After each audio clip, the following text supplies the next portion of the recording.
Hey everyone, welcome to Simplilearn's YouTube channel. In this session, we will learn Microsoft Excel and data analytics with Microsoft Excel.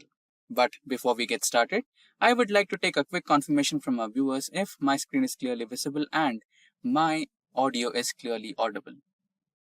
If yes, kindly type yes in the chat section. If not, please do let us know in the comment section and we will resolve it as early as possible.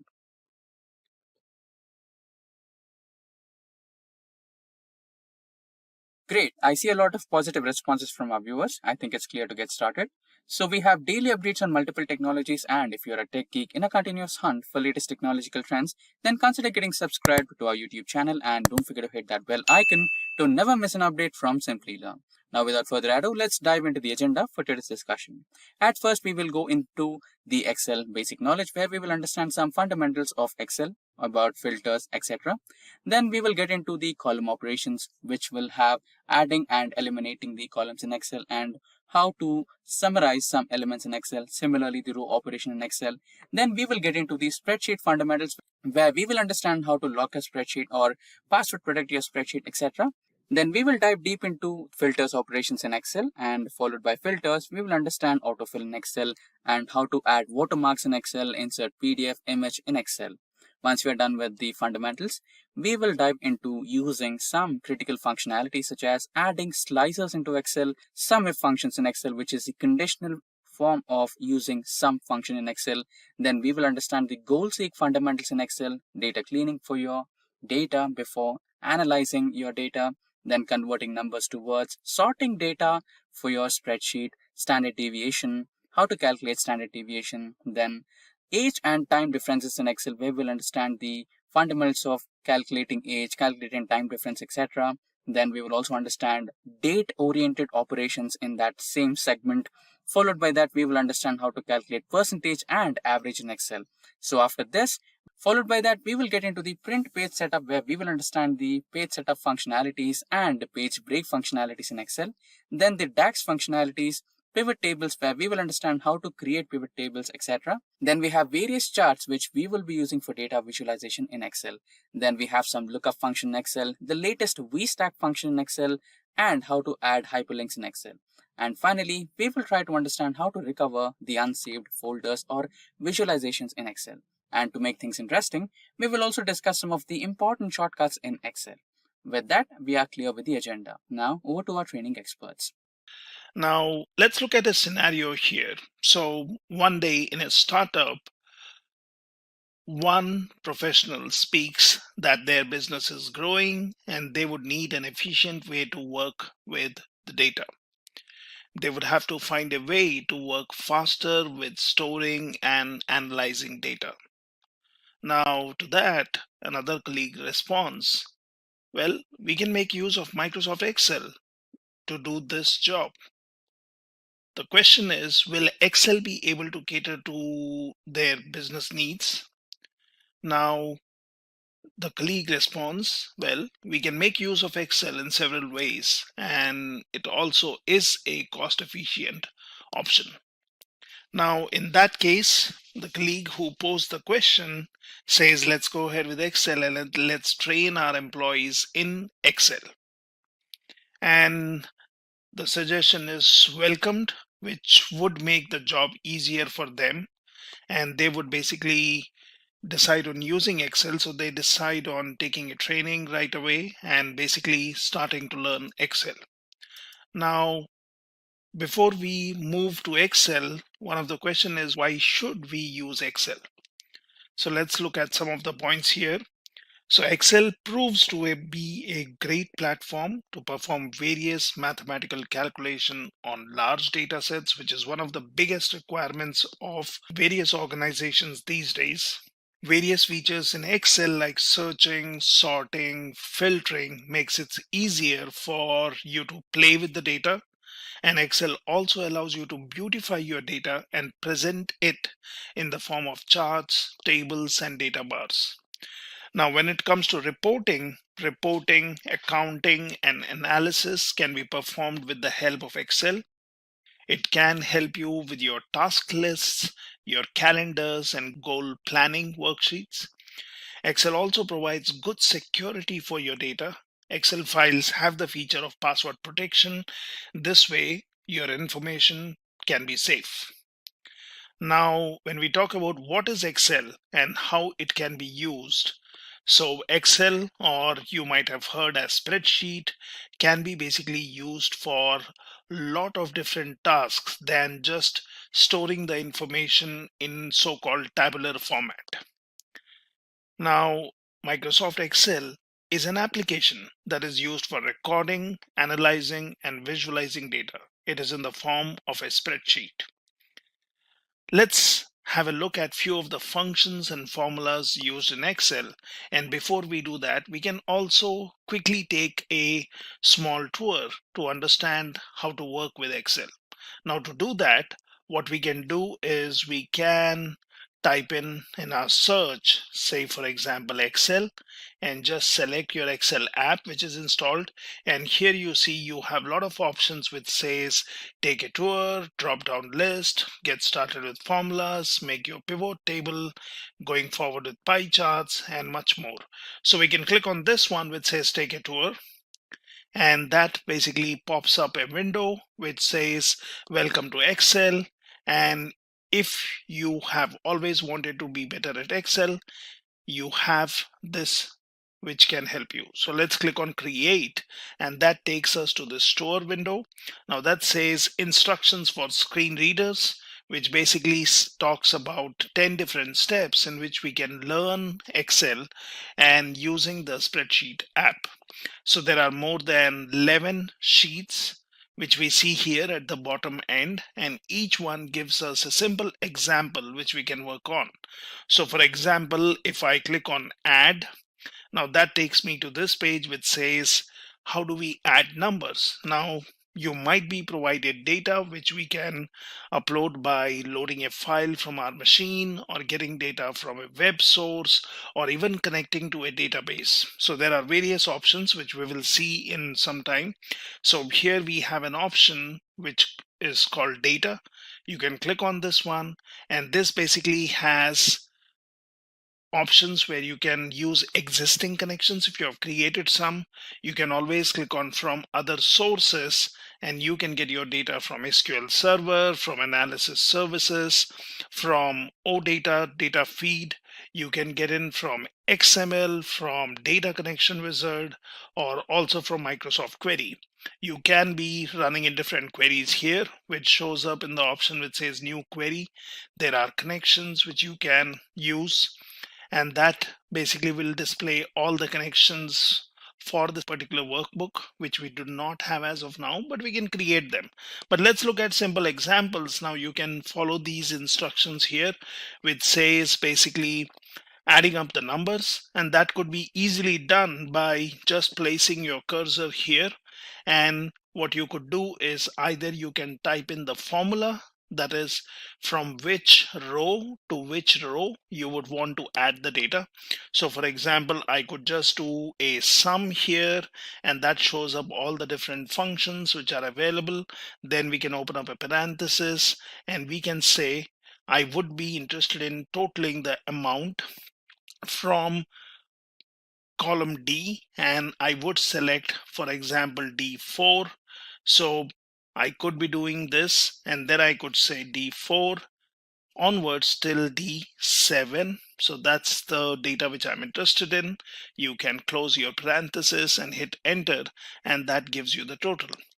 There is also a shortcut for this, which you can always do, is we can first delete this, and you can just place your cursor here and just use your alt and equals. That automatically selects the numericals, which we can anytime expand or basically collapse. So I will basically select this, which says this function needs two numbers, which is number 1 and number 2, and then you can hit on enter, and that gives you the total. So similarly, we can be getting in the data here by selecting all the fields. So here it also says that you can use a shortcut.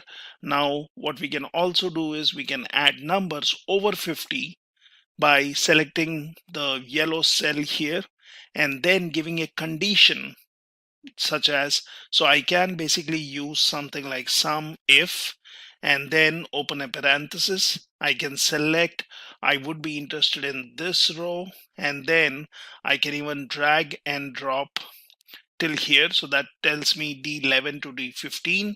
You can then put in a comma here, and you can give your condition. Say, for example, we would say I would be interested in numbers only above 50, and we can select this, close your quotes, and then just close your parenthesis, and that's your formula. So you can do this, and that basically gives me the total is 100. Now similarly, we could do that for the amount here. I could select this. Now there is also an option. I can click on home, and I can go for something like auto sum. So that's one more way of doing it, which anyways says sum is alt plus equals. So it automatically adds up your values, and I can try doing a auto sum that automatically selects my rows, and then I can get my total. Now, as per this activity here, it says try adding another sumif formula here, but add amounts that are less than 100, and the result should be 160. So what we can do is we can basically select all the numbers which are lesser than 100. So the way we did earlier here, there can be always a shortcut. So you can always, for example, if you would want to avoid typing in the formula, you can always copy it from here and then just hit on enter. So you are back into this cell, and then I can basically go here and paste the number, and then as per the requirement, we are required to select anything which is lesser than 100. So what I could do is I could select here, I could say, let's say G, and then I can change this value to G15, and that's one more way. Now we see our selected rows have been changed, so I can hit on enter, and I can check what is the result. So we would be interested in looking for numbers which are lesser than 100, so I will have to also change this one to a lesser sign, and that basically gives me the total, which is 160. So that's how you can simply add numbers. You can use auto sum, you can type in the formula, you can select the fields, or you can just place your cursor where you would be looking for a sum, and then you can just do a alt equals, and that basically populates the sum. Now let's look at some easy options of filling your cells or automatically populating the values in your cells within your Excel sheet. Now here we have an option which says 100. Now we can click on this, and that basically says it is making a sum of column C4 to D4. So if I click on this one, I can check that this is row number 4, which shows up here, and I also know this is column C. I also have D, so this equals is basically giving me a sum of C4 to D4. Now what we can do is we can always place our cursor here at the right corner, and then we can just drag and drop, and this basically gives me a total of all the numbers for all different rows. So this is one shortcut which we can do to get the total. Excel will automatically give the totals, which we call as filling down. Now what we can do is, in the same way, if we would want to get the totals here, we can first check what is this 200, and this tells me it is C11 to C14 total. So it is totaling the rows from C11, so column C and 11th row, till 14th row, and that's the sum. Now what I can also do is I can similarly, like above, we can do a filling right, which basically means bringing your cursor here and then just dragging and dropping it all the way where you would need the totals, and this basically gives me the total. There is one more quick way to check if this is right. So the easiest option would be to select this cell.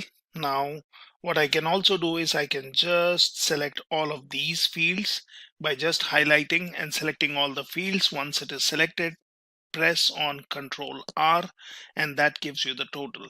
Now if we would be doing this top down, then I could select all these rows for this particular column, and then I could do a control D. So that's your filling down, and this one was filling right. So this is an easier option of doing a fill when you would want to have the formula applied to every row as it occurs in the first row or the last row. We could test this by, for example, selecting these fields. I could delete them, and I have here which says 130. I could just place my cursor here and I could drag it all the way up, and that should also do the same magic which we were seeing from top down. So this is a simple way wherein you can fill up your cells, and you can also automatically propagate or move your computation to all the cells. Let's look at the split option, which basically helps us in splitting the data when we have some kind of pattern or when we have some kind of delimiters in our data in, say, one particular column, and we would want to derive the values out of it. So we can always use the splitting option. Now the easiest option would be, so for example, we have our email column which has the email IDs, and which we can clearly see has a first name dot last name.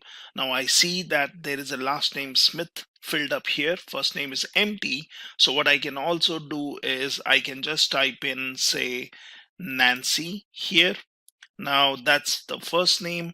I can again start typing the second name, and as soon as you do that, you would see a faded list of numbers, and that's your clue to hit enter. And once you do that, you would see all the first names have been filled in here. If you would want to maintain the case sensitiveness, you can just go ahead and delete these, and let's type in as it occurs. So let's say Nancy as the first name. Go down to the next cell and just type in Andy, and there is your grade list. So just hit on enter, and that basically fills up your first name. What we can also do is we can just select this particular field, and either we can type in control E, which basically fills up all the options. Now I can just do a undo by typing in or clicking control Z, and that's basically gone. What I can also do is I can select a particular field, and then I can go into home option, and under home you have an option here which says fill. So you can select this, and then you can do a flash fill, which is what we are doing here. So click on flash fill, and that automatically fills up the values. So in this way you can work within your spreadsheet, and you can be filling up the values where a delimiter by default is understood, and we can split the data. Now however, sometimes you might have some data which has a different kind of delimiter, and there is again a smarter way of splitting your data. So you can always scroll down here, and that says splitting a column based on delimiters. So we have some values in the data column, and these values in each row are separated by comma. So select this. Your data is already selected. Text to columns, delimited, comma is selected, and now click on next. So it basically says what is the destination. Let's select this one, and I can choose what would you want to have. So that shows me this would be my data preview. Now I can basically select this one. I can say finish and say okay. And now if you see, our data has been placed in the columns appropriately. So this is how you can split your data based on a delimiter and then organize your data in a better way. Now there are some advanced options which we can learn later, but this basically tells about using a formula. So this is something, if we have some name in one cell, and if you would want to split it into first name, your helper column, your middle name, last name, so that can also be done using formulas.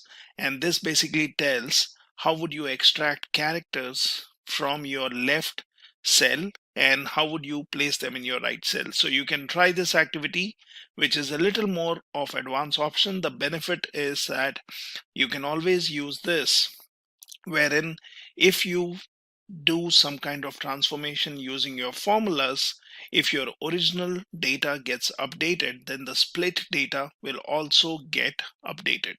And that's the benefit of using formulas, where you can place values from one cell into multiple cells based on execution of your details in the formulas. How about using the transpose option? Now, you might have heard of situations where you would want to switch or turn your rows into columns and your columns into rows, and that's where transposing comes into picture. It might be useful when you have your data in your x and y axis, or as I would say, in rows and columns, and you would want to switch your rows to become the columns and columns to become your rows. So what we can do is, the simplest way is, you can select all your values. So here we basically have 6 columns and I would say 2 rows. Now I can select all of these, and then I can select an empty field. For example, the one which is highlighted here. Well, you can always do a Control Alt V. That's a shortcut.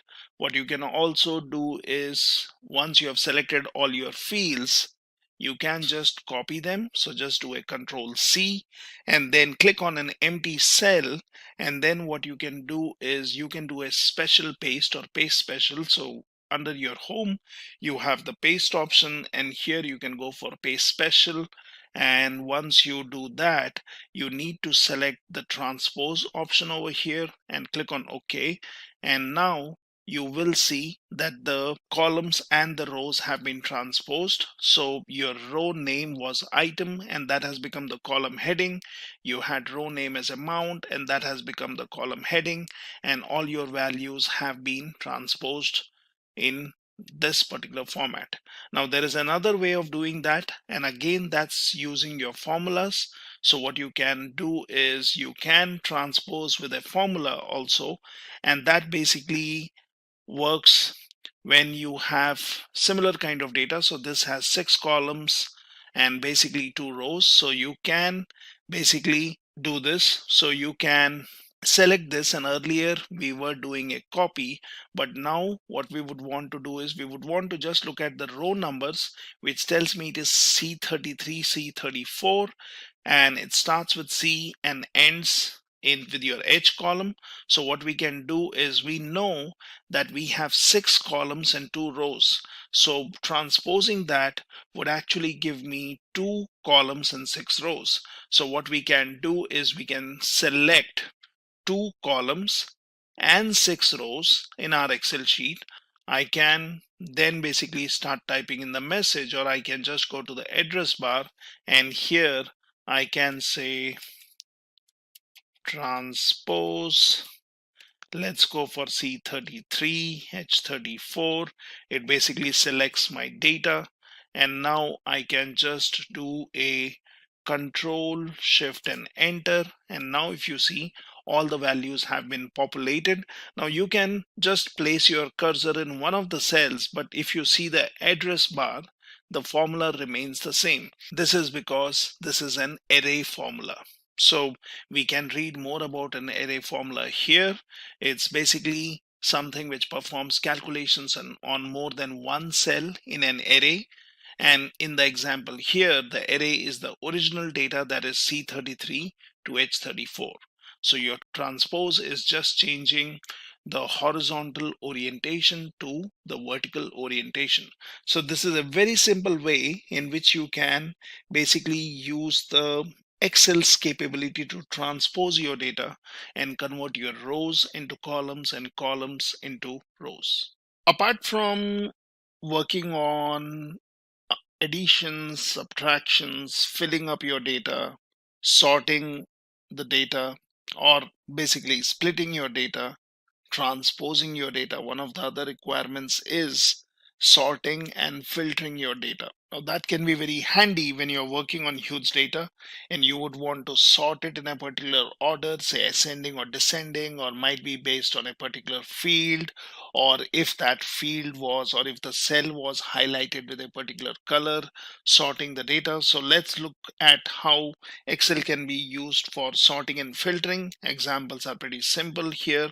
So let's check that. So if we go into sort and filter and say this is the data I have, say for example, I would want to sort the values in the department column alphabetically. So what I can do is I can select department column, and I'm already in the home tab. I can straight away go here which says sort and filter. I can then say sort A to Z, and that's basically alphabetically sorting your department column. And once I do this, you would see the data has been sorted. But it's not just this data. We can just do a Control Z and check what are the values we have. So here we have meat, which is beef, and 90,000, 110,000, the values. Then you have bakery, which should ideally be the first row. If we sort it in an alphabetical order, which goes with bakery as desserts, you have the values. So we can check this again. So select department and then just do a sort and filter, and let's say sort A to Z. And if you see, the data has changed, but it's not just in changing your first column, but then it has taken care of all the data. However, the data has been sorted based on the department column. So you have bakery, which aligns with desserts, which has the values, and now we have all the data which has been filtered. Now what we can also do is we can sort December's amounts from largest to smallest. So what we can do is we can basically click any cell in the December column, let's say 20,000, and then what I can do is I can go into sort filter, and then I can say sort largest to smallest. So if you see, bakery breads is the row which has the smallest data, or might be you have deli sandwiches, so that one looks also smaller. So let's do a larger to smallest, and if I do this, you would see the values have been shifted now. So it is no more based on the department column, because now the data is being sorted based on the values in the December column. And you see bakery, which was alphabetically the first one, has become second last. So either you can sort the data based on a department column, which goes based on the values. These are all string values or words, so it sorts alphabetically. If you have numbers, might be you can give some values and you can sort the data. You could anytime do a custom sort, and you could basically select if you would want to select the data. So I could do a custom sort, and then I could choose which is the column which we would want to use for sorting, what is the sorting needs to be done, is it cell values, is it cell color, font color, conditional formatting, and then you can also choose the order. So that's one more way to do that. Now, if you scroll down, that also shows how you can sort by date or a color. So for example, if you would want to sort based on the expense date, so there are different options. So what I can do is I can select this date field. I can just do a right click. I can go into sort, and then I can choose. I would want to sort oldest to newest. So since I selected the date field, it basically has sorted all the data, and it has taken the expense date into consideration. Now there are these filters which you see on the row headings. We could have also used those. So I could have selected this, and that basically says or mentions which are the dates I would be interested in looking at. I also have sort by color here. I can do a sort oldest to newest or newest to oldest. So I could also use these filters which have been applied here. Now we have the data which is in color. So if I would want to basically select the color columns or color cells, I could select this. I can basically do a right click here, and when I go into sort, I could choose put selected color or cell color on the top, and that basically will make sure that my data is sorted, and it has also sorted that in a descending order. So in this way you can sort or basically filter your data. What we can also do is we can add filters. So sometimes we can go for formulas which we would want to use. What we can also do is we can basically select the filter which has been applied here. Now how does the filter come in there? So if I would select a particular row, I could select a particular row, and then I could decide if I would want to just add a filter to this one. And that's how the filter has come in. So we have the filter. What we can do is we can basically click on this drop down, and then you have something like number filters. So we can always go here. We can basically choose one of these. So we can basically choose above average. So I could select this, and then basically it shows me the values. We could also delete the filter by clicking on this one, and we could say, well, I'm not interested in this filter anymore. So I could clear the filter, and that shows me all the values. Or I could say that let's click on some other field, for example, food.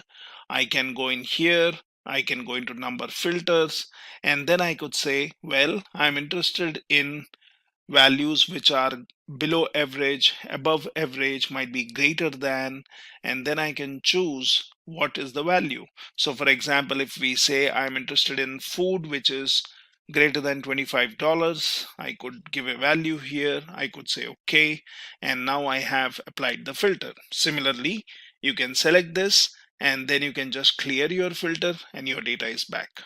So remember, no data is lost. It is just hidden, or basically based on the filter not shown. So that's good enough for us. And in this way, you can sort and filter the data. So for more details, obviously in all these sheets, you have the links which point to more information on the web, and you can always refer to these. So this is simple way in which you can sort and filter any amount of data which has been stored within your Excel within a particular sheet. Now that we have learned about add, fill, split, transpose, sorting, and filtering, it will also be good to learn how to work with tables, or basically converting your data into a tabular format and then doing some easy computations. So click on this tables option here. Now here we see there is some data which is in 5 columns and n number of rows.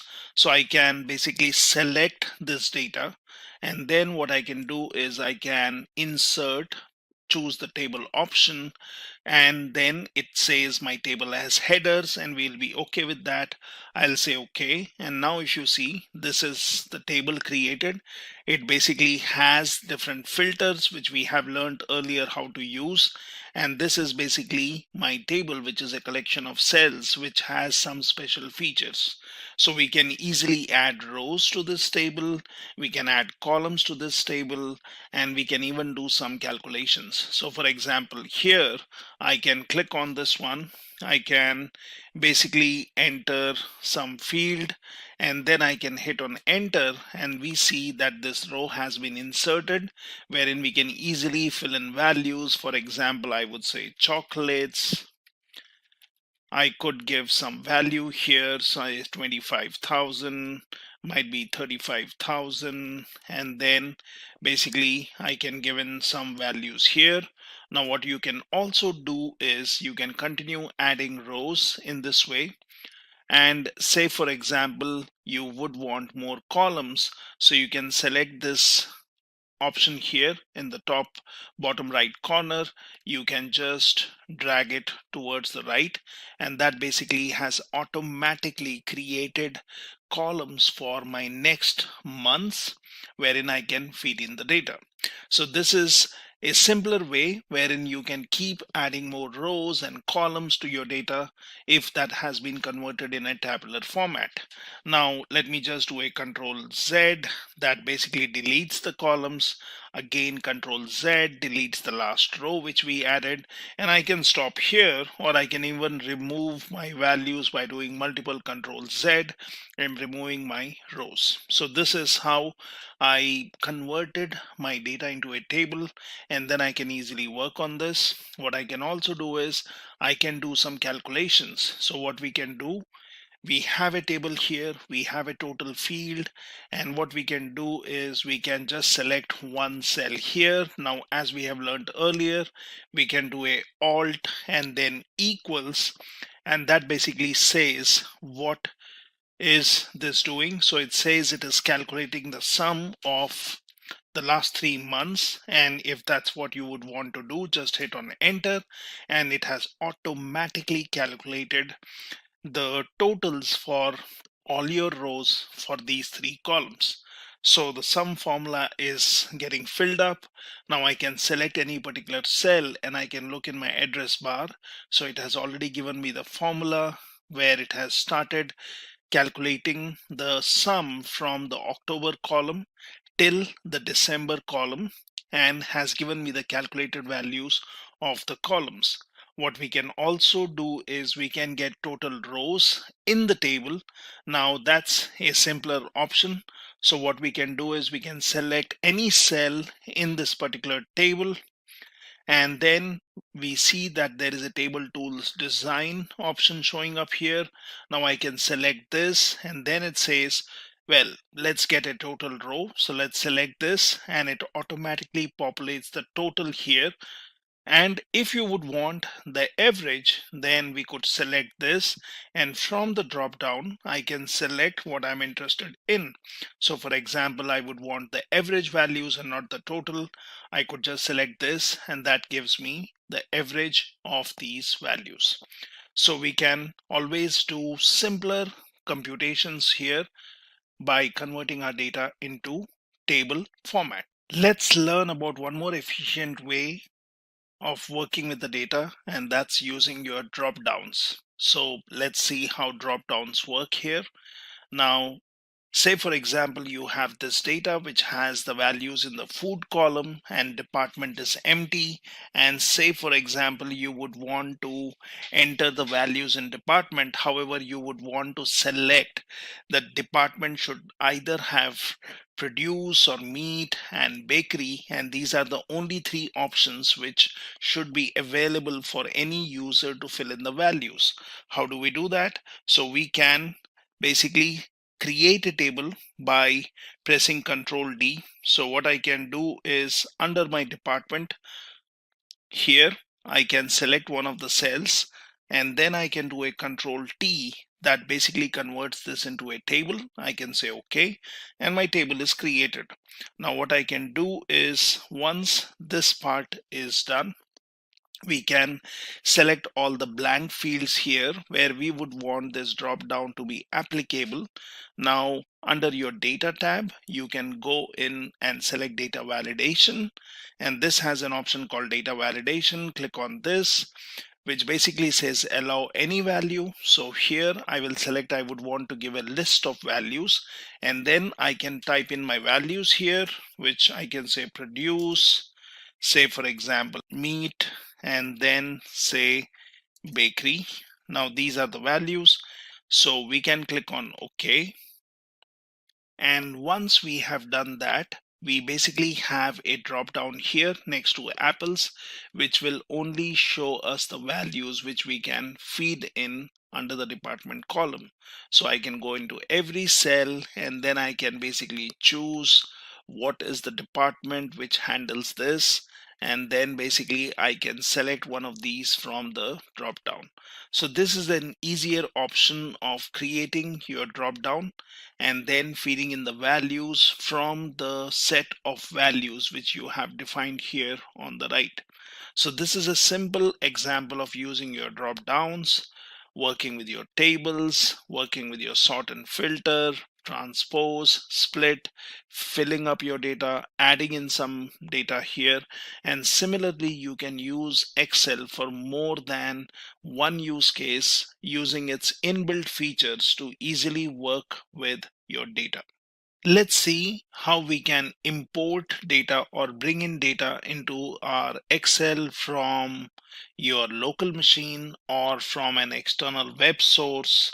So what we can do is we can open up a blank Excel sheet and say, for example, you have been provided a text file or a CSV file and you would want to import that data into your Excel sheet. That can be easily done.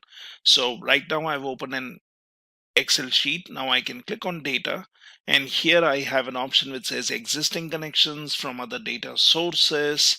So, or you can click on connections if you have already created some. So we can click on from other sources. So this is one option where you can connect to your different data sources and you can get the data from one of these. What we can also do is I can click on connections. Now it says there is none. I can click on add. It says, well, show the connections where connection files on network, connection files on this computer. So I can say, let's get some files from this computer.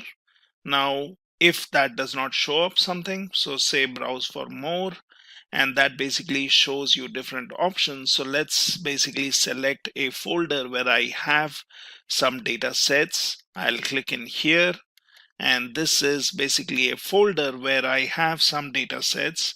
Now let me select this particular file, and I know it is a CSV file. So let's click on open. Now if you would want to verify this, you could have gone and looked into the properties of the file, and it says it is a .csv file, which is what we are interested in. So I'll take this file, I'll say open. Now this basically shows me the text import wizard option, which says, is the file delimited? I'll say yes, click on next. So I will select comma as my delimiter. I can say text qualifier is none. Now this is my data. So my data preview is already showing me the data is what is the data in the CSV file. You can click on next, and then you have an option which says data format is general. You can go for date format, you can go for advanced options. So I'll just say finish, and basically now this has been created here.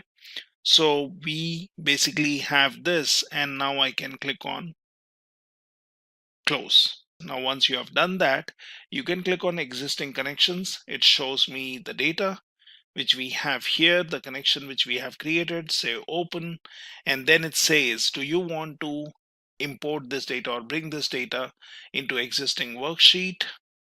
You can also say add this to a data model if you are doing some data modeling. So click on OK, and now this data is automatically inserted in my Excel file. I can basically save it into this particular sheet. Now what we can also do is we can also start a new sheet, and that does not have a data, and we can get some other data from web. So what I can do is I can go into my GitHub, and let's say I would be interested in this CSV file. So I can select this, and this is my GitHub path, a path on web. So I can click on raw, and that basically gives me the raw path where this particular file is. Now you can select this, copy this particular path, and here you can come back to your Excel sheet. We would be interested in getting the data from web, might be from a text file where we will have to specify the delimiters, or let's go to web, and here I can give in the web path from where I would be interested in getting the file. Let's give the GitHub path, which is publicly available, and then click on import. Now once you click on import, it tells me there are two fields, data and value. These are within double quotes, separated by comma. So first let's click on import. Now once we do this, it will basically get the data from web and put in here. It says existing worksheet, so we had already created a new worksheet. So let's click on OK, and now you have the data coming in, but then this basically shows me in one particular field. So what we can also do is we can just do a Control A, that selects all my columns here, and that's my data. So we can then basically filter this out. So we can say text to columns. It's a delimited file. Click on next. We can select comma and let the text qualifier be quotes. It shows me data preview. Click on next. So you have the general format. It shows the destination, that's the column. Click on finish, and now your data has been split, and you have the data which you have imported from web. So this is the data which is coming in from web. This is the data which came in from my local machine. And similarly, we can even create connection with an existing database. So I can basically click on connections if I would want to do that. So I have an option called connection here, and it says where the selected connections are used. I can basically click on add. I can basically choose if I would want to get the files from network or from computer like we did earlier. I can click on browse for more, which should show me different other options to create connections. Say you would want to create a new SQL server connection.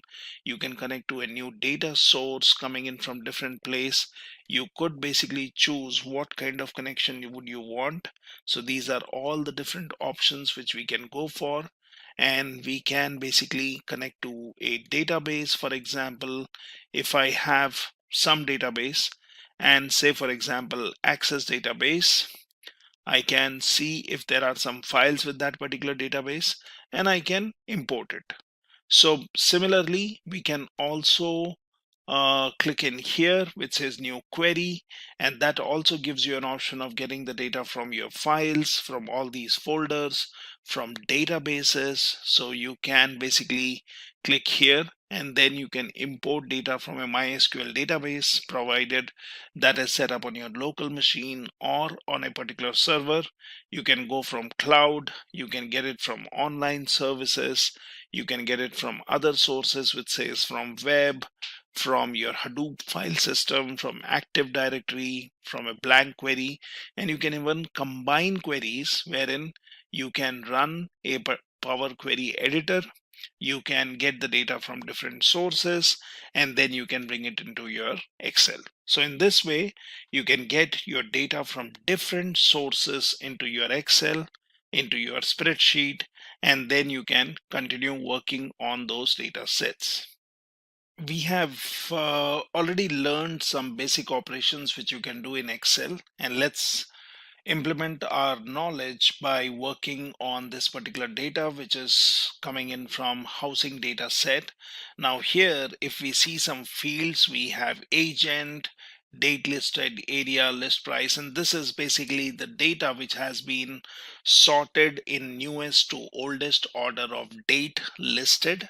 So how do we arrive at this? So what I can do is I can just click on data listed, and then I can either go in here, I can select sort, I can get into custom sort, and then I can choose the column based on which I would want to sort the data. So I would look for the newest data to the oldest data.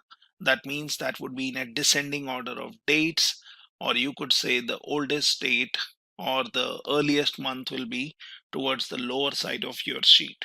So here we can select date listed. Now I can say let it sort based on cell values and the order what we have here. So we have newest to oldest. So let's select this. I can say okay, and now if you see, the date has been sorted. So we have your 10/18/2007 on the top, so that seems to be the latest date. And as we go down, we will see an earlier month or an earlier month than that in this date listed. So we have sorted our data into newest to oldest order, and that's based on your date column. So the result shows up here. Now what we can also do is we can have different questions which we would want to answer. So for example, I would want to sort the data in ascending order of area and descending order of agent name. How do we do that? So let's look into this. So this is here. I already have the result here. And how did I get this? So I'm looking for ascending order of area and descending order of agent name. So we can start with any particular column, that does not matter. So for example, if I look into this Excel sheet, I have my agent name, select this, which we want in a descending order.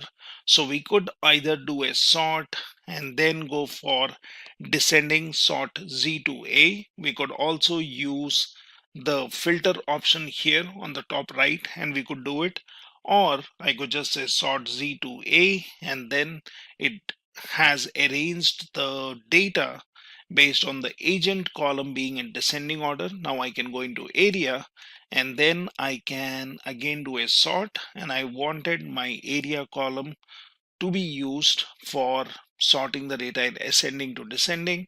And that basically not only changes the order of this particular column, but for my complete data. So let's do that. And now if you see, we have the data which has been sorted. So we can see how many values we have here and the area values which we see, and this is how you get your result. So I'll just do a Control Z and again, and I'm back to my original data, and this is the sorted result which we are seeing at. Similarly, we can answer other questions. For example, sort the data according to the following order of area. That is, we are saying county, central, and then your county. So we can basically choose in which particular way we would want to do it. So it is county, central, and then again county. So if I look into my sheet 3, so here I basically have my data which is having some South County, then you have your central, and then you have your North County. So we would want to sort the data to solve our problem, which is according to the following order. So first we go for area, then we go for South County, Central, and North County. So what we can do is we can basically have area field selected, and I would want to sort this particular data. So I have South County, Central, and North County. So I can basically go for custom sort, and then I can choose which is the value or column which I'm interested in. Let's go for area. We will go for something like cell values. Well, you can also try to explore conditional formatting icon if this is what you would want to use, or we can basically go for just cell values. And here we can say if I would be interested in first getting my values for South County. So for example, I can say custom list, and then I can basically give in the new list here. So I can say s dot county, and then I would want central, and then I would want North County. So let's select this as it exists. We can basically say add, and that's basically the order which we want. Say okay, and then say okay here. And now what we would want is we would want our data, so we can compare that with the values which we see here. It starts with Kelly. You have in the 12th row something like Lang, and that's what we are doing. So we can basically arrange the data in a particular order by choosing a custom list and then sorting your data. So that's one more simpler task what we have done, where we have sorted the data in the order where under our area column, we first wanted South County, then we wanted central data, and then we wanted North County. So this is how you can do it. Now, let's look into one more problem. So it says find all the houses in the central area, and we would want to basically apply a regular filter. Let's see how do we do that. So we can click on this, and here we have the data. So the problem statement is we would want to find all the houses in central area. Now how do we do that? We can do a sorting, but we would want to use the filter which you see here is implemented. So how do you do it? So you can select this area, and say for example I would want to apply filter. I can just go in here and I can say let's get a filter on my first row, and now I have filters applied. So we are interested in looking into the central area houses. Let's go in here. It says all these fields are selected. That means it shows everything wherein your area has all these values. Let's unselect this, and then I will only be interested in the central. So let's say okay, and then say okay. So now you see the area filter has been applied, and we are looking at the central column. So what we have done is we have applied a simple filter and we are looking at our data. At any point of time, if you do not want the filter, then what I can do is I can select this and I can say, well, I'm interested in all the data. So I could do this, or you can clear the filters from area and you get your data back. So that's in one way you can filter out your data. So let's look at an example of sort and filter where we might have to filter the data based on two columns or multiple columns with different kind of values, where it could be and or condition. Now say for example, this is the data I have and this is the question which we need to answer, such as find the list of all houses in the central region with pool and South County without pool. Now, if it was a simple filter based on one cell, I could have just selected my header row. I could have then applied the filter. And once I have the filter, I can look in area where I have three regions. So I'm only interested in Central and South County. So I can get rid of North County and that's fine. But then we have two different conditions here. So we need the data in Central region to have the value for pool being true, and for South County the value has to be without pool. Now how do we do that? So what we can do is we can first create a copy of these headers here. So let me do that.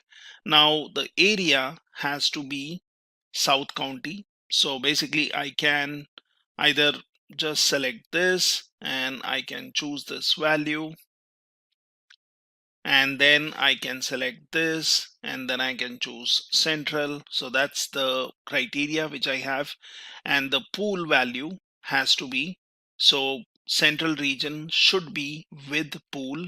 So then this one basically has to be true and this one has to be basically false. So South County is without pool. So let's select one of the values here and this is my criteria. Now to get my result, we can always place your cursor here and you can check this is M column and 8th row. Okay, so we would want the result here. So let's go ahead and now click on data, and then in filter you have an option called advanced, and here what I can do is I can say I would want to filter the list in the place, but that's not what I would want to do. So I'll say copy to another location, and here if you see the list range will tell me that this is the data. So A1 to J126, so A to J column selected and all the rows.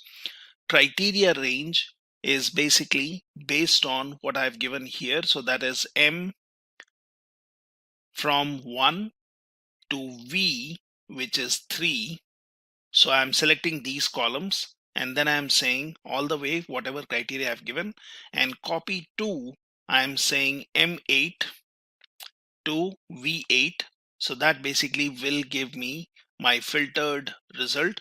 So you could basically just say okay, and now I have my data which has been filtered, and I have my area which is South County, that is without pool, Central with pool, again South County without pool, and then if you look at your central value, that's pool. So this is an advanced filter which we have applied, where simply we have filtered the data based on two columns and then we have our result. So in this way you can have your customized filter applied on two different columns and get your data, which can be either replacing the existing content, or in the same sheet in different set of columns and rows you can have your result. Let's look at one more example of filtering where you are trying to filter the data based on an AND condition being met in two different columns, and then you would want to filter out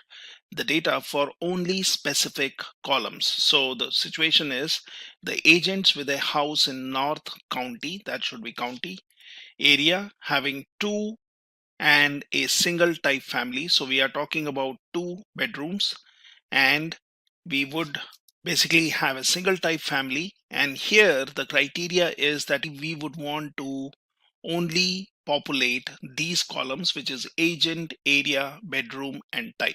Now what you can do is, as I explained earlier, that you can get your result in the same sheet in a different location. So here I have created these headers which says agent, area, bedrooms, and type. Now this is basically a copy of all the columns what we have here: agent, data listed, area, list price, bedrooms, bath, square feet, and so on. So you can basically create a copy of the headers here, and this is where we will give our advanced criteria to filter the data. So the conditions which need to be met is we need to look at North County. So for example, here in area, I can basically go ahead and select one of the values, North County. Now the criteria is having 2 bedrooms only. So let's say bedrooms, and let's say the value should be 2. And then basically I'm saying a single type family. So when you would want the single type family, so here under type, I can give the criteria single type. So this is my AND condition. So we are saying North County area having 2 bedrooms and the type is single family. Now this is the criteria, which basically means if I select this one tells me that this is M1 row onwards till V2. So this is what we have, and we would want to filter based on this. So let's go ahead and then go for data filter advanced. And here in advanced, it says filter the list in place. Now that's not what we would want to do. So I'll say copy to another location. This basically selects the list range. So which is telling me A1 to J126. So that's the columns and rows selected. Criteria range is based on M1 V2, which we have given here, and copy to, I would say, for example, from M7 to P7. Now this is the area where this is the place where I want the result. Let's say OK. And now I get my data, which is based on the question which has been asked, that you would want the agents with a house in North County area having 2 bedrooms and single type family. So in this way, you can basically do advanced filtering, get your data and get it stored in the sheet anywhere at a different location. Well, I could have also done filtering in place, and that would have replaced the data which we have, but that's not what we want. We would want the filtered result in a different place. So this is how you can do some advanced filtering. We can also use Excel to filter out the data in one particular column, which might be conditional or say using some numerical filters. Now here, say for example, the problem statement is that you would want to display all the houses whose list price is between 45,000 to 600,000. Or say for example, we would want to filter out the data to something else. Say for example, let's say I would want to filter out the data between 300,000 and 400,000. So we can basically update this. Say for example, I'm saying I'm interested in 300,000 to 400,000, and that's the criteria to filter out the data. Now there are two different ways, or there are two easier ways to do it. One is I would want to look at the list price. So I can select this, I can go ahead and do a filter here, and in the list price, now this is where we would want to do the filtering. So it's pretty easy. You can click on this one and then you can go into number filters and you can choose between. Now that's one easier way of doing it. So I could basically select this. I could say I'm looking for value which is greater than or equal to 300,000 and then is less than or equal to 400,000. So if I just do this, I have applied my filter and I have my data which is filtered based on my criteria, right? So that's one easier way of doing it. or let me do a control Z. Now let the filter be there, which you can anyways use. But what we can also do is, as we have seen earlier methods, so get a set or get your column headers here, and then you are giving two columns here. Now the only difference between my this set of columns, which I have 1 2 3 4, and then you have 7 and 10 columns, and if you see here we have 4 5 6 7 8 9 10 11, right? So whenever you want a AND condition, you will basically add the columns where I can give add condition if it is the same column. If it was a different column, then it would be same number of columns, but AND conditions will lie in the same line and OR condition would lie in a different line. Now here I can give this value, so I am looking for listed price being between 300,000, so I am saying it should be greater than or equal to 300,000, and then I can say less than or equal to 400,000. Now that's my criteria, and then I need my result here, which is in M7. So what I can do is, once I've given my criteria, which I'll be using to filter, I can get into data, I can get into advanced, and then I can say copy to another location. So it is selecting my A1 to J126. Criteria range is based on M1 to W2, and then I would want my result from this particular column. So let's say OK, and now you have your data filtered out in a different location in the sheet, which has been filtered based on your AND condition. So you can filter out the data in this way, or you could just apply a filter on a column and give the conditions. Now let's solve one more interesting problem, and here we would want to use Excel, where we would have an and an OR condition. So say for example, this is the data given to you, and the question is that you would want to find all the houses in North County. Again, that's a spelling mistake, but then they are North County area with a list price greater than 300,000 and having 3 or 4 bedrooms. So the bedroom has conditional, so it has or 3 and 4, and then basically you have list price which is greater than 300,000. Now I could have obviously selected the columns and then basically gone for a filter. So I can just do a filtering here, and then I'm looking for list price being greater than 300,000, so which we can always give a number filter, and I can say greater than, and then I can say greater than or equal. So I can say greater than, and then I can give 3,000, 30, 300,000, and that's basically the filter which we would want. And here I would want to select the bedrooms, which should be just either 3 or 4. So if for example here I go in here and I unselect this and then I say 3 and 4, right? So I am getting my data which is greater than 300,000, and it should have the bedroom values which will be either 3 or 4 selected. Now that's one way of doing it. Let's do a control Z and get it back to as we were, or you can even just say clear filter, so you get your data back as it was. So what we can do is we can here give the criteria.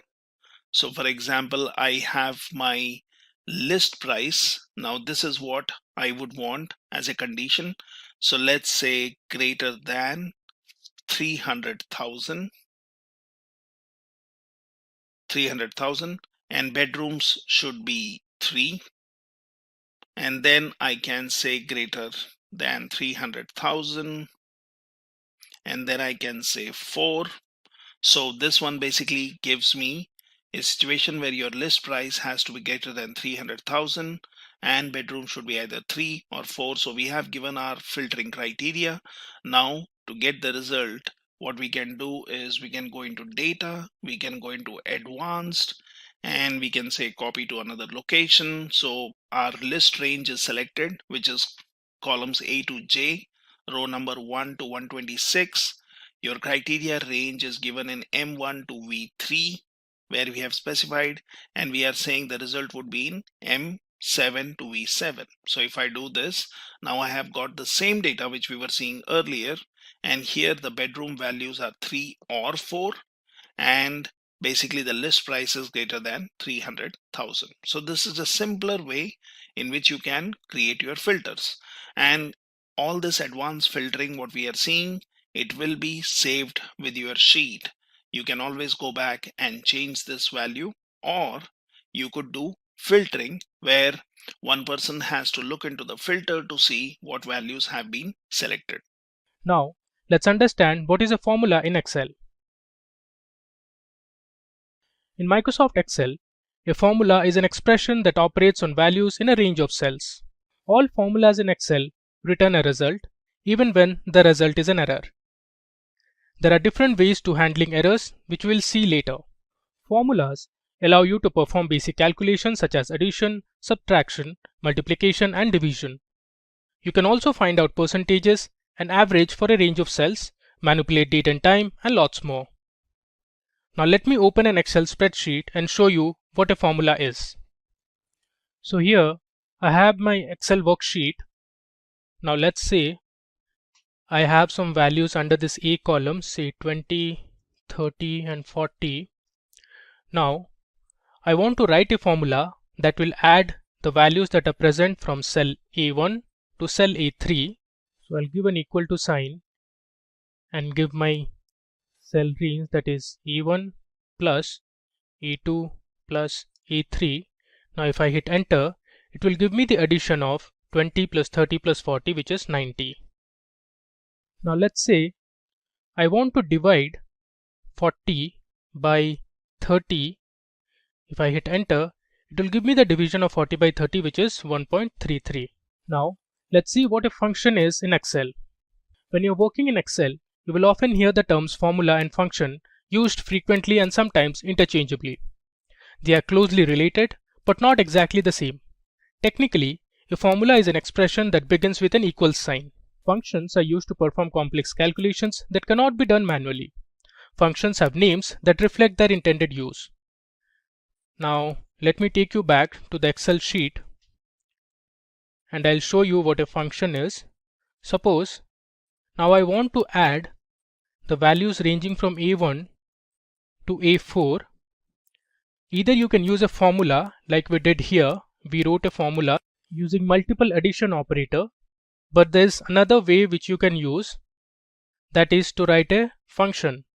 So Excel provides a function called sum that allows you to select a range of cells. So I'll select A1 to A4, I'll close the bracket, and if I hit enter, it will return me the result of 20 plus 30 plus 40 plus 90, which is 180. Similarly, there are other functions. Let's say I want to find the average of a range of cells. So you can use the average function to do that. If I hit tab, it will auto-complete. I'll select the same range of cells from A1 to A4. I'll close the bracket. If I hit enter, it will return me the average of these selected cells, which is 45. Now that you have understood the basics of formulas and functions in Excel, let's dig deeper into learning the different types of functions available in Excel and use relevant formulas when needed along the journey. On your screens, you can see we have a mathematical functions worksheet where we will learn the different mathematical functions present in Excel. Let's begin at looking at the simple table that has 3 columns, the quantity column, price per unit, and total sales. Now let's find the product of quantity and price per unit to get the total sales value. For that, we will write a formula using the multiplication operator. So here, I'll write the formula. I'll give an equal to sign. I'll select the first quantity, multiplication operator, and then select my price per unit. And if I hit enter, it will give me the product of quantity and price per unit. So 10 into 30 is 300. Now to copy that formula, I will just drag this down. You can see we have all our total sales values. Now, if you want to find the sum of total sales, you can use the sum function. So here I'll write equal to then use the sum function. I'll open the bracket, then I'll select my total sales values, close the bracket, and I hit enter. It will give me the total sales or the sum of sales. Similarly, if you want to find the average of total sales, you can use the average function. So I'll type average and hit tab. It will auto-complete. I'll select my sales values, close the bracket. If I hit enter, it will give me the average total sales. Now, there's another function called sum product that is available in Excel. You can use the sum product function to return the sum of the product of corresponding ranges or arrays. So let's find the total sales using the sum product function. The first array we will have the quantity values, while the second array will have the price per unit. So I'll select my sum product function. My first array, I'll give the quantity values, I'll give a comma, and I'll select my second array, that is price per unit. I'll close the bracket. I hit enter. You can see we have the total sales value, that is 1165. Now, moving ahead, let's understand the types of logical functions in Excel and how you can use it. To the extreme left, you can see there are a number of logical functions I have noted here. So you have is-even function, is-odd function, is-logical, and so on. Now let's use them one by one and see how it works. The is-even function returns true if the given number is an even value, and it returns false if it's not an even number. So we have here two numbers, 4 and 13. Now, if I want to check if 4 is an even number or not, I can use the is-even function. So I'll give equal to sign and type is even, and I'll select this number or the cell, close the bracket. If I hit enter, it will return true because 4 is an even number. Similarly, if I have to check for 13, I'll write is even and select this cell, which is A3, close the bracket. I'll hit enter. It will return false because 13 is not an even number. Similarly, the is-odd function returns true if the given number is odd, and it returns false if it's not an odd number. So let's check if 4 is an odd number or not. So I'll write is odd, tab, then I'll select this cell, close the bracket, hit enter. It returns false because 4 is not an odd number. Similarly, let's check for 13. I'll write is odd, select A7, which has 13. I'll hit enter. It returns true because 13 is an odd number. Now, next we have the is-logical function. The is-logical function returns true if the given value is a logical value, and it returns false if it's not a logical value. When I say logical value, I mean true or false. Now let's check if 30 is a logical value or not. So I'll write equal to is logical. I'll select 30. If I hit enter, it returns false because 30 is not a logical number. Similarly, let's check for the next two values. I'll select this cell value which has true in it. If I hit enter, it returns true because true in itself is a logical value.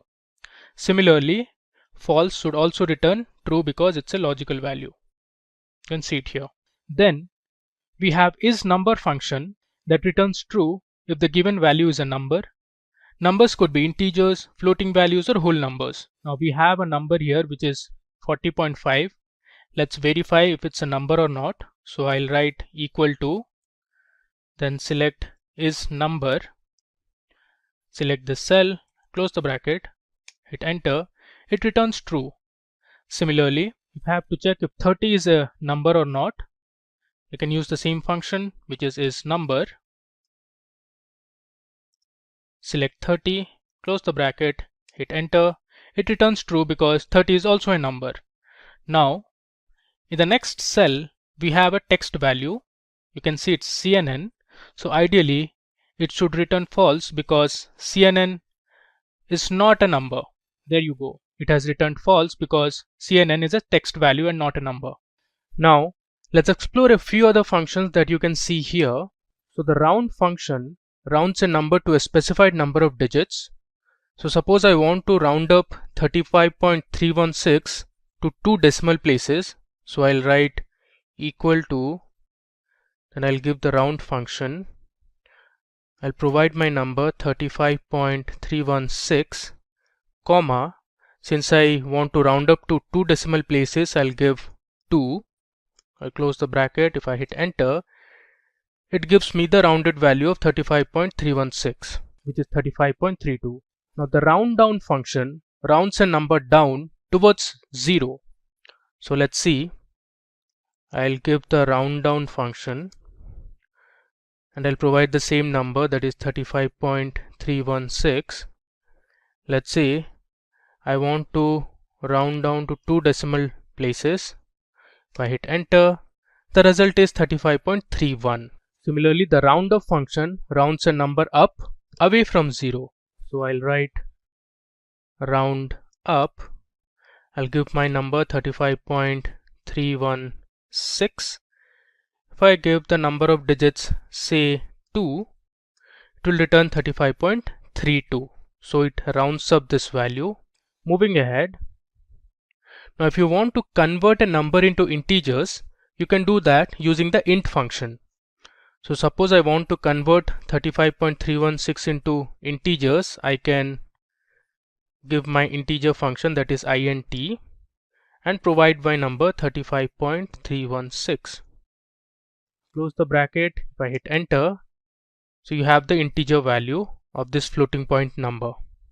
Similarly, if you want to find the integer of, say, equal to int, let's say a negative number minus 35.316, it will return the negative integer value, that is minus 36. Now the truncate function truncates a number to an integer by removing the decimal or fractional part of a number. So let's say I want to truncate 35.316. I'll write trunc, which is the truncate function. Now let me pass in my number, that is 35.316. Let's say I want to give the number of digits as 2. I close the bracket, hit enter. It returns me 35.31, so it has truncated the last digit. Now similarly, if I give the number of digits as 1, the result will be 35.3. You can see it here. Moving ahead, the ceiling function rounds a number up, that is to the nearest multiple of significance. So I'll show you what it means. I'll use equal to, then pass in my ceiling function. I'll give my number 35.316. If I give, say, 2, close the, it returns me 36 because the nearest highest multiple of this number is 36. Similarly, if I give, let's say, 5, it will return 40 because the nearest highest multiple of this number to 5 is 40. Now, talking about the floor function. The floor function rounds a number down to the nearest multiple of significance. So for example, if I use the floor function and the same number 35.316, now let's say I want to give the significance as 2, it will return 34. The nearest lowest multiple of this number, that is divisible by 2, is 34. Now if you want to change this number from 2 to, let's say, we want to give as 7, if I hit enter, it will give 35 because 35 is the nearest multiple of 7. Next, let's talk about an important function called subtotal. Now subtotal returns the subtotal in a list or database, the sub maximum, minimum, sum and others. Let's explore a few of this. Let's say I want to use subtotal function and let's say I want to find average. You can see here 1 is for average. I'll give 1, comma, I'll give my reference this quantity column values, close the bracket. If I hit enter, it will give me the average of the selected cells from E2 to E4. Now let's say I want to find the subtotal and this time I want to let's say I want to count, so I'll give 2, comma, I'll count all the values present in the selected cells from E2 to G4 and close the bracket, hit enter. It returns me 9. You can see there are 9 cells that are filled in here. Next, let's say this time I want to find the subtotal, and let's take sum now. So I'll give 9, comma, let's sum up the price per unit column. So F2 to F4, close the bracket, hit enter. You can see the sum of price per unit is 105. Now let's do one more. Use the same subtotal function. Now let's say I want to find the maximum value from the sales column. Select my total sales column, close the bracket, hit enter. It returns me 480 because that's the highest or the maximum value of total sales. Now Excel provides a factorial function called fact. So if you want to find the factorial of a number, you can use this function. So find out the factorial. So I'll use the fact function. Let's say I want to find the factorial of number 5. I'll close it. You can see the factorial of 5 is 120. Similarly, if you want to find the factorial of, let's say, the number 7, it returns me 1040. Moving on, now you can use the max and min function to find the maximum and minimum values in a range of cells. So I'll use the max function. Let's say I want to find the maximum from price per unit. You can see it has returned me the maximum, that is 40. Similarly, you can use the min function. I'll use the same column, price per unit. Now you can see the minimum value from price per unit column is 30. Excel also has a function called rand_between that returns a random number between the numbers you specify. So if you want to generate random numbers, you can use 5 square. The result should be 25. You can see it here. Now I want to find the power of 4 raised to 4. The result is 256. Moving ahead, the modulus function or the mod function returns the remainder when a number is divided by a divisor. So let's see how to use it. I'll use the mod function and give my number 10. Let's divide 10 by 3. The result is 1. Now we have a few other numbers. Let's try them also. Use mod 12. Let's say I want to divide 12 by 4. The result is 0, 9. Similarly, let's see one more.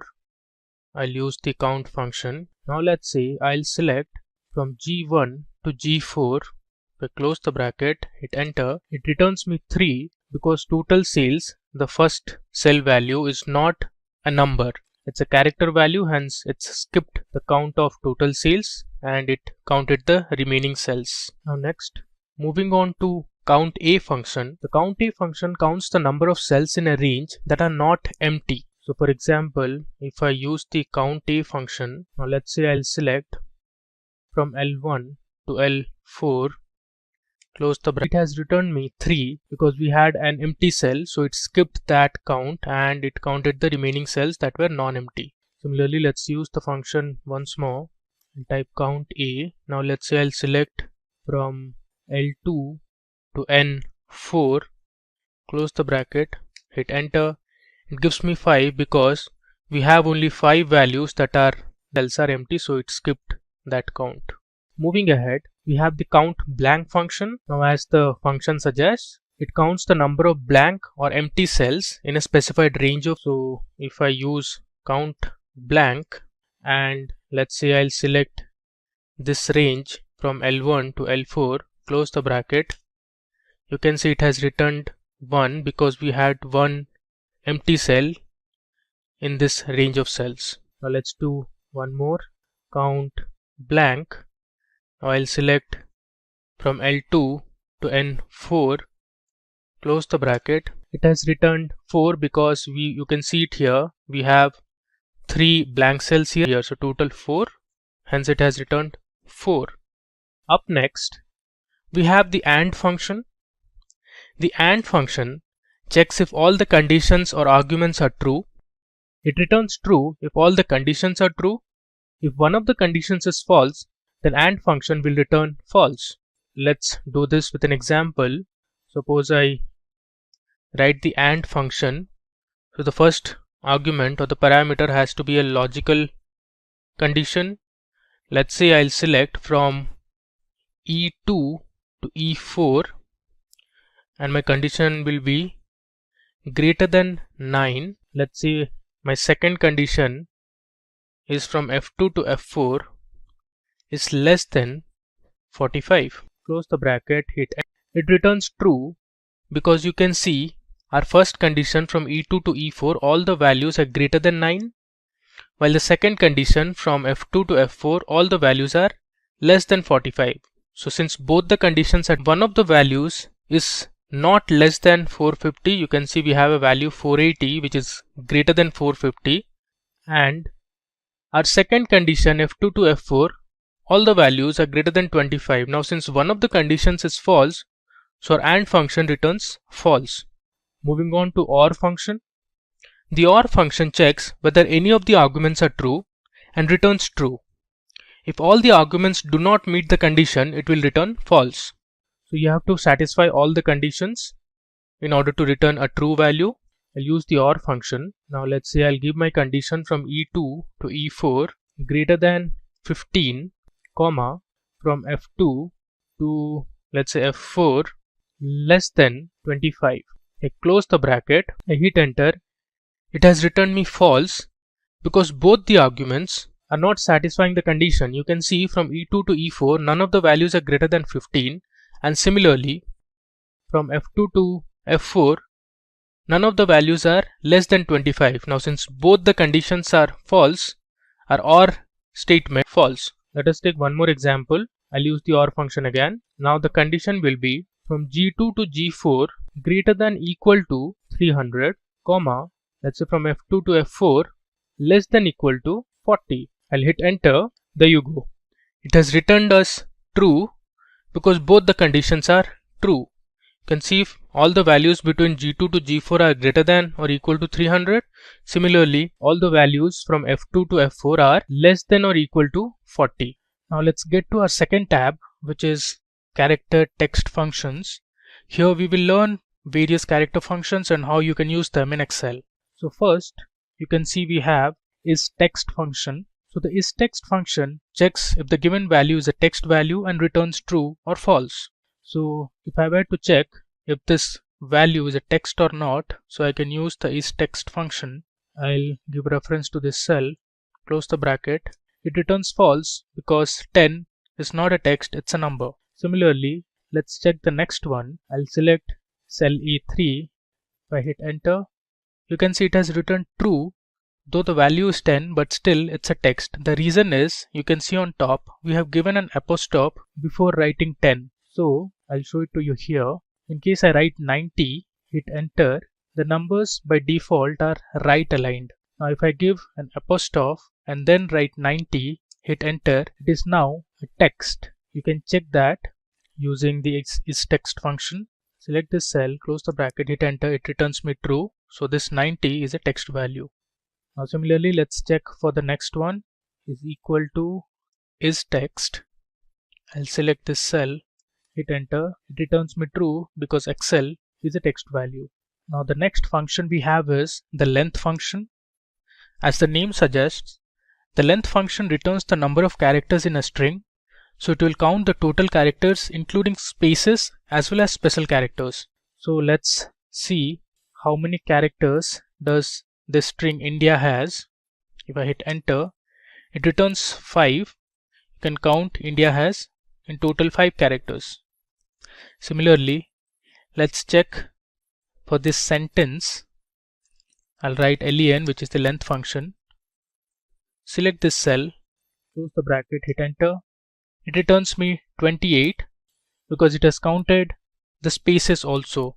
Now there's a function called text that converts a value to text in a specified number format.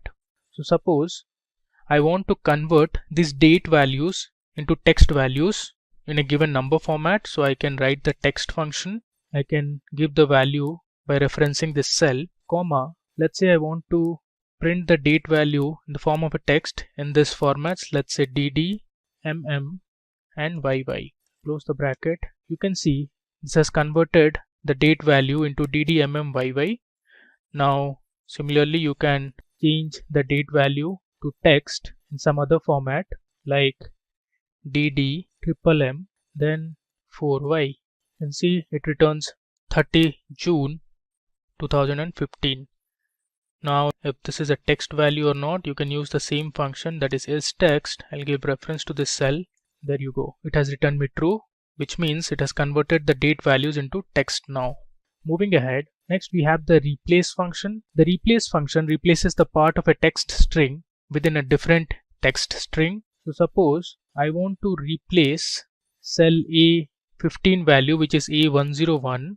I'll give my start num as 1, the number of characters let's say 1, and my new text I want to replace the A value with B. Close the bracket. If I hit enter, you can see here A101 has become B101 because we replaced the first A value to B. Now let's try out a few more examples. I'll use the replace function. I'll give my old text that is A102. I'll give my start num as 1, my number of characters as 1. Let's say the new text I want is A2. Close the bracket. You can see it here. From our old text which had A, it has replaced with new text that has A2. Now let's say I want to use the replace function over Adam. I'll select this cell A17. Now let's say the start num is 1, the number of characters is let's say 2, and I want my new character as SA. Close the bracket. You can see it here. The first 2 characters from Adam has been replaced by SA. That is what we did here. So we started our start num with 1.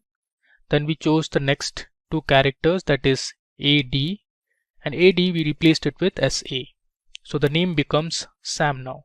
Moving ahead, the next function we have is substitute. The substitute function replaces existing text with new text in a text string. For example, if I use the substitute function, I'll give my old text which has I work at Simplilearn, give a comma. Now I'll select, let's say I work, which is from my old text, and I want to replace it with he works. Close the bracket. You can see the substitute function has replaced the second 2010 from our old string to 2016. Next, let's use the substitute function once again. I'll give the cell reference as A22. This time I want to replace 2010 present in the old text to 2016. You can see here at 2 places there were 2010. It has replaced it to 2016 at both the places. Then we have the concatenate function. You can see it here. Concatenate means combining strings. So a concatenate function joins or merges several text strings into one text string. Here I have 2 strings, hello, and in another cell I have world. I want to concatenate these 2 strings. So I'll use the concatenate function. I'll select cell A25, give a comma. Now I'll give 2 inverted commas with a space, give another comma and select cell B25 that has world. Close the bracket. There you go. Now it has concatenated both hello and world. Now it's one word, hello world. Similarly, let's concatenate these 2 cells. I'll use the concatenate function. I'll select my first cell that has XLS. Now you can use an ampersand to concatenate as well, and then give 2 inverted commas for space, give another ampersand and select the next cell. Close the bracket, hit enter. You can see it has concatenated the 2 cells and it has formed a sentence, Excel is fun to learn. Up next we have the repeat function. Now repeat function or REPT function repeats text a given number of times. You can fill a cell with a number of instances of a text string. Now we have some data here. So here let's say these are the age groups of women and there was a survey. These are the number of respondents we got from each age group. I want to create an histogram. I can use the repeat function or REPT function. I want to give my text as a special character hit a comma, and I'll select cell B32, which is the number of times I want to repeat that character. Hit enter. You can see it has repeated the special character 10 times. Now similarly, you can do it for the next few cells also. If I just copy paste this formula, it will give me the result. So you can see it looks like a histogram. Now let's say I want to repeat hashtag and @ symbol for 10 times. So I can write the repeat function, give my text as hashtag and @ and the number of times I want is 10. Close the bracket. It returns me the result which has hashtag and @ printed 10 times. Moving ahead, next we have the type function. Now the type function returns an integer representing the data type of a value. Now here on the right you can see, suppose the type function returns 1, it means the value is a number or it's a blank. Let's say the return type is 2, it means the data type is a text. If it's 4, it means the data type is a logical value, that is either true or false. Now if it's an error, it will return the value 16, and if it's an array, it will return 64. Now let's try these examples. Here we have Excel, which is a text value. So if I use my type function and select Excel, hit enter, it returns me true because Excel is a text value. You can see it here. If it's a text, it will return 2. Now similarly, let's try this one. 100, it has returned me 1 because 1 is a number, so it will return me 1. 15.45, if I use the type function, 15.45, hit enter, so it has returned me 1.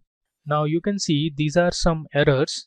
Now it's an error because we have divided A39 by A40. You can see it here. A39 had a text value and A40 had a numeric value, so you cannot obviously divide a text by a number. So it has returned me an error. Now if I want to check the type, close the bracket, hit enter, it has returned me 16. You can see it here. If it's an error value, it will return 16. Similarly, there's one more error here. Let's try this out. Use the type function, give this error, hit enter. This also has returned 16. Now let's check one more example for an array. Now you can write an array inside the type function itself. To write an array, we use curly braces. I'll give 1, 2, 3 and 4 as my array elements. I close the curly braces and the bracket. If I hit enter, it has returned me 64. You can see it here. If it's an array, it will return the data type as 64, which is an array. Now there's a function called isBlank, which checks if a cell is empty or blank. If it is empty, it will return true, else it will return false. Now if you were to check if this cell is empty or not, if I hit enter, it returns me true because you can see it here. Cell A47 is empty and there's no value in it.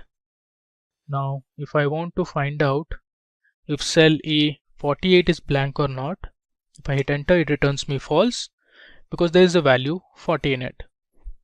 Now we'll see how to use trim function. So the trim function removes all the unnecessary spaces from a string, but it won't remove all the unnecessary spaces except the space between Angela and Stephens. Now I'll copy paste this value to the remaining cells. You can see it has removed all the unnecessary spaces from the original string. Now you can check the length once again. For the trimmed string, if I hit enter, the length is 15 for Stephens. You can see it has removed at least 6 spaces from the original string. Now let's copy paste this formula. It has removed the unnecessary spaces from all the original strings. Next, we have the find function. So the find function returns the starting position of one string within another string. Now you should notice that find function is case sensitive. So let's use the find function here. I'll write find. I want to find where capital S is located in the cell A52 that has Angela Stephens. I'll give a comma, select A52, hit enter. It returns me the starting position, that is 11. Now if I were to check using the find function, this time I want to find where small e is located within A52 which has Angela Stephens. I'll give a comma and I want my start num as 1. Close the bracket, hit enter. It has returned me 7. You can count it here on the top. So where the cursor is the first position. So I'll now keep shifting 2, 3, 4, 5, cell A52 that has Angela Stephens. Close the bracket, hit enter. It has returned me 11. So basically it has returned me this S, but since search function is case insensitive, so it did not care if it was an uppercase S or a lowercase s. Similarly, if I want to find where A is located or capital A is located in Antonio Maino, I'll use the search function. I want to find capital A. Within text I'll give cell A54. Now let's say I want to give my starting num as 5. Close the bracket. It has returned me 19. So it has returned me this A because the only A that exists after 5 is this. So here also, since we searched for capital A, but it looked for any A that was present in Antonio Maino, be it small or capital. Finally, we have a clean function. So the clean function returns all non-printable characters from the text. Now you can see here this cell has 3 lines of text. Now if you want to print this cell in one line, I can use the clean function. It will remove all the non-printable characters. I'll select cell A67, close the bracket, hit enter. There you go. It has printed the address in one line. Now we have one more text which says, I hope you are doing well during the pandemic. Now if I want to clean that cell, close the bracket, it has printed the same sentence in one line. Now there are a few more functions. Let's see them one by one. We have a function called upper. So the upper function converts any text string into uppercase. So we have a string called India. Now if I want to convert India into uppercase, I'll use the upper function. Select that cell. You can see it here. It has converted India into uppercase characters. Similarly, you can use the lower function to convert any text string into lowercase. I'll use the lower function. Select that string, enter. There you go. So all the letters in the word India has been converted into lowercase. Now there's another function called proper, which is used to convert any string into proper case. So I can write a VLOOKUP function something like this. I'll give equal to, search for VLOOKUP. Now my lookup value will be Stuart, give comma. Then I'll select my table array. So I'll take my table array from A2 to C7. If you want, you can choose the entire table also. Give a comma. My column index number is this department column, which is the third column. And range lookup is either true or false. I'll select false, which is 0 for exact match. If I hit enter, you can see it has returned marketing. And in the table also, if you see, Stuart is from the marketing department. So this is a simple example how you can use VLOOKUP. Now if you want, you can choose the entire table. So I can select from A2 to E7, hit enter, it will give the same result. Now suppose I want to find from the marketing department. So this is the person who is from the marketing department. I want to find the city. I'll use the VLOOKUP function again, VLOOKUP. Now my lookup value is marketing. Element column is the leftmost lookup column. Select the remaining table, give a comma. Now my column index number is 2, which is the city column. And I'll give my range lookup as 0 because I want the exact match. I'll hit enter. You can see it has returned me the city to which this person from the marketing department belongs to, that is Kansas. Let's see another example. Suppose I want to find the city to which the person with the last name Davis belongs to. So I'll write my VLOOKUP function. I'll take my lookup value as Davis. I'll give a comma. Now my table array will start from the last name column. And let's select the remaining columns as well. Now my column index number will be 3 as per our selection. For example, let's say we want to find the first name of the person who is from Los Angeles city. So we have our lookup value is Los Angeles, and now we want to find the first name. So I'll again use the lookup function. I'll give my lookup value as Los Angeles, comma. Now my lookup vector is the city column, comma. My resultant vector is the first name column. I close the bracket, hit enter. You can see it has returned me Stuart, which is actually wrong. If you see our original table, the person who is from Los Angeles city is not Stuart, but it's Lucy. So the mistake that we did was, before applying the formula, we did not sort a lookup column. So let me sort this column in ascending order. Go to the data tab, I'll sort it, I'll click sort. Now you can see it has returned me Lucy. And you can see there was an error because we sorted the table, so the values changed. So be aware of this. Now let's try another example. Let's say I want to find the department of the person who was hired on this particular date, which is 10th of November 2001. So I can use the lookup function here. Better, first I'll sort this date hired column in ascending order. Click on sort. Now let's find the department of the person with the last name as Davis. So you can see Davis, and the department it belongs to is sales. So I'll use the HLOOKUP function again. Select my lookup value as Davis, give a comma. Now my table array, I'll select from G2 to M5. Now in this selection, my row index number will be 2, which is the department column. Give a 0, close the bracket, hit enter. It has returned sales. So Davis is from sales department. Moving ahead, now let's explore the if function. So the if function in Excel checks whether a condition is satisfied or met. It returns a value if true, else it will return another value if the condition is not satisfied. So let me use an if function here. I'll give my logical test as, say, the value in cell O11. If it's greater than 5, then I'll return yes, 10 is greater, else I'll return no. Close the bracket, hit enter. You can see the result. It says yes, 10 is greater because our condition 10 is greater than 5. Now if I change this value to 4, it returns no because 4 is not greater than 5. Now we have a question here. I want to add values to this result column. So our condition is, if the player scores more than 50 and average is more than 42, then he is a good player, else he is not a good player. So we'll return not so good. So we have 3 player names, the runs they have scored, and the average they have. So I'll use the and give my condition. I'll write equal to if.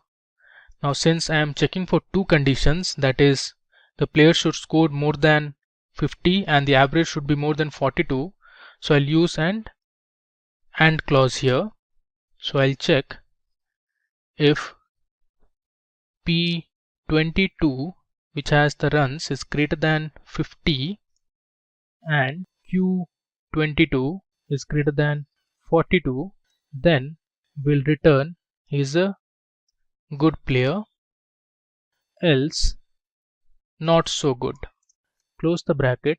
Now if I hit enter, it has returned me good player because both runs and averages they meet our condition. Now let me copy paste this formula.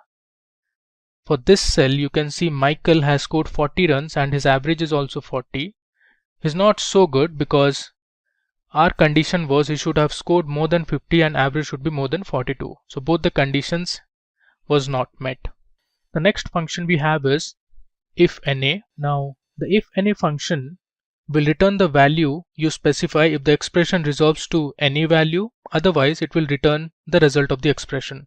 So I want to find the department of Anthony. Now you can see the first name column, there's no name as Anthony. Let's see what happens if you want to find the department of Anthony. So I'll write equal to if NA. Now in value I'll use a VLOOKUP function. I'll give my value as R12, which is Anthony, and I'll choose my column as from O2 to S7. Give a comma. Now the department or the column index number is 3, which is the department column. I'll give 0, close the bracket, give another comma. Now if the value results in NA, we'll return such as value not found. Hit enter. You can see it here. It has returned me value not found because our VLOOKUP function could not find any lookup value as Anthony in the first name column. So it returned value not found. Similarly, there's one more function called iferror, returned value not found. Similarly, there's one more function called iferror. So the iferror function returns the error value if the expression is an error. Otherwise, it returns the value of the expression if there is no error. So these two cells, you can see we have some values 10 and 0. Let's say I want to use the iferror function, and the value I'll give is, say I want to divide u3 by u4. So I'm dividing 10 by 0. Now if the result is an error, we'll return cannot divide. Close the bracket, hit enter. You can see it has returned me cannot divide because you cannot divide a number by 0. Hence there was an error, so it returned this value. Now let's say I want to divide, let's say I want to use the iferror function again. And now I want to divide w3, which has the value 10, by w4, which has the value 5. I'll give the value iferror, that is cannot divide.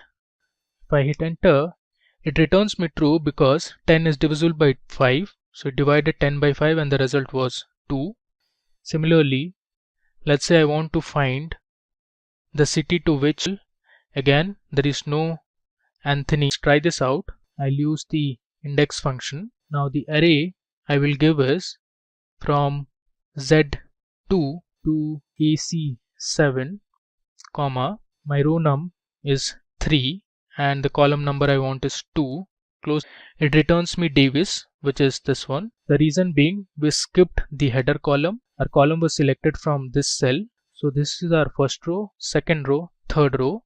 So third row and second column we have Davis. Similarly, let's check for fifth row and fourth column. I'll use the index function. I'll give my array from Z2 to AD7 this time. I'm selecting the entire table. I'll give my row number as 5 and my column as 4. Close the bracket, hit enter. The result it returns is Boston. You can see the fifth row is this one and the fourth column is city, so it returned us Boston. Now the match function returns the relative position of an item in an array that matches a specified value. So if you want to find the position at which events is located in the table, so you can use the match function something like this. Match, I'll take my lookup value as y15, which has events, comma. Now my lookup array will be the last name column because events was from the last name column, comma. I'll give 0 for exact match. I'll hit enter. It gives me 5. Events was present in the fifth row. Let's check for Boston now. I'll use the match function again. My lookup value will be Boston, comma. My lookup array will be the city column, comma. I want the exact match. Close the bracket, hit enter. It returns 6. So if you start from the beginning here, this is the first row, second, third, fourth, fifth and sixth. In sixth row we have Boston. Now you can use this index match function to return a value in a column to the left. With VLOOKUP, you are stuck returning a value from a column. I'll select my lookup array from Z1 to Z7, comma, 0. I close the brackets, hit enter. It has returned Kansas. You can see Jensen, the first name Jensen, belonged to city Kansas. Similarly, let's find the city to which the person with the last name as Evans belongs to. So Evans, you can see from the table, belongs to Los Angeles. Let's find out using our index match function.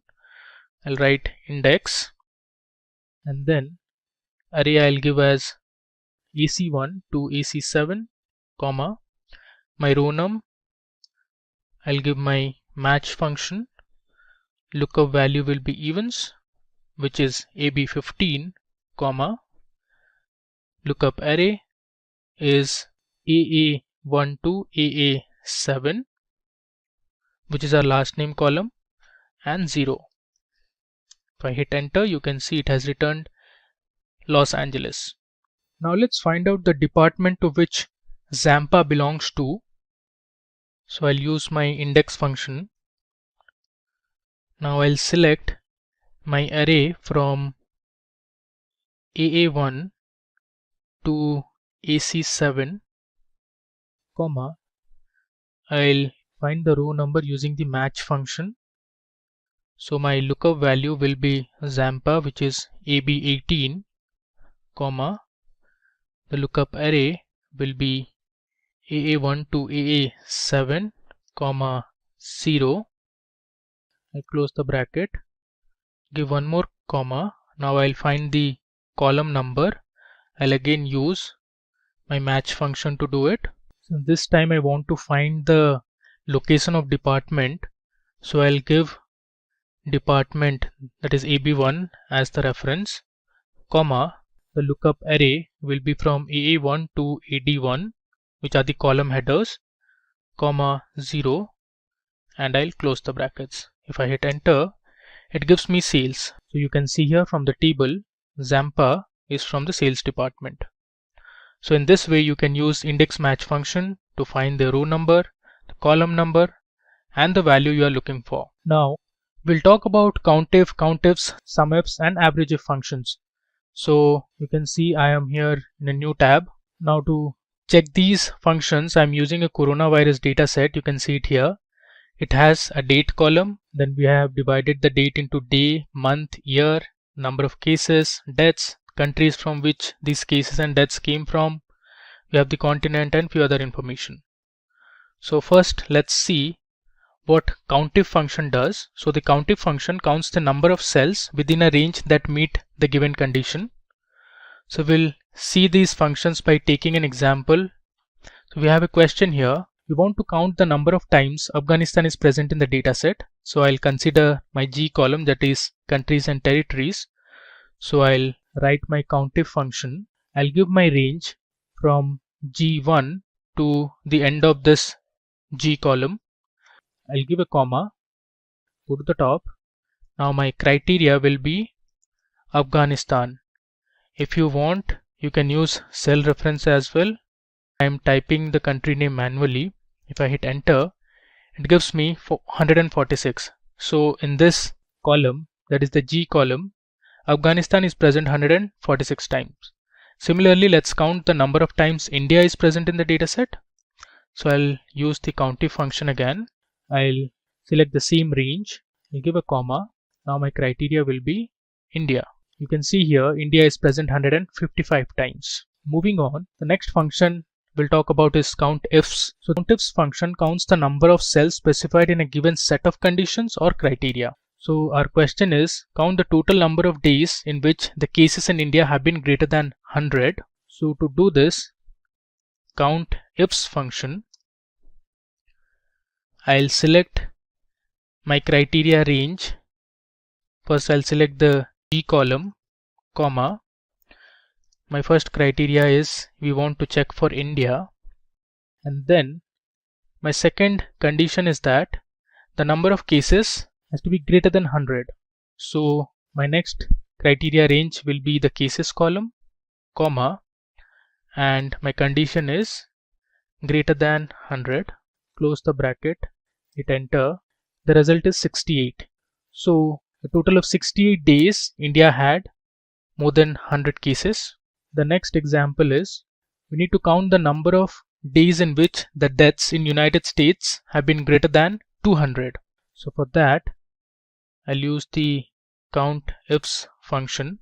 I'll give my criteria. So this time I am taking my first criteria as the cases, comma. So the cases have to be greater than 200. Close the bracket, hit enter. So you can see the total cases in India till 3rd of June have been more than 2 lakhs. Now I want to find the total deaths in the United States till the 3rd of June. I'll use the same sumif function. Now my first criteria will be the G column, comma, I'll give my second value as United States of America. I'll use the same format using underscore, States of America, comma. Now the second range will be the deaths column. Close the bracket, hit enter. You can see the total deaths in the United States till 3rd of June have crossed 1 lakh. Similarly, let's now see our sumifs function. So the sumifs function adds the cells specified in a given set of conditions or criteria. So we have a question here. We want to find the total cases in France on those days where the deaths have been less than 100. So this should be those days instead of whose. Okay, so let's see our sumifs function. Now first we need to give the sum range. Since we want to find the total cases, so we'll give the sum range as the column E, comma. Now the second criteria is the countries column, so I'll give the G column, and we want to check for France, give that criteria, comma. The second criteria is I need to find only for those days where the deaths have been less than 100. So I'll give the deaths column, comma, the criteria should be less than 100. Close the bracket, hit enter. This is the result. So the total cases in France on those days where the deaths have been less than 100 is 20,638. Now let's talk about the average if function. So the average if function finds the average or the arithmetic mean of the cells specified by a given condition or criteria. So our question is, we want to find the total average daily cases in India. This is till the 3rd of June. So I'll use the average if function, and my first criteria I'll select is the countries column, and my criteria will be India, and then I'll give the range, that is the E column, which has the cases. If I hit enter, so these are the daily average cases in India till the 3rd of June. Next, let's talk about some date and time functions in Excel. You can see here I am in my date and time sheet. So let's start with the today function. The today function returns the current date or today's date. So if I write equal to today, close the bracket, hit enter, it will return me today's date, which is 28th of July.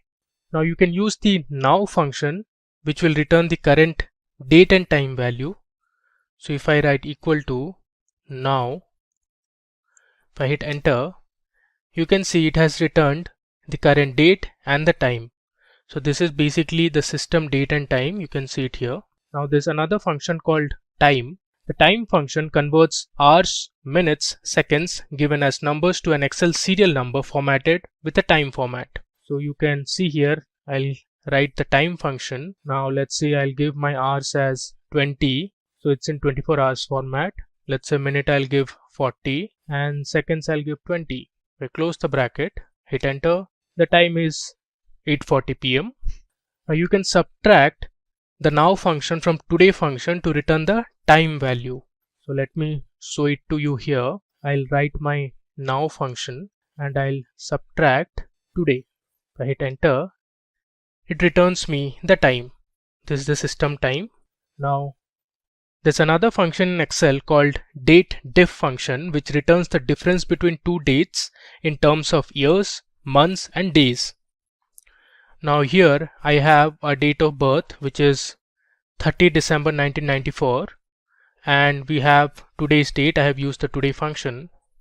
If I want to find the age, I can use the dateDiff function. So I'll write dateDiff, and in that I'll give my first date value as the date of birth, which is 30 December 1994, comma, my second date value will be today's date, which is 28th of July. Now I want to find the age in terms of years, so within double quotes I'll give Y. If I hit enter, it gives me 25. So it has subtracted our first date value and the second date value to return the year. Now the dateDiff function will always return a whole number. You can see it here, this was a whole number. You can use the year frac function in Excel to return the year fraction representing the number of whole days between the start date and the end date. So I can use the year frac function here, right? Year frac. My start date will be my date of birth. Now the end date will be today's day, comma, basis. I'll give 1, which is actually, it will divide the actual number of days by the actual days in a year. Right, enter. It gives me my year fraction, which is 25.5763. Now let's say I'll replace 1 with, let's say, 2. Right, enter. It gives me 25.95. You can see it here. If you give 2, it will divide the actual days by 360. Now the default value is 0. Moving ahead, we have the weekday function. Now the weekday function returns a number from 1 to 7, identifying the day of the week of a date. So let me use the weekday function. I'll give my serial number as today. Right, enter. It gives me 3. Now let's say I want to use the weekday function again. I'll use my cell reference A2, which has the today's date, comma. Now the return type I'll give as 2, which means it starts from Monday through Sunday. So the first day of the week starts on a Monday and ends on a Sunday. I give 2, close the bracket, hit enter, it gives me 2. It's the second day of the week. Then we can have your day function, month function, and year function. Let's explore them one by one. So the day function returns the day of the month. It will have a number between 1 to 31. So 1 means the beginning of the month and 31 means the last day of the month. So if I use my day function on A2, which is today's date, if I hit enter, it gives me 28, that is 28th of July. Now similarly, let's check for month. I'll give the same cell reference, hit enter. It gives me 7, which means the July month. Now let's find the year, give the cell reference, hit enter. It returns me the year, that is 2020. Now you can extract the hours, minutes and seconds from a time value. So I'll use the hour function to get the hour value from the current time. You can see it has returned 14, which means it's 2 p.m. Now let's find out the minute also. I'll use the minute function, give my now function, hit enter, it gives me 19. So it's 2 p.m. and 19 minutes. Now let's find out the seconds also. I'll give my now function to get the second also. There's another function in Excel called days 360. So days 360 function returns the number of days between two dates based on a 360-day year. So we assume that in a year all the months have 30 days. So I'll use my days 360 function.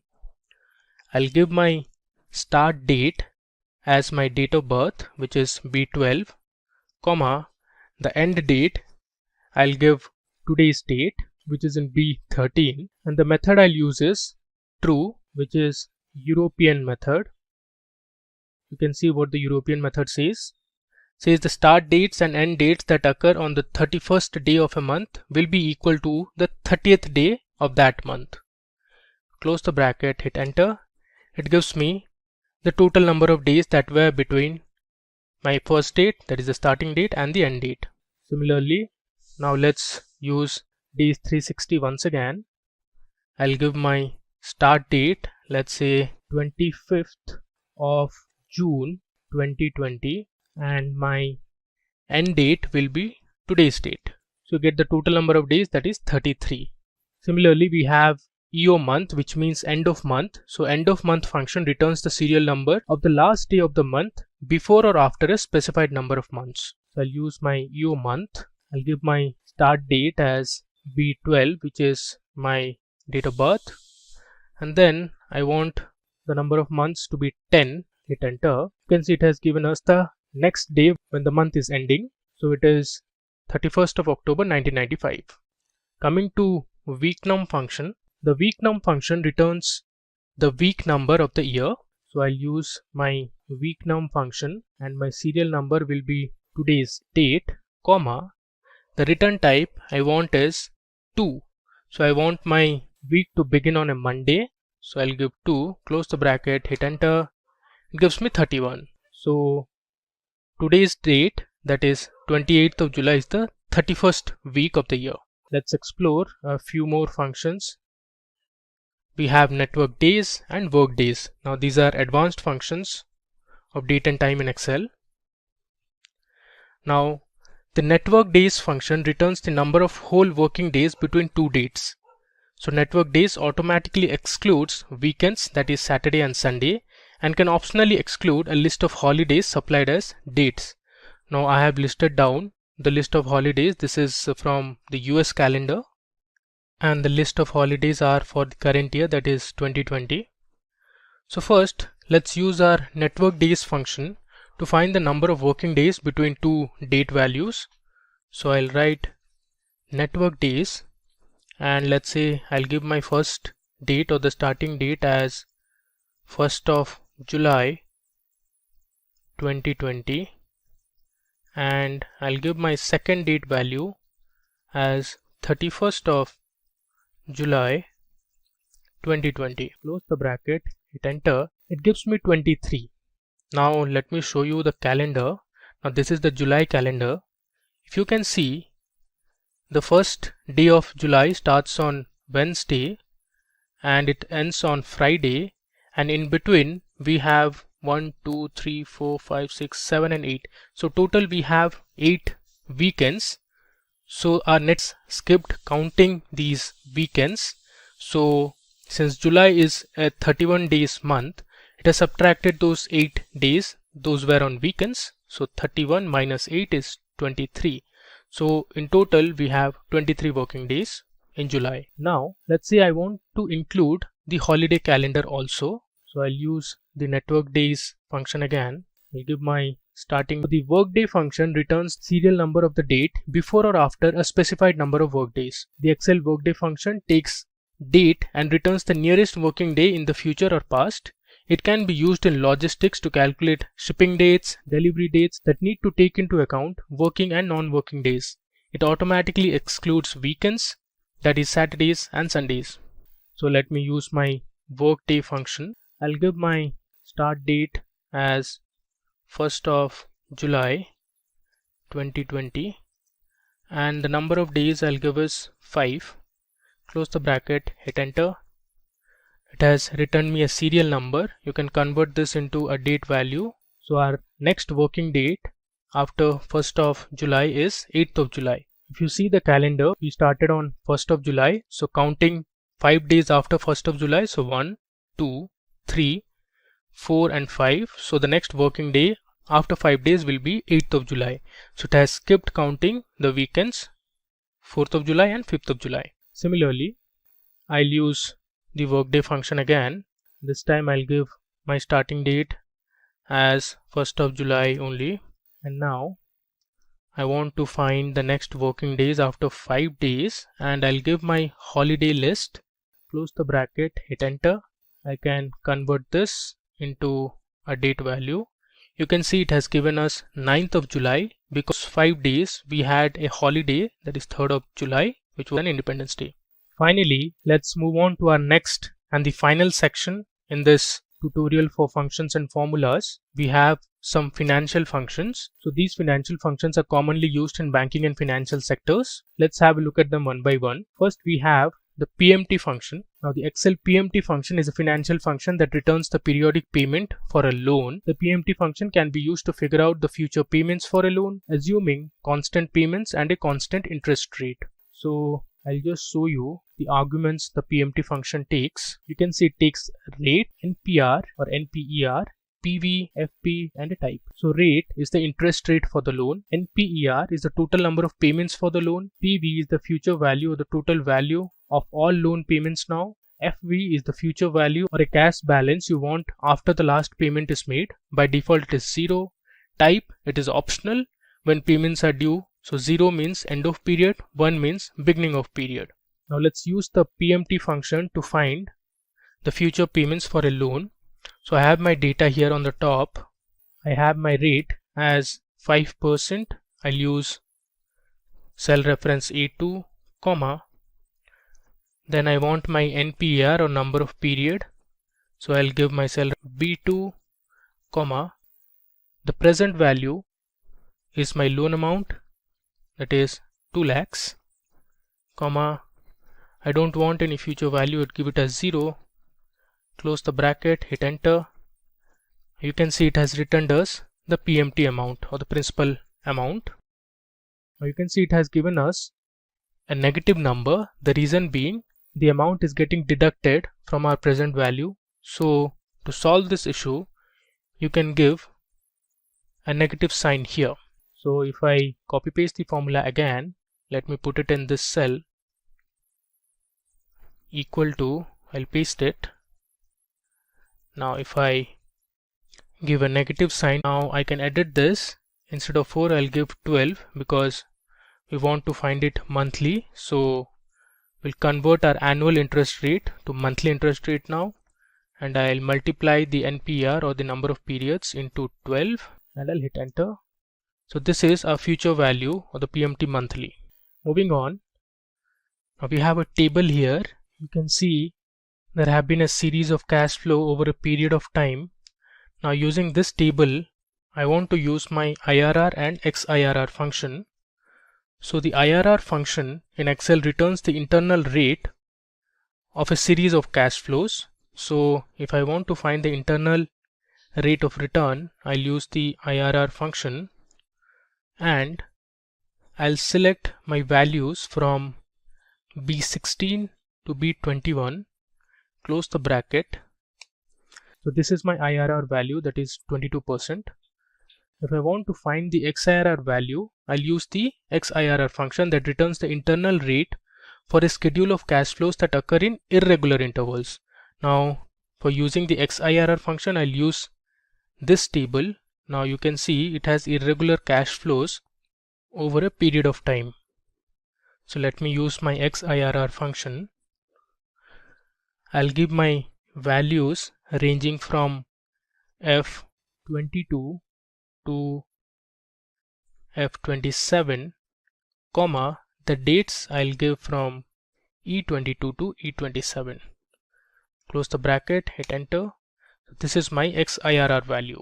Up next, we'll see how to find out the future value.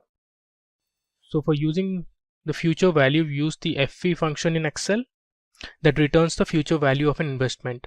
You can use the FV function to get the future value of an investment assuming periodic constant payments with a constant interest rate also.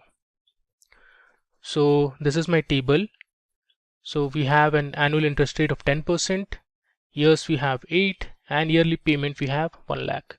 Now to find the future value, I'll use equal to FV rate, I'll give G4, which is 10%, comma, NPER, I'll give G5, which is the number of years, that is 8, and yearly payment I'll give 1 lakh, which is G6, comma, present value 0, type is also 0, hit enter. So this is my future value, which is 11 lakhs 43,588. Similarly, if you want to find the present value, so you can use the PV function which returns the present value of an investment, that is the total amount that a series of future payments is worth now. So let me use the PV function.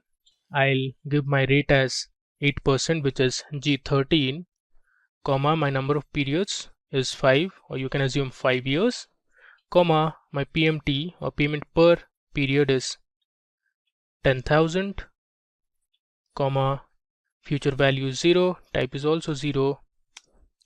So this is my present value. Up next, we have the net present value or the NPV function. So the NPV formula or the function calculates the net present value of an investment based on a discount rate and a series of future payments having negative values and income having positive values. So you can see in the table here, our investment has a negative value and our incomes have positive values, and we have a discount rate of 10%. Now let's find the net present value. We use the NPV function. Now the rate I'll give is 10%, comma. Rules. How to add columns or how to add multiple columns in Excel. Now without further ado, let's get started with the practical mode. Now we have started our Excel worksheet, and here you can see we have employee details on our worksheet. Now all of a sudden you wanted to add employee second name as well, or a last name, right? So you're a beginner and you don't know how to add a column, or you might be a little ambiguous, right?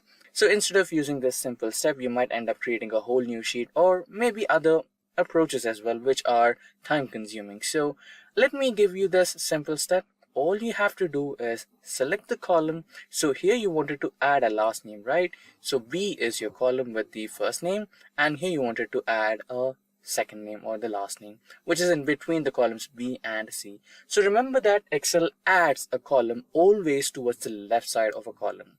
So here if you wanted to add a column next to B, then you want to select the column C and right click and select the insert option so that it can be added in between B and C, which is adjacent to B. So let's look at it, right? So you have added the next column, or a new column right next to the column B, and it's in between the designation and employee name. Now you can add your second name. So that's how you create a new column in Excel. Now in case if you wanted to create multiple columns altogether, so here we needed a second name. Also here you have a designation and you wanted to add another column which assigns managers to the employees, right? So let's delete it, delete the second column, and let me explain you what I want to do. So here you wanted to add the second name of the employee and also the manager of these employees, right? So here you wanted to add two columns altogether, right? And now you might be wondering, could I add two columns together, or will it work only for the one column thing, right? No, it works for two columns and also more than two columns altogether. So you wanted to add two columns here, right? So select the two columns. You can select, or you can click on the column C and hold that left key and drag it along the right side. Okay, so here I have selected two columns and here it's three, right?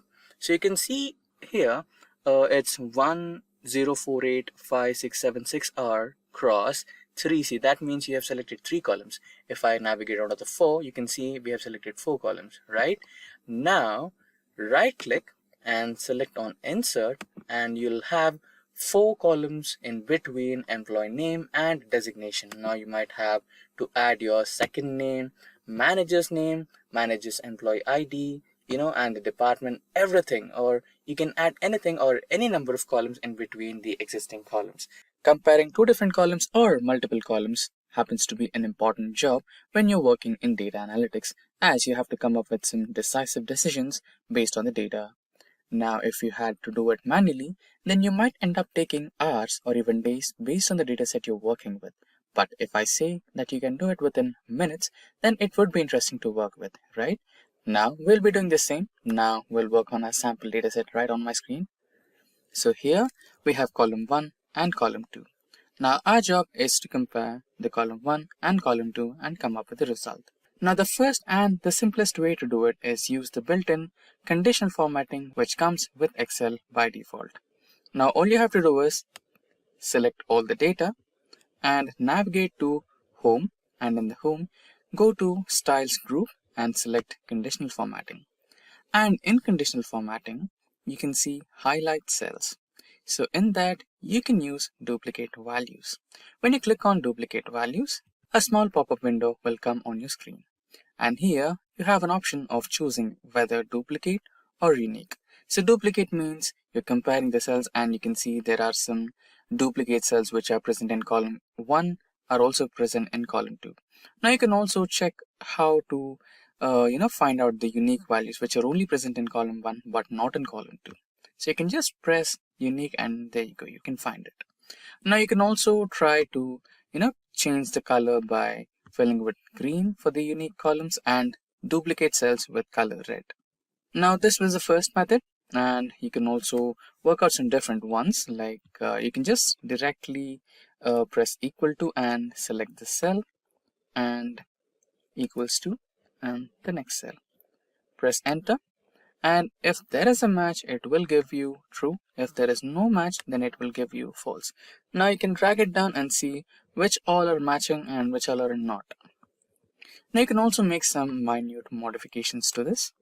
So if in case you didn't find the data, then you can say not found. So for that, you can try if and inside brackets, and then you can give the value as not found.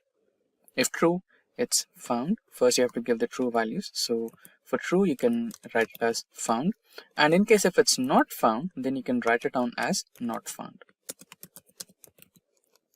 There you go. Close the bracket, press enter, and there you go. If there is a perfect match, you will have found, and if there is no match, then you'll get not found. Now, so far we have discussed comparing two cells using conditional formatting and also by using equals to operator, and trying to add some tweaks to the equals to operator by involving with if operator. And apart from those, we also have another way to compare two columns in Excel. So another way is using the lookup functions. So we'll use a simple VLOOKUP function to compare both the cells. So for that, let's type in equals to VLOOKUP space and select the cell you want to check for, and then the range of elements you want to compare, and then I'll press F4 to log them. Now you want the data from column 1, and now you want the exact match, so 0. Press enter. So there you go. So the elements which are present in column 1 and column 2 are being displayed here. So but in case if the elements are not found, you'll get an error. So let's look at that. Simply drag the formula to all the cells, and there you go. So the elements which are matching will give you the proper result, but the ones which are not matching will give you not applicable or error message. This can be fixed. We can make some minor tweaks to the same formula. So we can add if error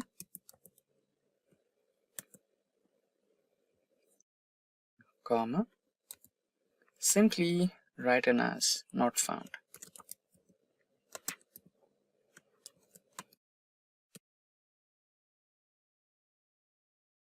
And close the bracket. So that should do. So we have closed the bracket and press enter. There you go. Now simply drag this, and soon you can see the data which is having no match is shown as not found. Now there is another possibility. Okay, let's get back to another different sheet. So this should work. So we already have the formula, so let's erase that first. I'll erase the whole data and even this one. Yeah, now we have the clear column 4. So here you can see we have Ford India, and here you can see we have just Ford. And similarly, here you have Mahindra and Mahindra, and here you have Mahindra, right? So in some situations, you might have to compare two different columns, but the names might be a little different, right? So for example, if you're working with Oracle, and if you're working with Oracle America, and you have in the first case is Oracle and in the second column is Oracle America, then those are one and the same, but you have some minor text changes, right? Just like here you have Ford India and here you have Ford. So what if you had such kind of issues? So you can also make some minor tweaks to it. So using the same lookup formula, you can add equals to VLOOKUP,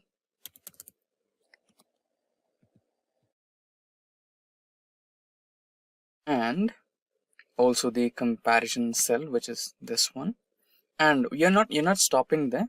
You're trying to add the wildcard here. So the wildcard is asterisk, which means if there is anything like if you get the comparison between the first cell and the second cell which matches, and if there is anything extra rather than the actual cell, please try to consider it. So that's what we're going to do. So after entering the wildcard symbol, you'll select the range of columns which you have to fetch the data from, and then try to fix them using function key F4. You're looking from the column number 1 and then you're finding the exact match. Now you can close it and enter. Now let's try to drag it. There you go. So you have the data. Mahindra and Mahindra, Hyundai India, Honda India. Auto sum in Excel.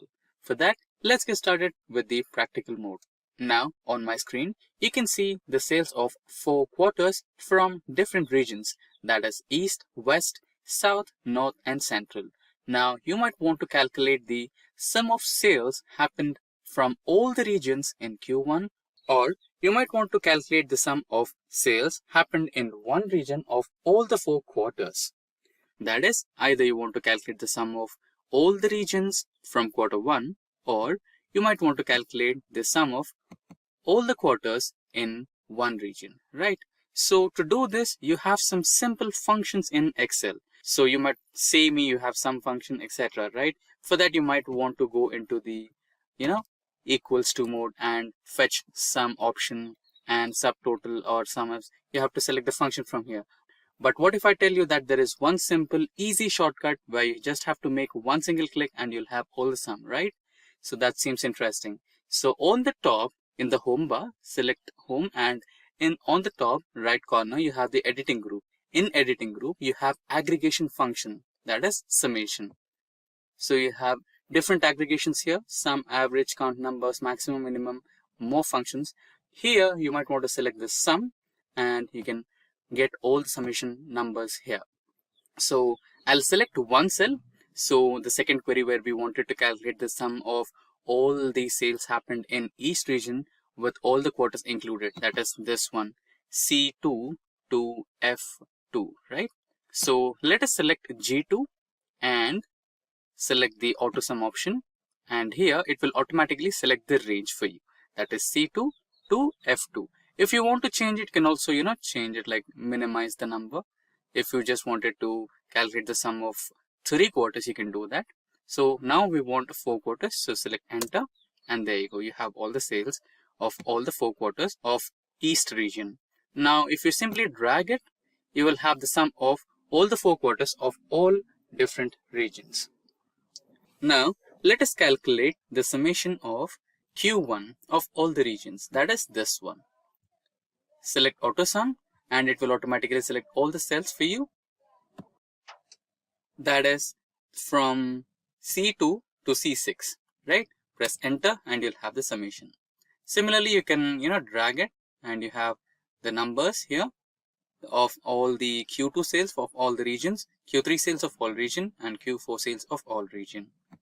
Now let us try to change the color so that you can have a reference, that is it's different, it's this total sum, or right, you just have a reference to identify it. Now similarly to this one as well.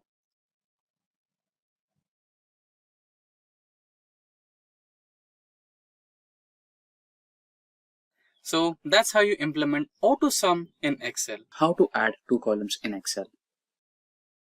So first, let us assume that we are trying to add 2 columns in Excel which has textual kind of data.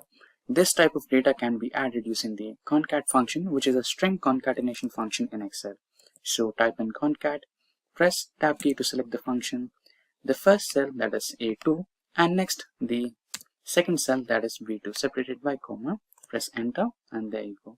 Now you can see we don't have a space, so you can modify the formula, add space, double quotes, space, double quotes, comma, press enter. There you go. Now you can drag the same formula across all the cells and you have it. Now coming to the last column where we literally have numbers, right? So you can add 2 different numbers over here.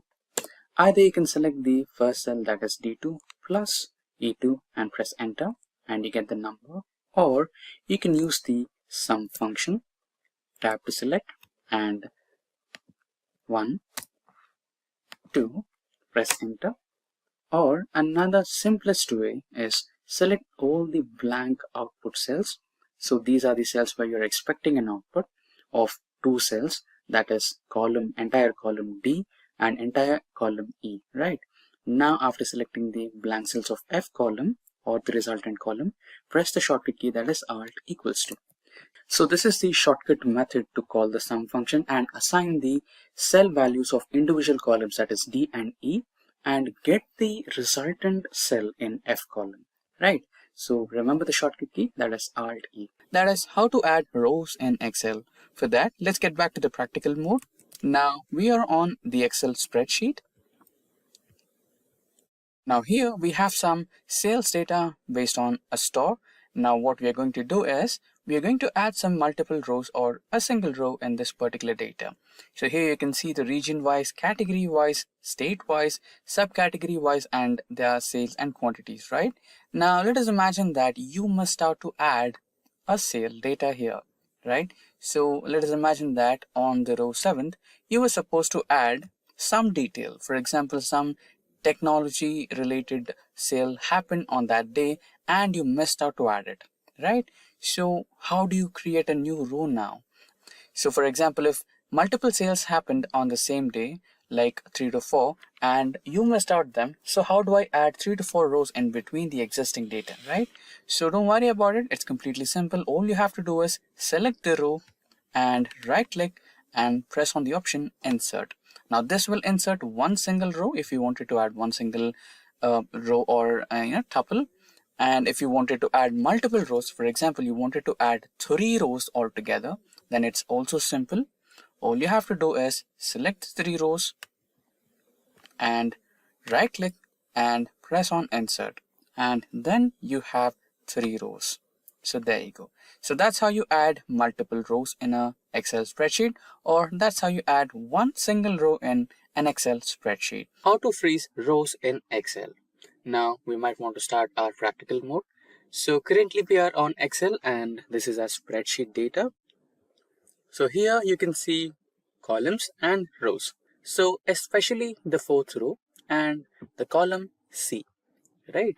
So currently we have data on our spreadsheet and it is exceeding the number of rows currently visible on our screen, right? So when you scroll down, you can see that the header or the headers of all the columns are getting vanished or scrolled up along with the data, right?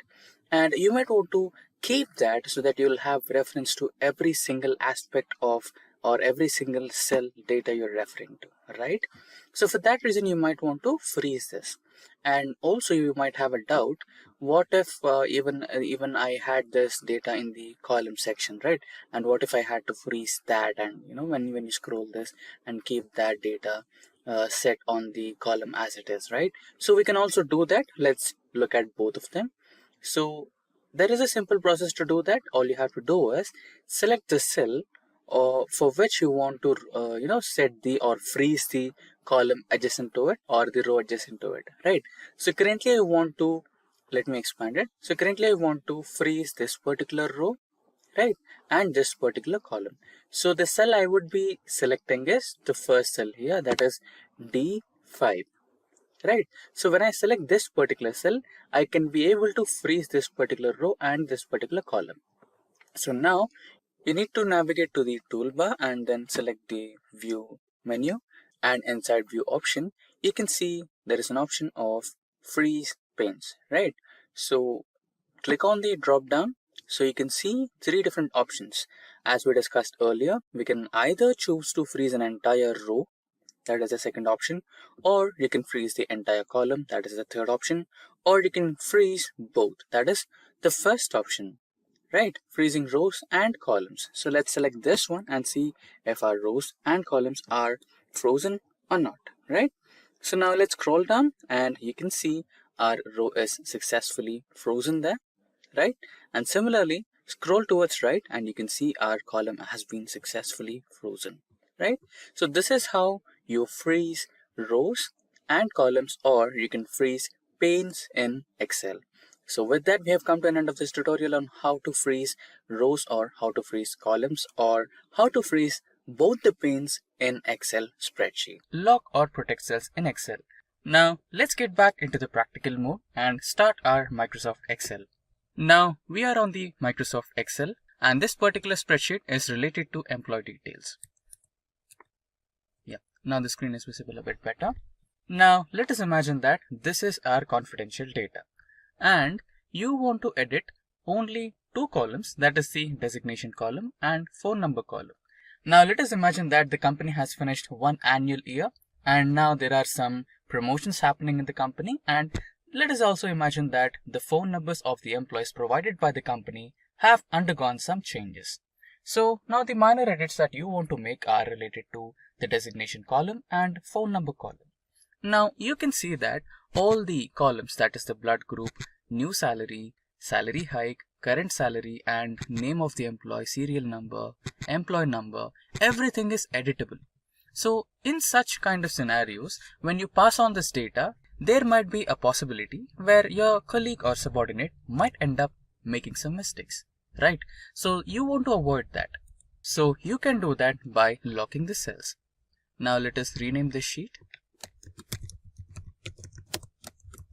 Now the sheet has been renamed successfully. So now you can lock the cells by the following process. So in this process, you have two major steps. First one is to lock the cells, and the next one is to protect the cells by a password.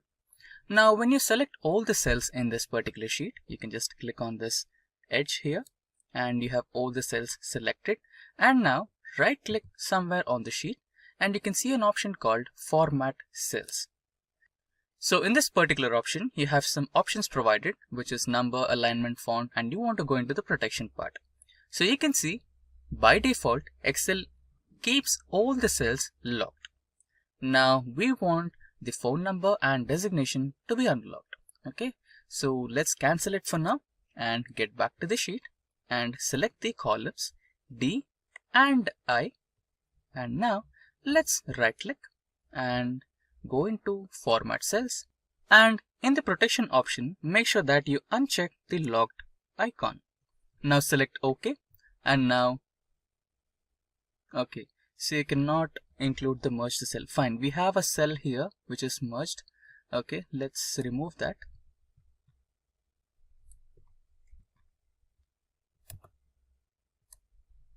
Okay, now again select the entire column, right click, get into Format Cells and uncheck the lock option, select OK.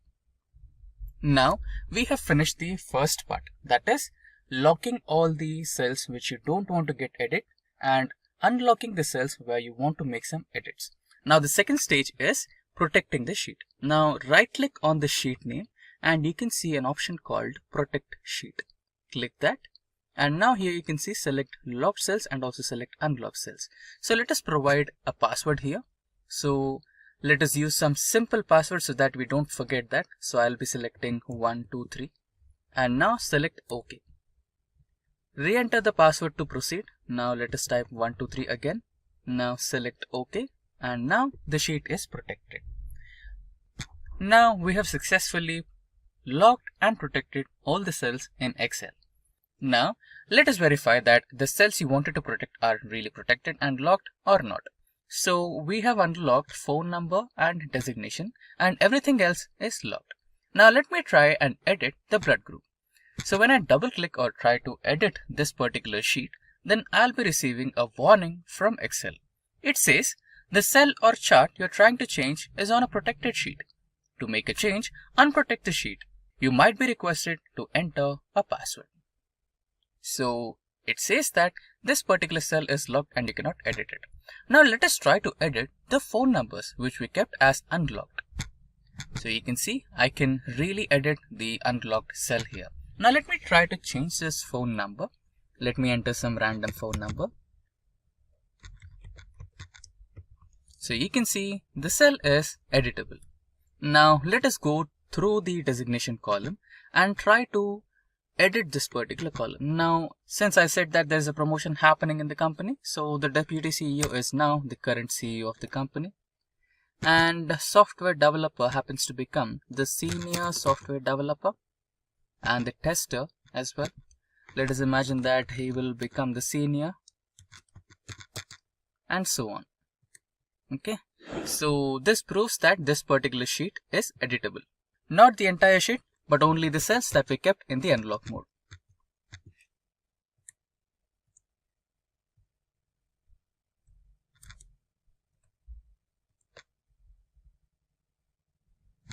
Okay. Now, this is how you lock and protect your cells in Excel. And you can see on my screen we have the sales data of one single employee in the month of January. Okay, so this is the sales data of John in January sales. Now, let us imagine that we have the same person's or same John's data of sales of all the 3 months. Okay, so here we have the sales data of John for January, February, and March. And you wanted to club all these 3 months and write it down as quarter 1, right? So let us try doing it. Now you can see that only January is replaced as quarter 1 and February and March are still remaining the same. So let us try to delete them. So we have deleted them, and I think now it looks like this is the sales data of one single quarter, that is quarter 1. But again, quarter 1 is under column B, and anyone who looks at it feels like this data is of January, February, and March, and all the quarter 1 details are only present in B column, but C and D are completely, different from this one, right? So you don't want that kind of an impression on your, the one who are presenting to you. So in those situations, you want to merge all these 3 columns and make sure that the quarter 1 is present somewhere in between the cells so that all the data looks relevant and it defines that these data elements belong to quarter 1, right? So there is an option in Excel to do that. So select all the cells that you want to merge and go into Home button, and in Home button, get into the alignment group and select Merge and Center. So you can do it directly. Also, you have a couple of more options. There is merge and center, merge across, merge cells, and unmerge. So we'll go through it one by one. So first we'll go through merge and center. So there you go. The cells got merged and it has been aligned into center. Now again, if your manager or anyone superior to you wants this to be, independent, like they want it to be in terms of January, February, and March, so that they can have access to it in month-wise. So you want to unmerge it back, right? How to do that now? So the same menu and select unmerge, and there you go. You have your data back in the original form again. All you have to do is, rename a few cells. There you go. And you have it back, right? So in a few situations, okay, you can also add the borders so that it looks more relevant. Now, now let's try to merge this again and merge in center. Yeah. Now again, let us imagine that you are going through an appraisal cycle and you also wanted to add some comments about the sales happening in your company regarding all the employees, right? So also we have that here. Now let me expand a little bit. Yeah, there you go. So again, let's merge and center. Now you wanted to take a review of your level 1, level 2, and level 3 managers.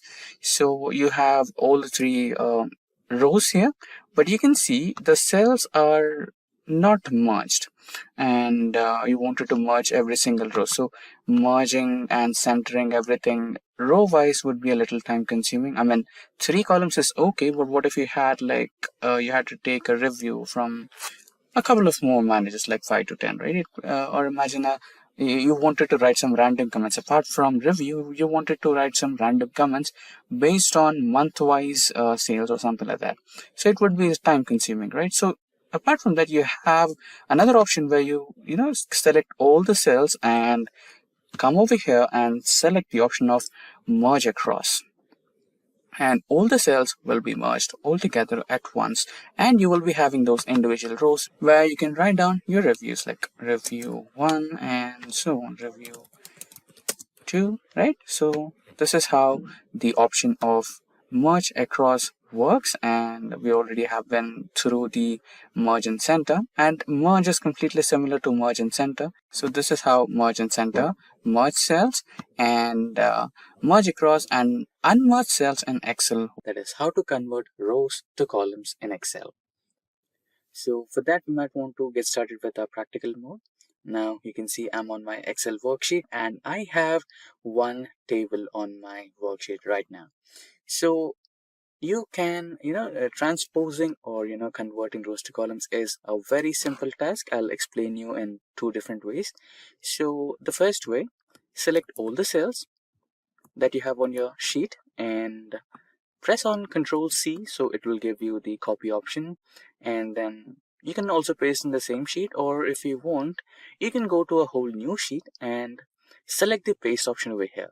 But before selecting the actual paste option, you can see a small drop down icon. Click on that and navigate to paste special, and in this you can see transpose option. Click on that, or make sure that it's checked and press OK.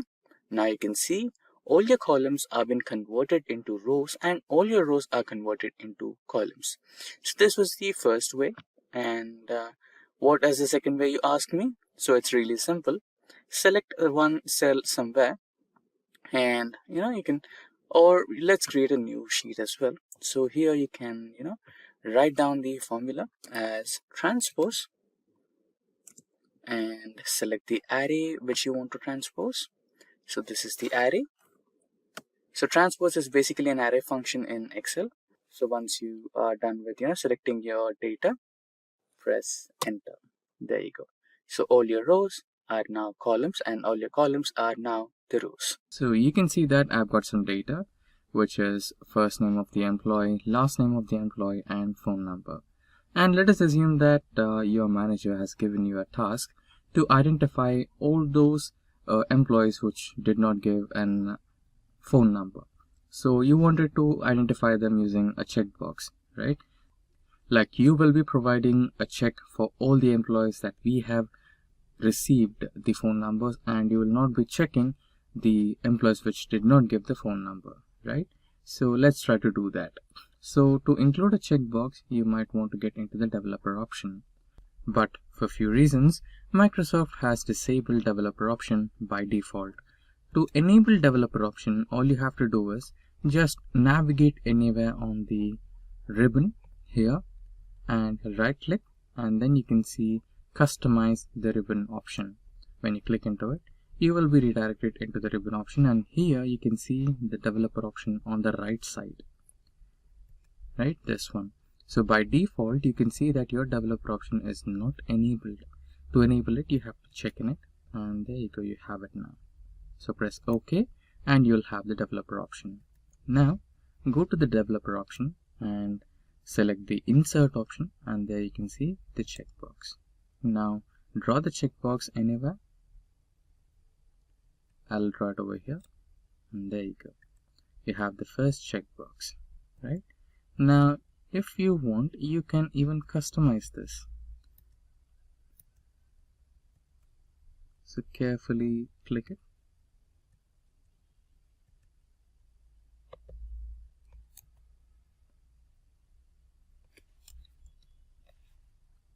You can edit the text and write it as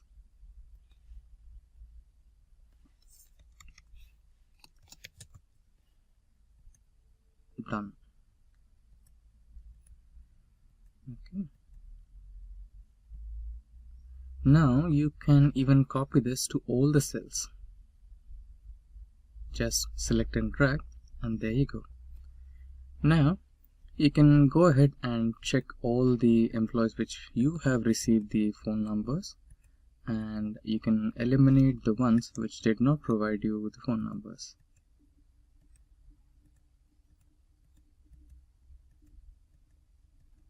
That's how you can do it. And there's also another option where you can use this to include it in a formula. Since this data is only of 25 rows, you can manually check in the data and you can leave the data which is you have not received. But what if you had 2500, right? Then you might need formula.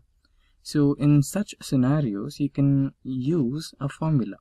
So how do you use that? So for example, if this particular box is checked, then you will get a true value here, and if it's not checked, you will have a false value. Then you can use that boolean value to include in your formula, right? Sounds interesting. Now let's try to implement that. You can right click the cell and you can find format control.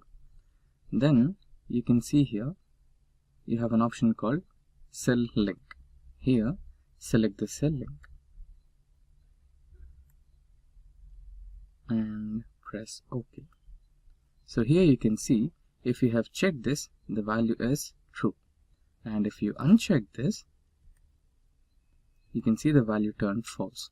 Now you can use this particular cell reference for including this in a formula. Now let us also check how to include checkboxes on Google Sheets.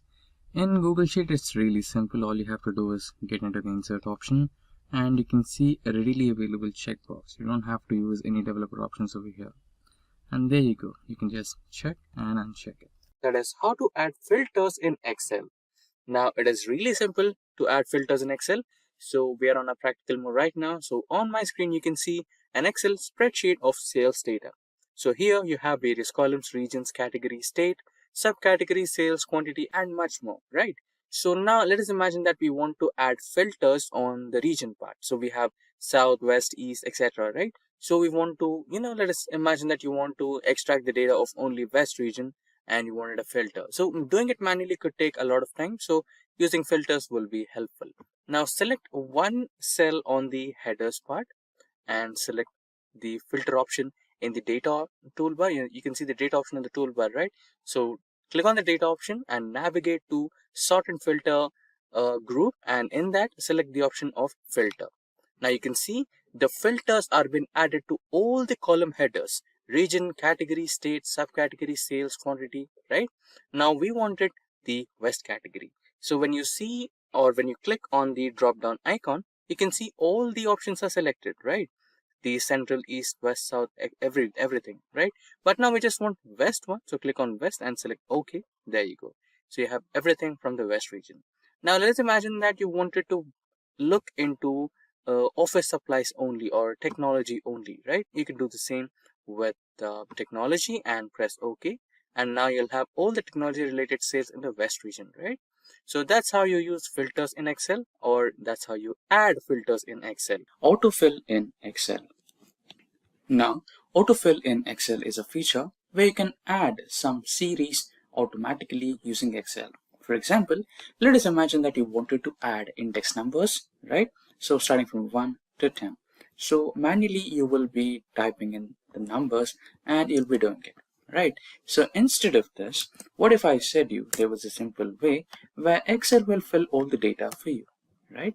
So just start with 1, 2, and select these two cells, and you can see the flash logo over here, right? So that's the indication that Excel has understood your pattern and it is ready to fill the remaining numbers. So as long as you drag this logo or that ending part where you have a small square box, that will fill all the numbers until where you have dragged it.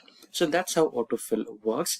And you might be wondering, will it work only for numbers? No, it will also work on some logics as well.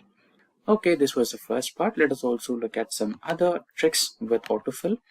Now, most of the time you might be just adding one number and try to drag that cell, and the result is it will copy the same number all the time, right? So you can change it by clicking on this menu. You can click on fill series and it will change to series. And this was one more trick with numbers. Now getting back to the next type.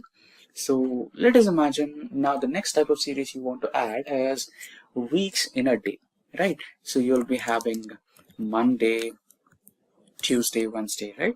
So you can also do the series of weekdays using autofill in Excel as well. So drag that cell and it will give you all the days or weekdays in a week. Now let's try January, and this will give you the months in a year in the shortcut way, right? Since you just added the first 3 letters of the month, it will recognize the pattern and it will do the same for you. Now let us try the full names of months, right? And now let's try to drag it. It'll fill all the full names of all the months. Now let's try the dates. So let us imagine that this is the first day of the current year, right? It will now give you all the dates of that current month or until the end of the year as well. There you go. Now let us imagine that your manager tells you to add the dates of working days in the month of January. So how can you do that? It's simple. All you need to do is select the cell, go to the fill option, select series, and here select column wise since you want the dates and columns. And here in the type select date, date unit should be weekday and the stop value should be the next month, right? Since your manager asked for the weekdays of January. So your stop value will be the 1st of February. Press OK and there you go. So since the 1st of January is Friday, it's selected over here and the rest too, Saturday and Sunday, are eliminated. Similarly, we have all the dates here of working days only. So that's how you use autofill in Excel. How to add watermark to Excel. Now on my sheet, you can see some data. So here we wanted to add some watermark logo to your Excel spreadsheet so that it looks genuine and worked by you, right? So that's the overall idea of adding a watermark. Now go to the insert window and in the insert window, go to the text option, click on that, select header and footer. Once you select header and footer, you can see something on your screen like this. So in this box, which is highlighted by a cursor, is where you're going to add the picture. On my top in the menu bar, you can see header and footer elements. In this, select the picture element and it will navigate to you to a different option window. Since we are adding the image from our local system, select from file, or if you are adding from your Bing or any search window, you can also add that or OneDrive as well. But now let's go with from file. It will directly navigate you to the pictures folder in your local system. So here is my Simplilearn's logo. Click on it and select insert. Now you can see the image is added in this format, which is ampersand and picture. And you might wonder, where is the picture? It is actually present. To view it, click on any cell in the spreadsheet and there you go, you can see it. Now you might be wondering, the image is a little towards top and abnormally placed, right? So no worries, you can always format your picture. Just press enter and use enter to move your picture towards the center of your data spreadsheet. And also there is another option of format picture altogether. Here you can adjust the height and width of your image by increasing and decreasing width or increasing and decreasing height. Using the arrow marks also works. And apart from this, there is another option of picture formatting where you can choose your image to be washing out, black and white, grayscale or anything. So currently I'm going with automatic, which will automatically adjust the brightness and everything for your image. It looks perfectly fine. So click on OK and there you go. Right. So now this should be fine. Right. Now everything is done and everything is automatically saved if you are having that autosave option on your spreadsheet. And let's go back to the normal view from the header and footer view. Click on the view and go to normal. You might be confused, right? Where is the logo? It vanished. Did I have to save it? No, it's already saved. Everything is fine. Even the image is there, but you cannot see it in normal view. To see it, click on File, click on Print, then you can see the logo. It will be present only on the printed pages, not on the normal view. Okay, so that's how you work with watermarks in Excel, and that's how you can add and customize your watermarks using Excel. How to insert PDF in Excel. Now there are multiple ways to insert a PDF into Excel, so we will go through a couple of ways. First is, here let us imagine that we wanted to insert some PowerPoint presentation in PDF format into our Excel sheet, so that it belongs to Excel Basics. Now click on the cell where you want to add the PDF, or just click any cell in the Excel spreadsheet, then go to the option of insert in the toolbar. Then navigate to text option, click on it and select object. And here you can select create from file and then you can browse. And here you have your Excel Basics PDF in my documents. Click on that, select insert. So here you can just press OK. and the PDF will be inserted. Now you can minimize the size of PDF to fit the cell. There you go. The PDF got successfully inserted into your Excel spreadsheet. Now let's discuss about the second way. Now the second way is completely same. The only difference is you can add some logo to your PDF. So you can see it has been added in direct form of a PDF, like what's the first slide of the PPT. But instead of that, if you wanted to highlight it as an icon, then you can select the display as icon button here and press OK. Now you don't have to reformat the size of your PPT or PDF. All you have to do is add the logo to your PDF, and it will also include the title. So this is another way of adding PDF to your Excel sheet. Now another way. So a few times you don't want the first page of the PDF to be visible, or any kind of logo of that PDF reader to be visible on your spreadsheet. Sometimes all you want is some dedicated image or a dedicated logo, right? So this time let's try to add a dedicated image to our PDF. So go to insert again. Here you can see the illustrations option. Click on picture, and from this device, so I will select the Simplilearn's logo, and now you have to resize the logo a little bit to fit the cell. There you go.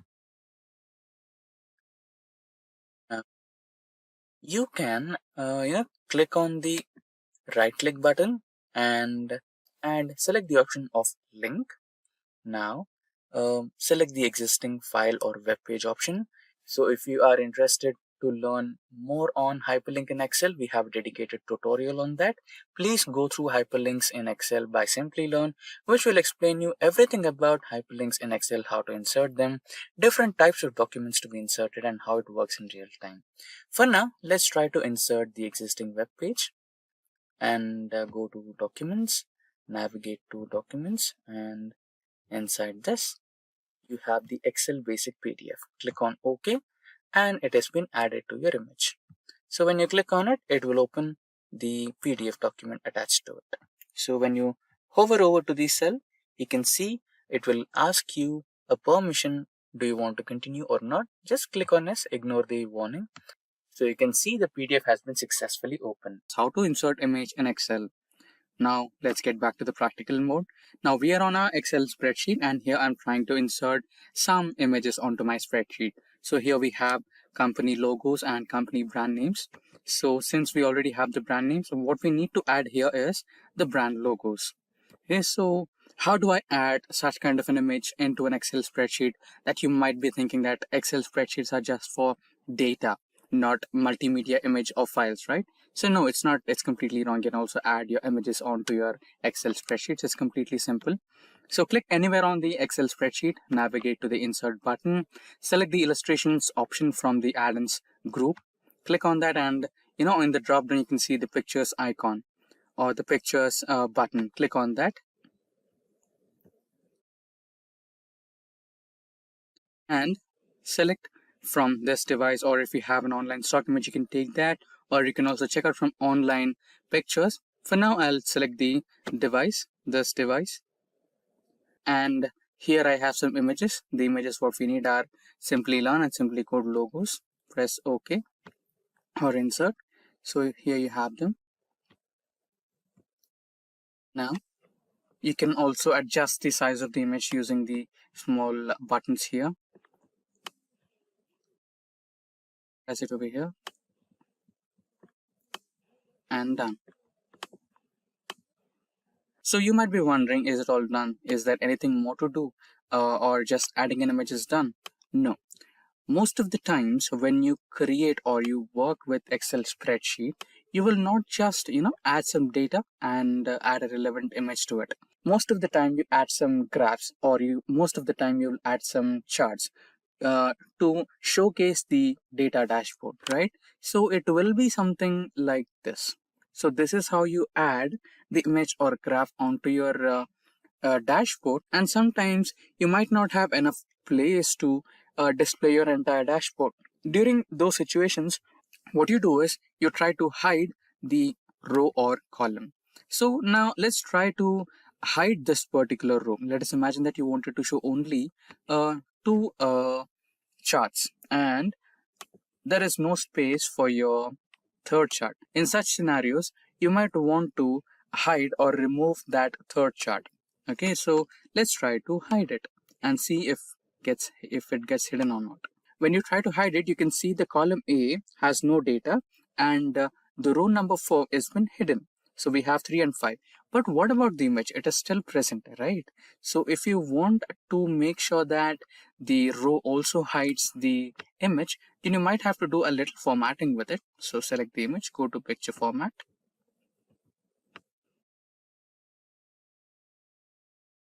Or you can also right click and directly navigate to picture format.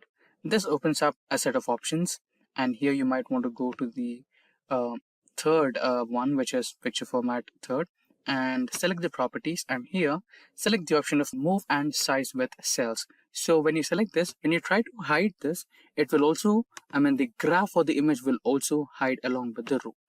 So that's how you do it. So slices in Excel are software filters used along with Excel tables or Excel pivot tables over a large amount of data. Not just filtering out data, but slices also help you with an easy understanding of the information being extracted and displayed on the screen. Now, Microsoft Excel slices are compatible with Windows and Macintosh operating systems. Now, let us understand how to implement slices in Excel. So for that, we might want to get back to the practical mode, that is, starting our Microsoft Excel. Now, we are on our Excel sheet, and as you can see on my screen, there is some data available on the Excel spreadsheet. And this table is not just any table. This table from Microsoft Excel has been converted into an actual table. As you know, by default, Excel considers all the data which has been inserted into the spreadsheet as a database. And to implement these slices in Excel, we might want to create or convert the format of database into a normal table. For that, you can select all your data and just press Ctrl T, and that will allow you an option called Convert the Data into Table. Now, since this table is already converted as a table, we can directly start implementing or inserting slices into the spreadsheet. Now for that, select all your data.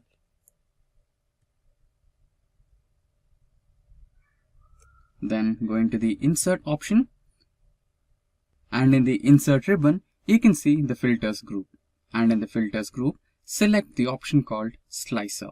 Now you will be provided with multiple options. Since we have the columns employee ID, employee name, zone, designation, department, salary, employee's date of birth, and employee's date of joining. So we can choose any of the options available according to our columns and create the slices. Now let me select the first one, that is zone, next designation, department, and let's also select employee name. Now press OK, and there you go, we have our slices. Now let us try to rearrange these slices. All you can do is just select and drag them up.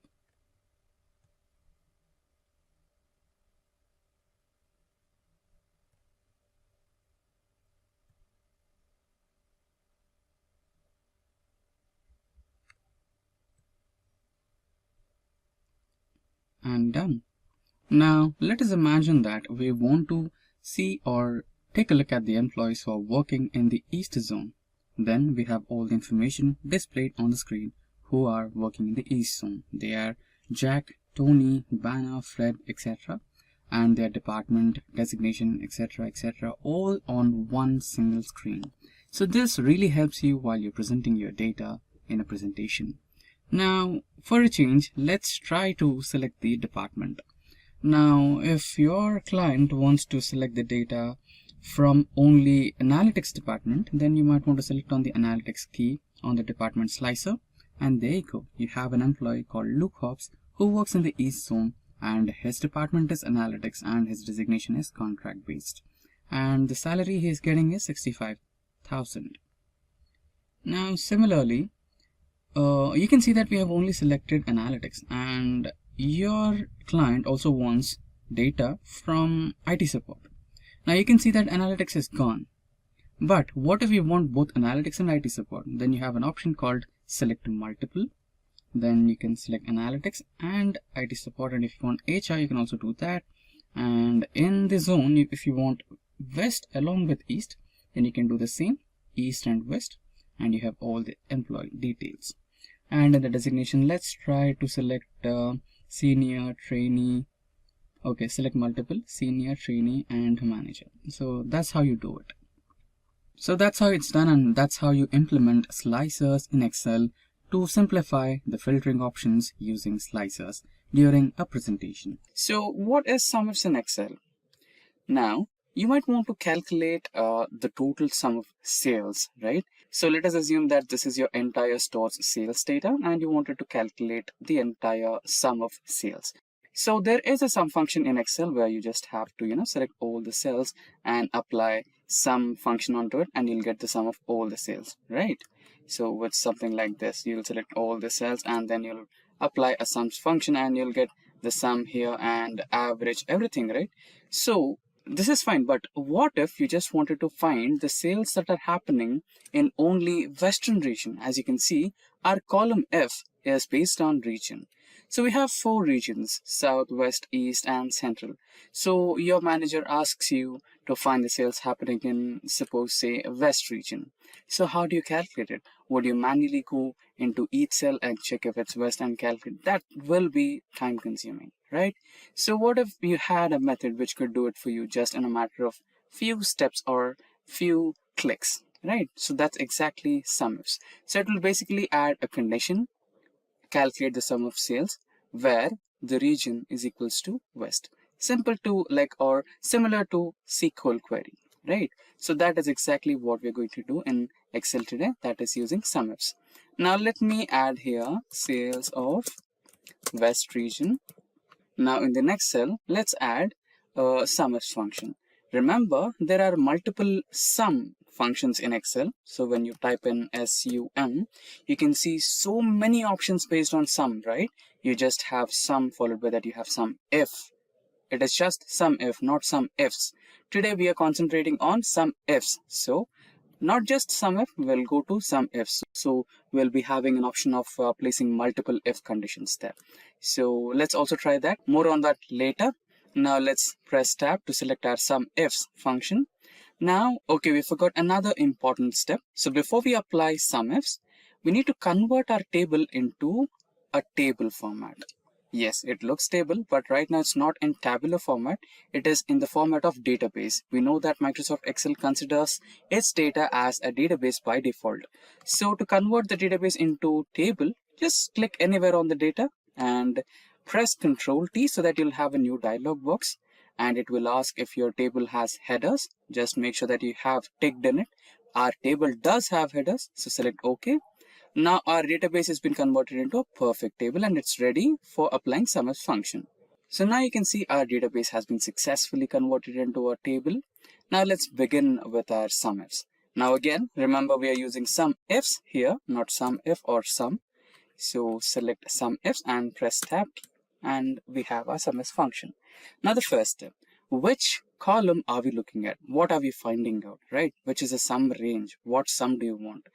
For now, we need sum of sales. So select the sales column and we have a simple key function here. Let's hold control, again press shift and hold shift together. So we're holding control and shift key together, and now we're pressing lower arrow key once. Yes, the entire sales column has been selected, comma. Now where do you want to look? So we want to look, which part of the table you want to fetch, right? So this is the region part we want to fetch right now. So again, hold control and shift together, lower arrow key, the entire column is selected. Now the next last part. So we want to look into the both of the columns, that is sales column and region column. Now which type of data you want? So for now we want Western type of data, that is the sales data which is happening only in West, right? So we'll select this cell with the data as West, or you can also manually enter it. For now, let's select the data. So I'm selecting the cell F7, which has data as West, right? Now let's close the parenthesis and press enter. So there you go. You have the sales happening in the Western region. Now you can also try to format it in the form of currency. So let's use dollars, since it is based on American states. So let's use dollars. So there you go. Now we are having the sales data of West. Now let's try to copy the same to all the 4 cells. And for now here, let's type in East. And this can be South, right? And this can be your Central. There you go. Right. Now you can also copy the same formula and make minor edits to it. So here, instead of F8, you can select East. So where is East? Here, and press enter. So you have the sales related to East. Now let's try to edit F9 with South. Select South region, enter. So you have South sales, and what remaining is Central. So let's edit Central as well and press enter. So there you go. Right, now you have all the separate sales data from West, East, South, and Central. Now again, you might want a bit more granularity in data, right? Or in your reports, right? Like you wanted to find the sales data happening in West, and you wanted to find out the category based on only furnitures. So your manager will ask you, okay, a fantastic job. So now just give me another minute detail on the data. I want to calculate the sales happening on West based on category furniture, right? So he wants furniture, or he wants office supplies only, right? You can also do that. It's not an issue at all. Now let's try to copy this cell and paste it here, and sales in West, let's add another input here on furniture, right? Now you wanted to calculate the sales happening in West region only on furniture. So you can also do that. Now we can use the same formula as well. Just copy paste the formula here, right? And you can add few things here. When you try to add a comma, it will automatically generate the next criteria. So it is expecting that you are looking for adding another criteria, right? Now which column you want? You want category. So let's select category. You want to select all the cells. Same trick, Control Shift lower key, and again press comma, and you wanted to select only furniture. So select on furniture cell. There you go. Now press enter. So there you go. We successfully have the sales data from West region based on category only furniture. So that's how you do sumifs in Excel. You can also add a few more details to it. Like in furniture, you can also look only for tables. So here you can see in West region, we have furniture sales data, and we have sales data of West region based on furniture, which includes only tables. You can also do that using sumif function in the same way. All you have to do is select the subcategory column and select the cell which has the data as tables. Goal seek in Excel. So for this tutorial, we'll be considering the students database. Now let's get back to the Excel. So now we are on the Excel sheet, and you can see that in this particular Excel sheet, we have some student details. We have the serial numbers, names, roll numbers, class, blood group, and some subjects like math, science, computer, statistics, social, GK, and the final marks obtained, percentage, and total marks, right? So let us imagine that a company has come for an interview.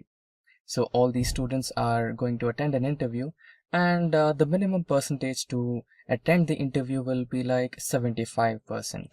So you can see that we have 75 here, and all the students have got above 75 except for the one student, which is Mike, right? So for Mike to attend the interview, he needs 75% or above. So he can make some modifications in one of these subjects, right? So there is always an exam after the exam called as improvement exam. So if you can like to score some extra marks in the subjects which you have scored less, so that you can make up to the percentage what you're expecting, you can do that. So here in this particular sheet, Mike has 6 subjects, right? And in 6 subjects, you can see he has scored 76, 91, 45, 71, 94, and 62. So out of these, he has scored less in one subject. Compared to all the subjects, one subject is really low, that is computers. So what if he can give an improvement exam and increase his percentage to 75, right? So that can be done. So we can do some brute force methods, like we can change the marks like 55 and then check this particular one, so it's getting 74, right? So using the brute force method will be a little bit lengthy. So you can do this because it is just a small table which has least number of data, and you just have one single cell to modify. So that can be done in small tables. But what if you had some table with hundreds of rows or thousands of rows? That will be time consuming, right? So for that, we have some inbuilt functionality in Excel that is called goal seek in Excel. So for now, let's eliminate the marks here. So we have eliminated the marks and the upgraded percentage is 65. Now we need the target as 75. Okay, so let's write it as Mike's target, right? We need Mike. So Mike's new target as 75.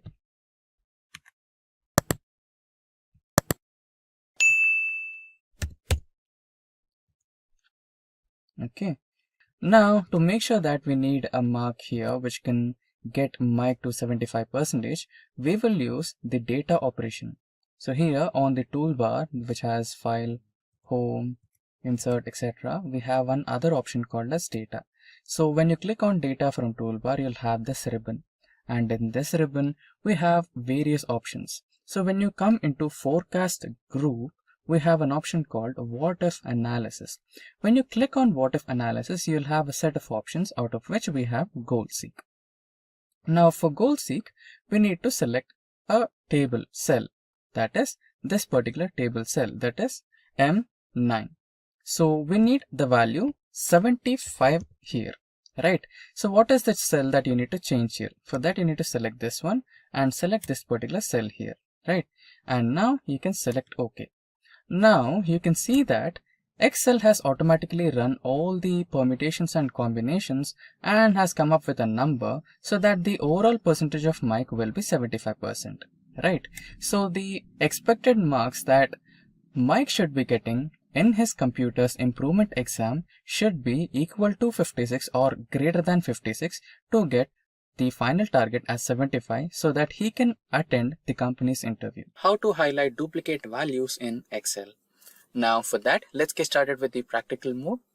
Now we are on our Excel spreadsheet, and this spreadsheet has some values of employees. That is their employee ID, name, designation, department, salary, date of birth, and date of joining.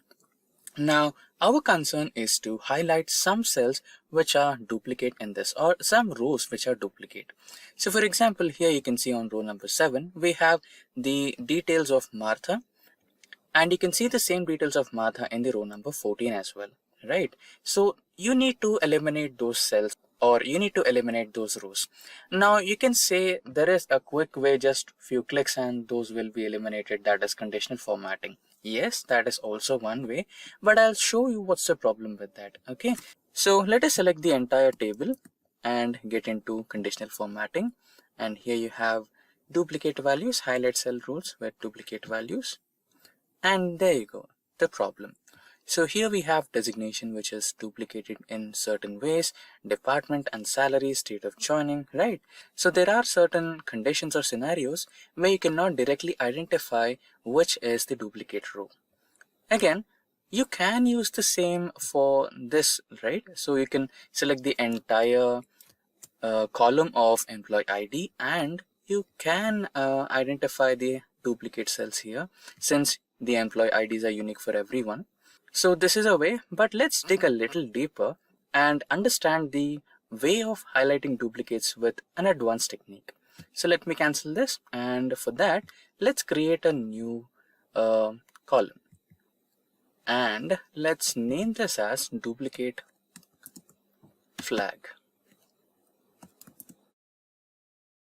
E flag.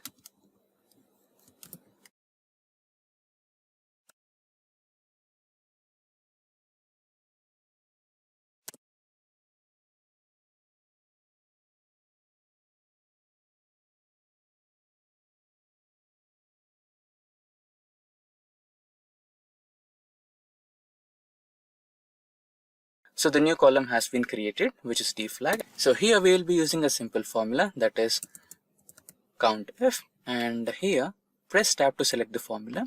And here we will be adding our range, that is which range are you considering. So the range will be the employee ID, since employee IDs are unique for every employee. And let's press function F4 to fix it.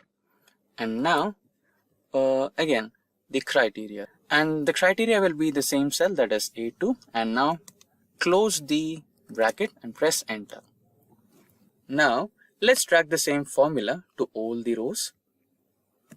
Okay, now here we have. Now what you can do is sort it in an advanced way.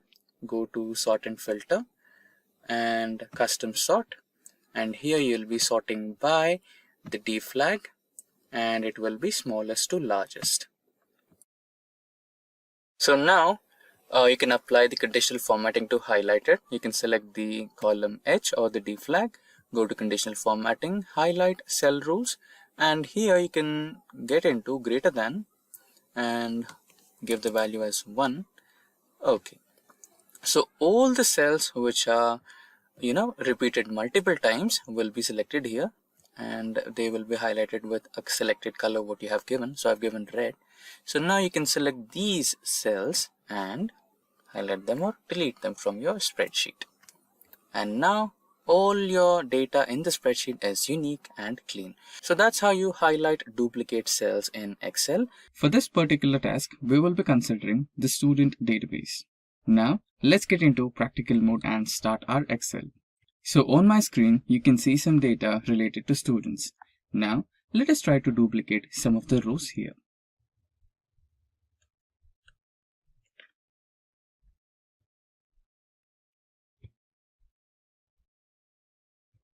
So we have selected the rows 8, 9, 10 and 11.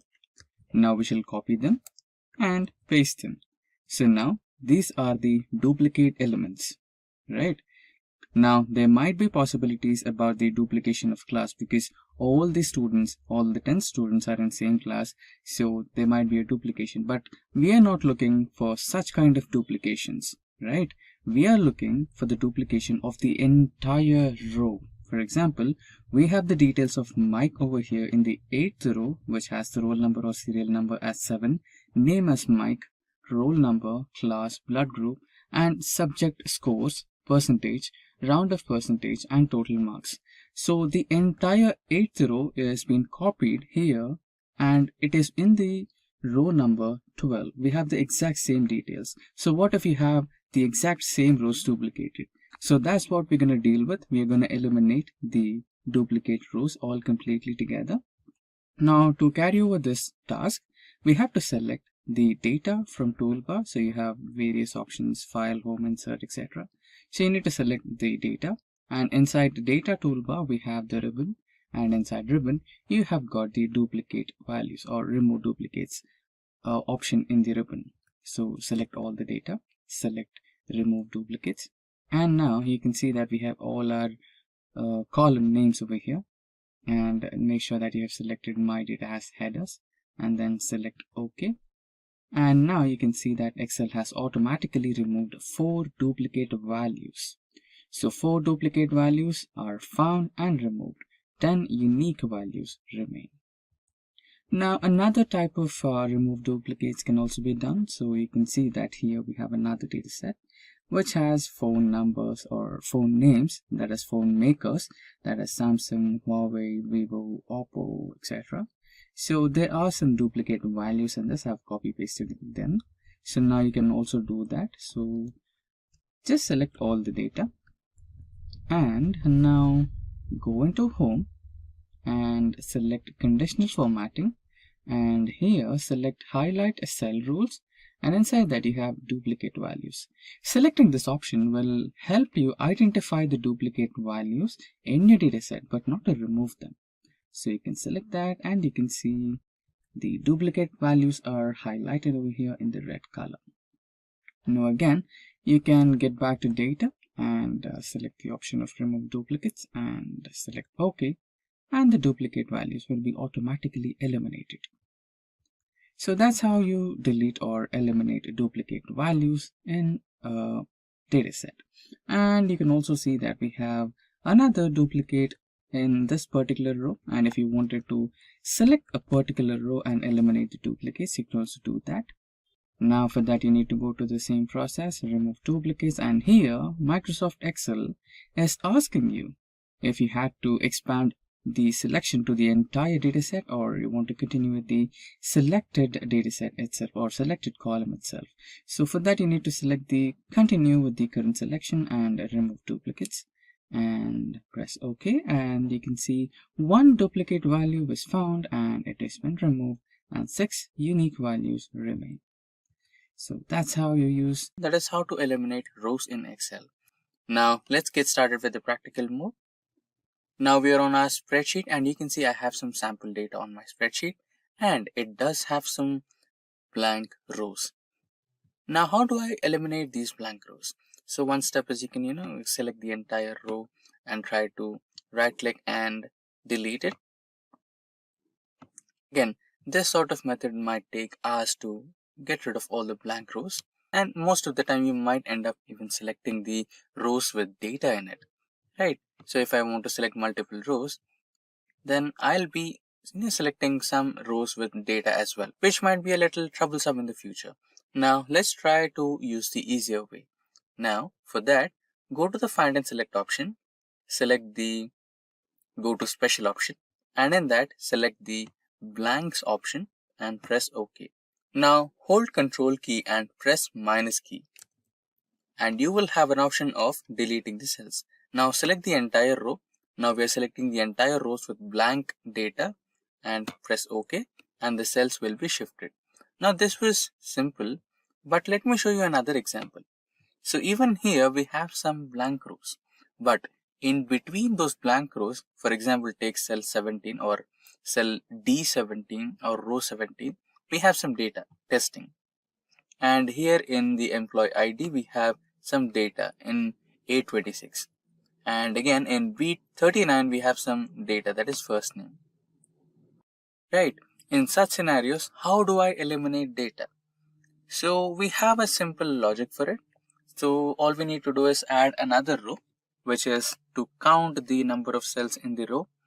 Now that can be count.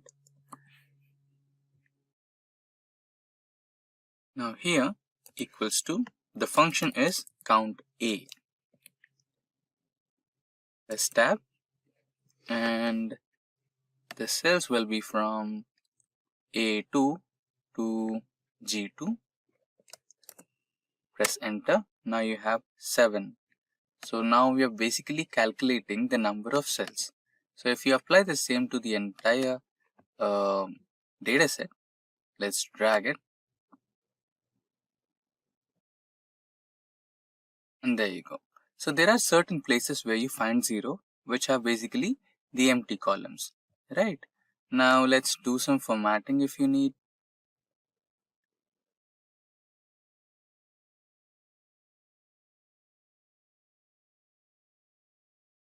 Let's try to add filters. Control A, Control T, and now table will have filters and headers. Now here you can see the drop down icon, click on that. Now instead of select all, what you can do is select 0. Now you will be highlighted with all the rows which do not have any data. Select all those and press on delete, or what you can do is the same way, Control minus, and there you go. Now clear the filter. Now all you have is the data without any kind of blank rows. So all the rows that had some amount of data are retained, and all the data or all the cells or all the rows which do not have any data, which are completely blank, they have been eliminated. That is how to convert numbers to words. Now here on my sheet, you can see we have some numbers, that is $10 or $10.20, $22, $53.12, $12, and $110. Now the task is to convert these numbers into word format, that is representing the numbers alphabetically. right? This might be a little curious, and we also might end up searching for a predefined method which is not readily available in Excel, but there is a way where you can create a function using Excel VBA or macros.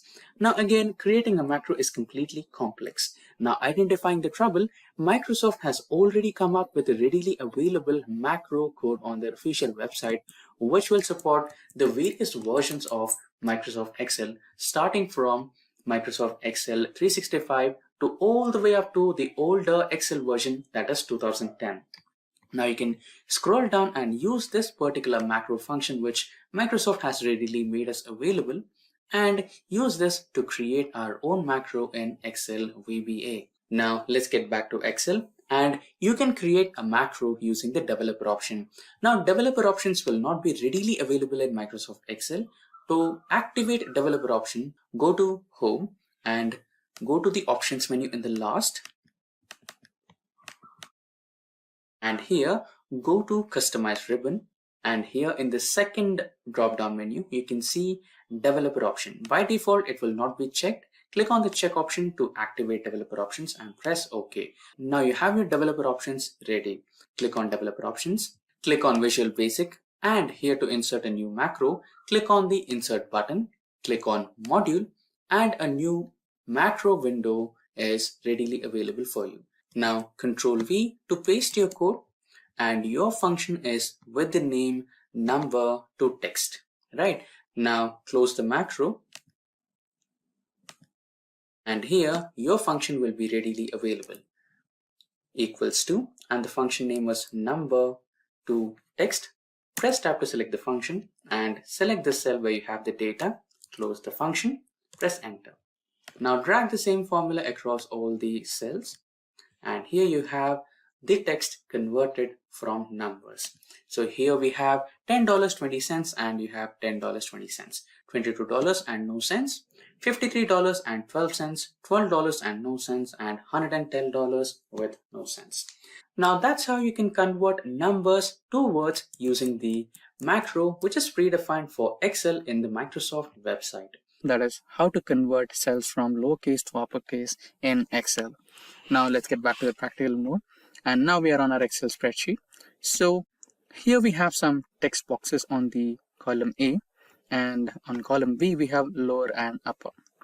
Okay, so we have a mix of uppercase and lowercase in our text. So first we'll try to convert them to lowercase, and then we'll try to convert the entire text into uppercase.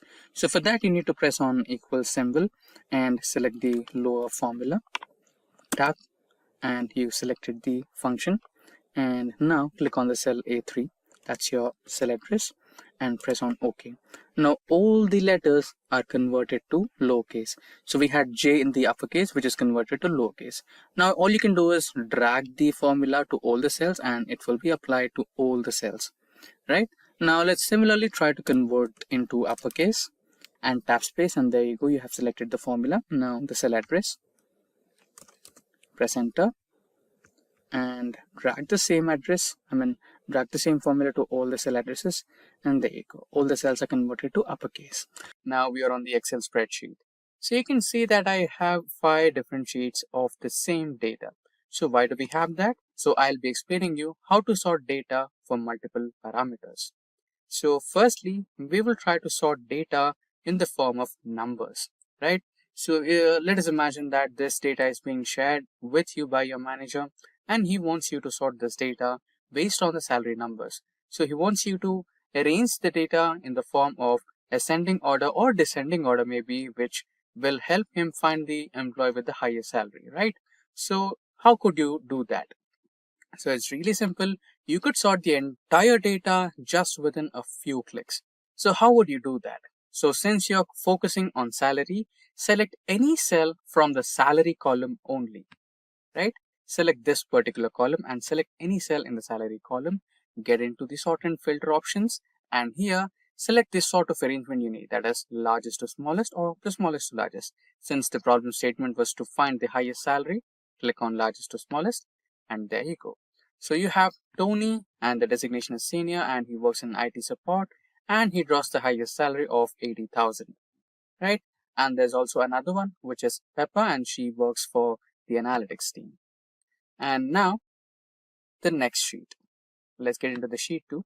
And this time, let us imagine that you wanted to, arrange or sort the data based on the employee date of joining or date of birth, right? Again, if you wanted to arrange the data in which you find the youngest employee or the oldest employee of the organization, you can do that. Click on any cell in the date of birth column and go back to the sort and filter. And here you will be seeing the options sort oldest to the newest, or the sort the data from newest to the oldest. So since we want the oldest employee, select oldest to newest. And there you go. So the oldest employee is Alfred, who is an associate designation employee, and he works in the admin department, and he's drawing the salary of 25,000. So that's how you can sort the data when you are trying to sort the data based on date wise. So first we try to sort the data on the number wise. So you can apply the same for your employee ID, salary, and if there is any possibility, you can do that as well. And if you want to apply the same sorting based on dates, you can do that as well using the sorting function in the same way. Now let's get back onto the third sheet. And here, now, single column wise is perfectly fine. There is no issues with that. Now you wanted to, let us imagine that you have two columns. Okay, let's eliminate a few columns here. Maybe we can eliminate the employee ID and okay, let's keep a few columns. So we'll just keep employee name and employee salary. Okay, so here we are trying to demonstrate if you are trying to sort the data using one cell in the column B, will it maintain its relationship with the cell A? Okay, that's our query, right? So let's see, I'll go a little detail. So let us imagine that you wanted to sort this data based on highest salary. Okay, so when you do that, will it also impact the cells in the column A? So it will basically impact, but just it's a query, right? Any of you viewers might have that query. Will I, if in case if I try to sort the data based on this, will it affect the cells on the rest of the data set? Okay, so in basically it will impact. So I'll try to sort the data based on ascending order. So this is the smallest to largest, and you can see the Tony and Pepper. So since I selected the cell in the column B, it also impacted the change on the cells of column A. So that's how the sorting works. Now we'll get to a little advanced sorting techniques. So here we try to, already we try to sort the data based on numbers, based on alphabets, based on, date of birth, right? So I think we forgot the ascending or sorting based on alphabets. Let's do that as well. Select any cell in the column A and go to sort and filter. Try selecting A to Z, or okay, let's try to Z to A. Okay, so here you can see the names have been sorted based on the descending order from Z to A, right? So far we tried on alphabets, so far we tried on numbers, date of birth, and a couple of more things. So let's dig a little deeper and try to sort based on colors, right? So for that, you don't, find that extra setting here in the regular sort and filter. So you might want to get into the data option, and here you'll find another sort function, which is a little advanced. So that's how you do it. So since we have colored in the cell or column of salary, select that salary, and we're going with cell value. So in the cell values section, select the cell color, and here on the cell color options, you'll have green, blue, and yellow. That's what we have used in our cells. So let's keep green in the first position, which is on top, and press OK. Now you'll see green has been sorted to the first position. Now yellow and blue are left out. So why is that? So because you didn't provide it, right? So you can do that as well. You can always add the setting to it. Right, select any cell, go to sort and add a level, and then again select the salary and cell values to cell colors, and now the cell color in the second position would be blue, and that will be on bottom, and you can add another level, the same salary, the cell values will be cell color, and cell yellow will be somewhere in between or bottom. Okay, so based on hierarchy, it will be selecting. Press OK, and there you go. So you have cell yellow and blue at the bottom and green at the top position as per your suggestions. Now we are on the last sheet.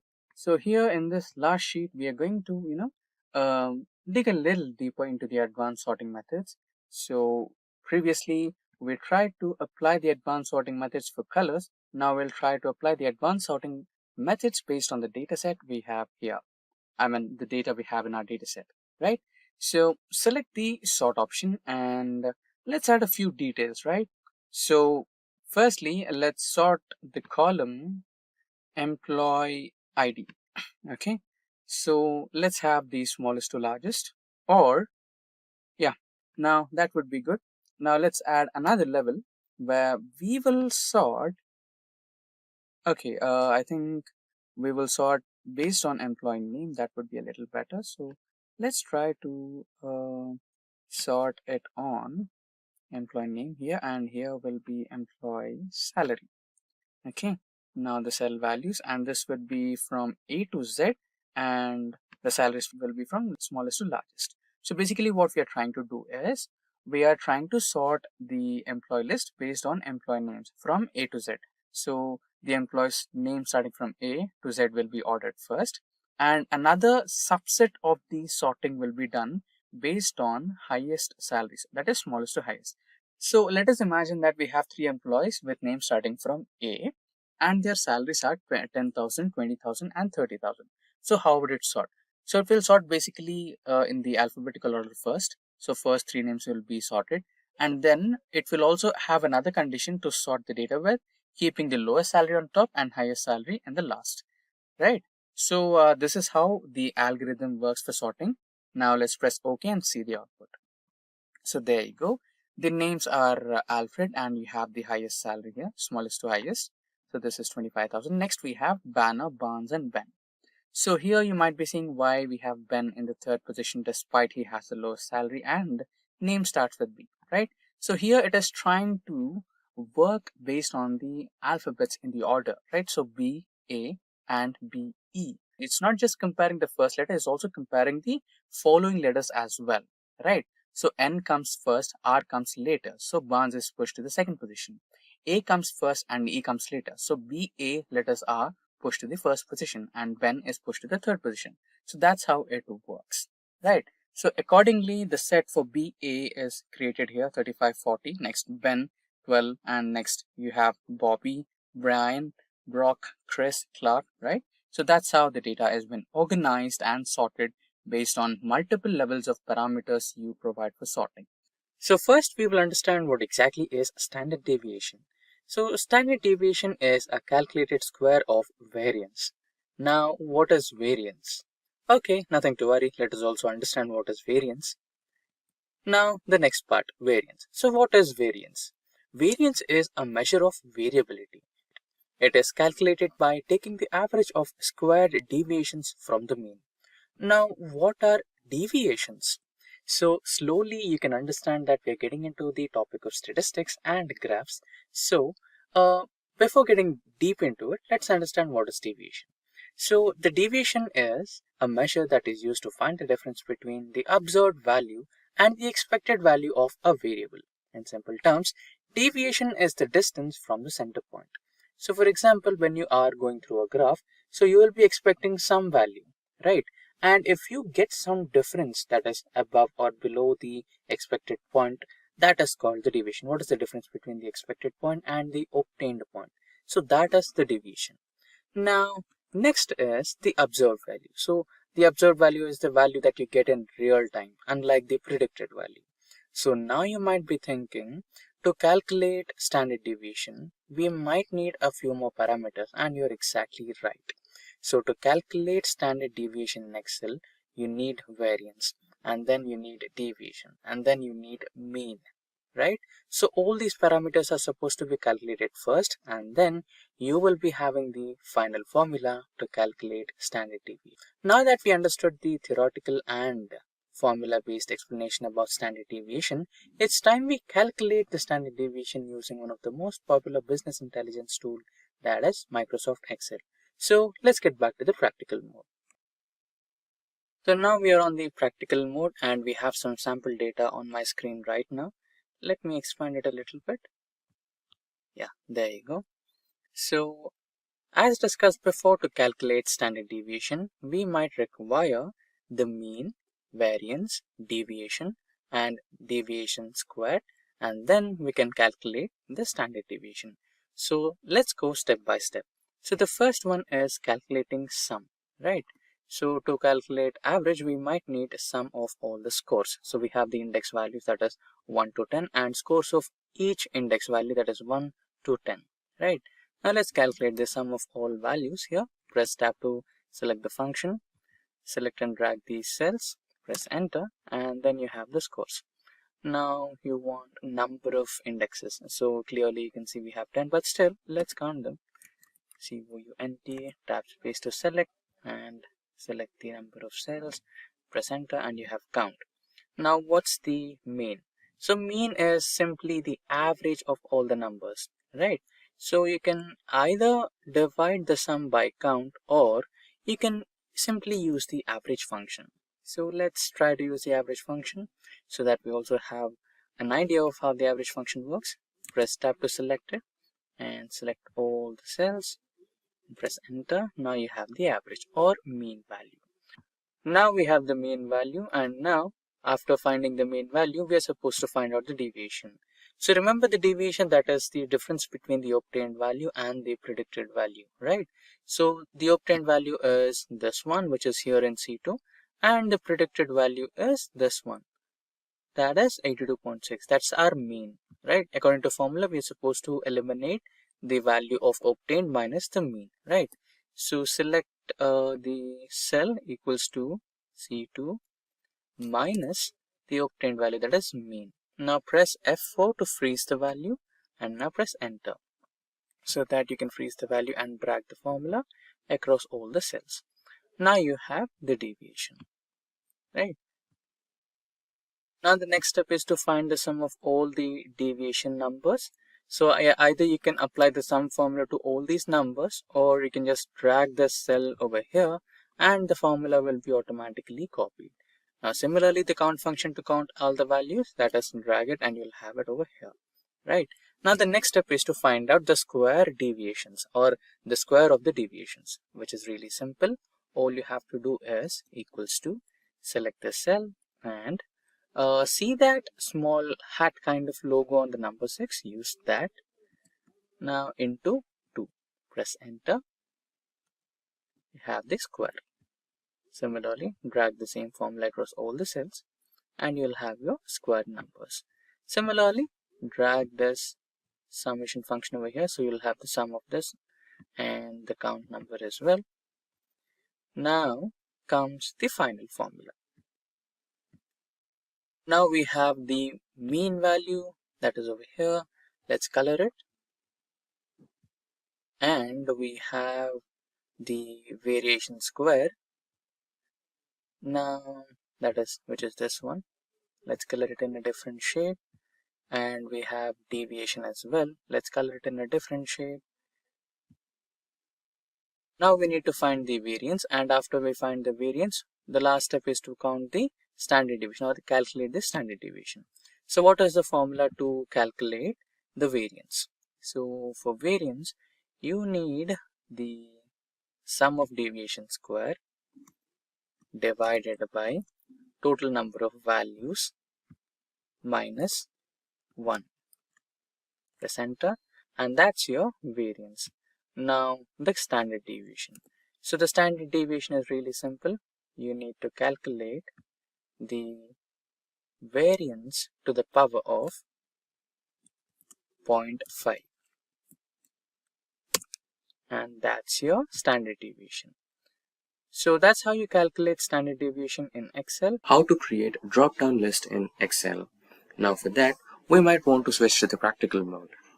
Now we are on our Excel spreadsheet, and here you can see I'm trying to create an calendar for the employees in the company, where you might have to write down the day and month and year or week of your birth date, or maybe your joining date, or maybe also your last working day, right?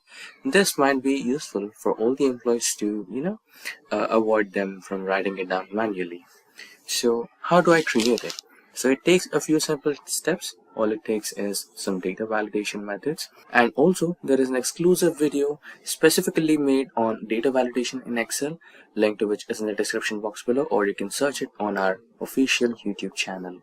Now you can see that the word calendar is on the first cell, that is A1, but we have 4 cells below it, that is A3, B3, C3 and D3.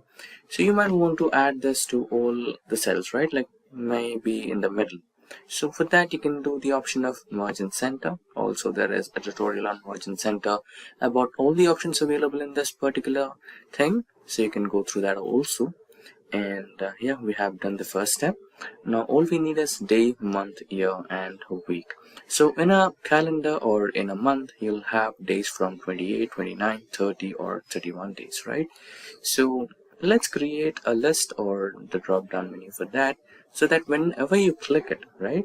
So whenever you click on that particular cell, you will have the list of all the days available, right? So let's get started with that. Let's create a new sheet. So why are we creating a new sheet? You won't want that all the numbers in your calendar sheet right over here, right? So for that, so we are creating a new sheet and all the data will be available here. So here, let's write down the days first, and here the second number. Also, you can use the option of flash fill so that you can, reduce the effort here. So you can see the flash fill option over here. All you need to do is select the cells and drag them down until you get your required dates, right? So let's keep it to 31 days. There you go, you have the days. So these will be your days. And here, now the next option was month, right? Yeah, month and year. Now using the same flash fill option, you will add the months into your sheet. So this will be Sunday.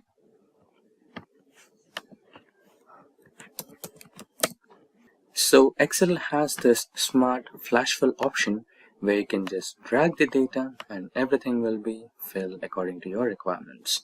So Sunday to Saturday. Now the next one, right? That is your month. So same as the before process, we'll create January. You can use the flash fill option and all the way up to December. Now the last one was the year. So 1990 and 1991. So you can select the cells and flash fill up to 2022 maybe. Yeah, 2022 should be good enough. Now this is the flash fill option you have here, and also we have an exclusive tutorial on flash fill altogether. You can go through it for a detailed explanation as well. Now coming back to the original sheet, so this is where you create your drop down list, right? So select the cell where you want to add the drop down list, navigate to data, and then here is your data validation menu. So we have a variety of data validation options over here. There is an exclusive tutorial on that. You can go through it. For now, we'll look into the list option only because we want to create a drop-down list, right? So here it will ask for source. Click on the source here, the source bar, right? Now navigate to sheet number 2 where we have the days options. Select the range. So this will be your range and select OK. Also, you can add some message here, right? What you can do is, in case if there is an error or something, right? You don't want that to be happening. So all you need to do is write down, select from drop down.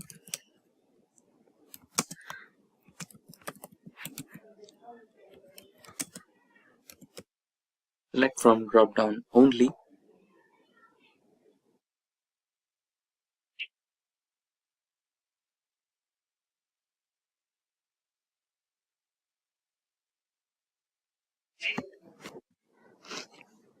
So this could be a message select from drop down only. The title is select options or just options.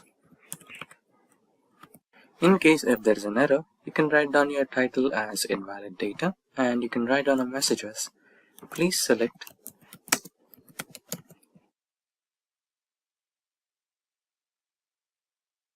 from drop down only.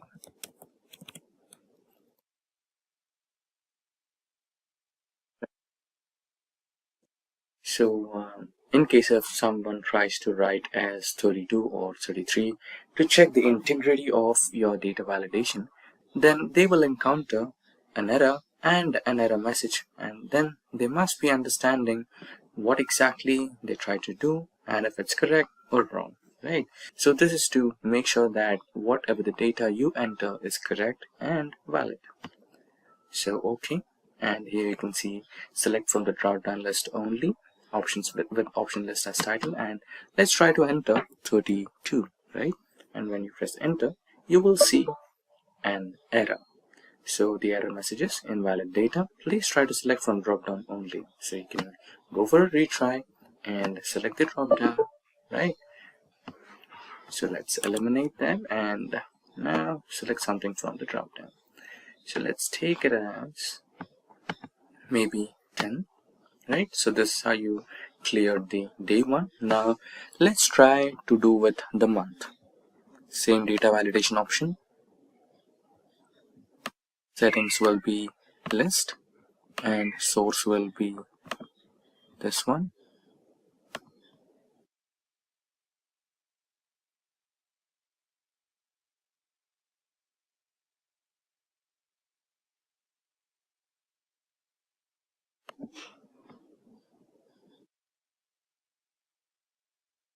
I think I made a mistake here, so let's cancel this and go back to sheet 2 and rename this as our week.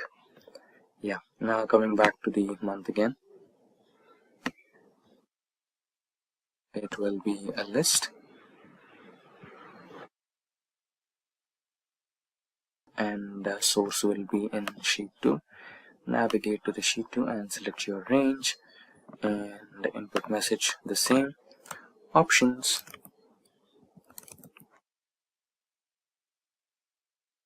select from drop down only,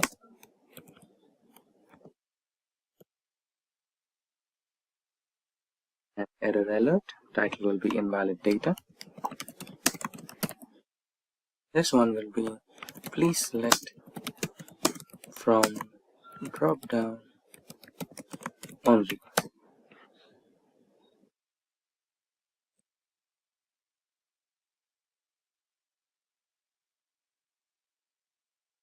Okay, and that's done.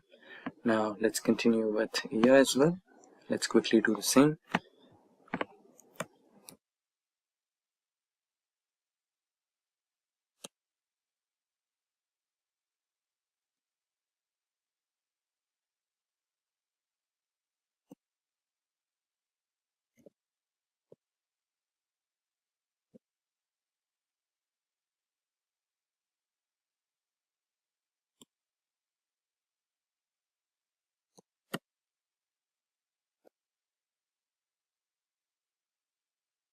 It will be a list.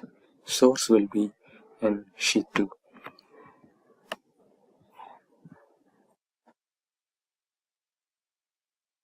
So this is your list. Press OK. And lastly, the week. Same process. It will be a list. Source will be in your sheet 2. The input message options.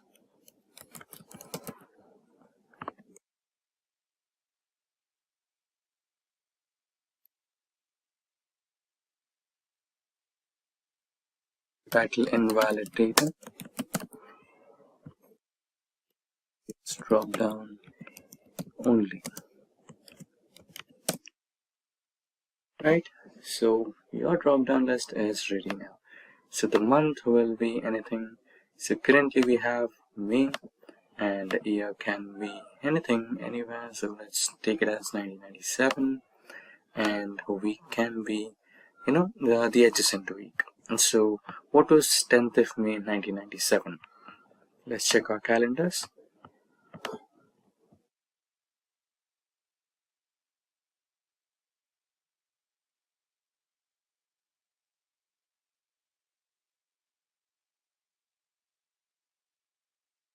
So it was a Saturday.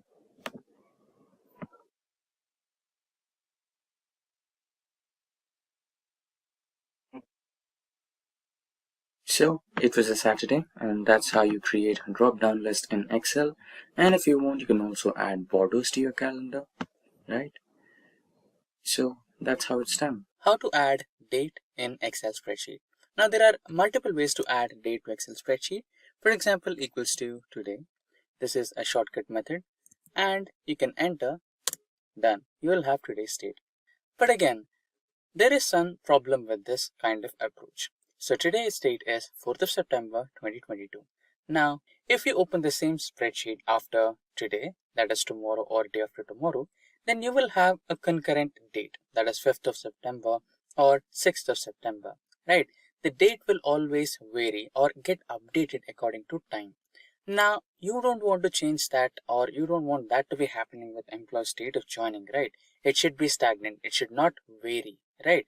So there is another shortcut way apart from using the datetime functions. There is a keyboard shortcut where you can add date to Excel. That is control semicolon.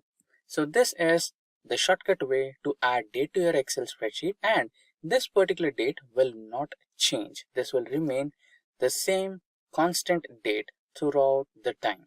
Now there is a chance where you might also have to add time to your spreadsheet, that is date of joining and time of joining, right? So there is another simple shortcut where you can add time by just pressing 3 keys, that is holding control, holding shift and pressing semicolon. Then you'll have the time. So this is how you can add date to your Excel spreadsheet and add time to your Excel spreadsheet, and this date and time will remain constant. It will not vary like the today function that we have used here. So you can see on my screen we are on the Excel spreadsheet, and on my spreadsheet you can see dates in column A and different formats in column C, D, E and F respectively. Now by default, the data type or the data present in the A column will be considered as general, and there are a few situations where even if you try to format the date in your format, like the customized format, you may not be able to do it because it's still under the general data type. So for that, for being on the safer side, what we will do is select the data and navigate to the data toolbar, and in that you have the text to columns option. Press that and remember to have the delimited icon. You might be having the dash as your icon or slash as your icon for the delimited thing, and select that and next, and here you can see, right, it's in general mode. So you can press on date and DMI will be your date format, that is date, month and year. Now click on finish. So it's been formatted now.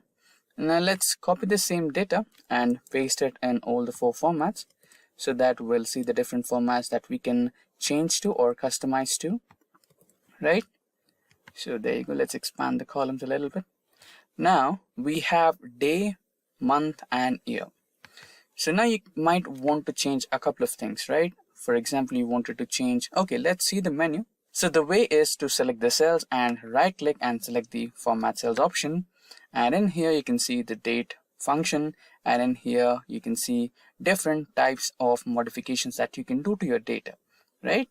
So you might want to also change your dates based on the location. So right now we are in India, and imagine if you wanted to change something based on US, or if you are having your client in US and he wants the dates in US format, you can also change that. So here you can see English United States and press on that, press OK, and you can see it's been changed to US format where you have years in the first place, months in the second place and dates in the last place, right? And now let us imagine that your client does not want the dates. All he needs is just months, right? You can also do that. Get back to the format cells option, go to custom, and here instead of month, date and year, all you can do is just write down month and year and select OK. So you'll have only month and year, not the dates. Now your client is being a little more, he wants a little more detail, and he wants you to add a lot of granularity to your data, which includes day, time, etc., everything, right? So you can also do that. So the same way, go to format cells, custom, and here I think it's in date itself. So let's navigate a little. Yeah, here. So you have the day, date, month, and year. Press OK. So there you go. Right? So that's how you can do it. And now let's try a little bit more. If we have a few more options pending. So go to format cells and custom, and you also have timings. So here you have date, month, year, and the timings. Press OK, and there you have all the timings as well.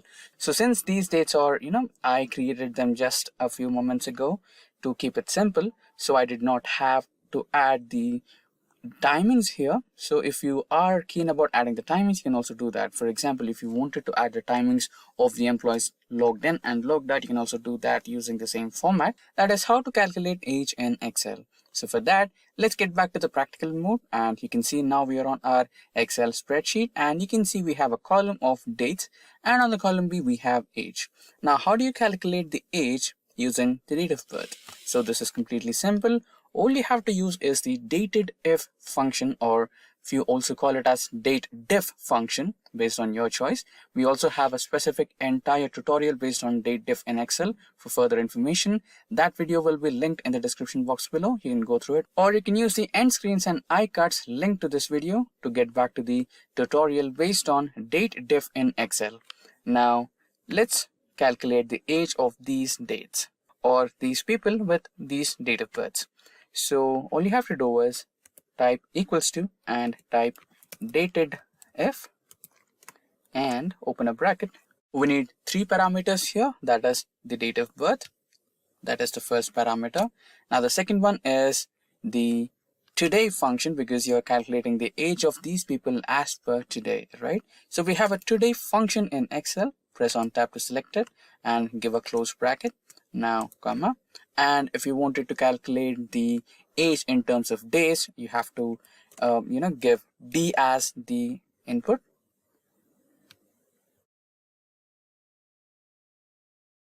Yep, here it should be D as the input, and don't forget to use the double quotes here. And if you use the single quotes, there might be an error, so use double quotes. If you want it in the days part, you can give days, and if you want it in months, you can give months.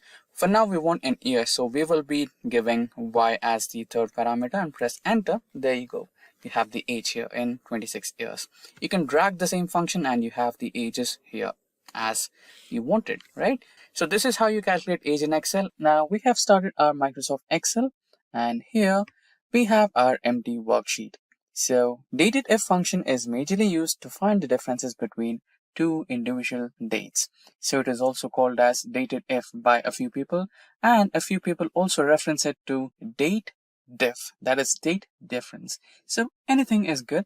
Now to find the difference between any 2 dates, let's select a few dates. So the first date would be, let us imagine that you're an employee and you wanted to find out how many years that you've been working with an organization. So for that you might want to need today and the date where you joined the company, right? So it might be date of joining and today. So what's the difference, right? So let us imagine that you joined the organization somewhere around 2010, 0105, 2010, and today. So for today, you can give any particular date.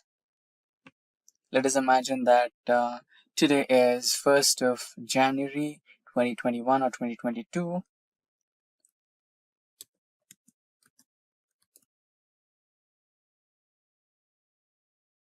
Now we have both the dates, that is the joining date and the current date, which can be the current date. So the day can be anything, so you might be watching this on a different date as well. So the date of that day for today would be a little different. So we'll imagine the today's date as an imaginary date. Now we might want to find the difference, that is in terms of years.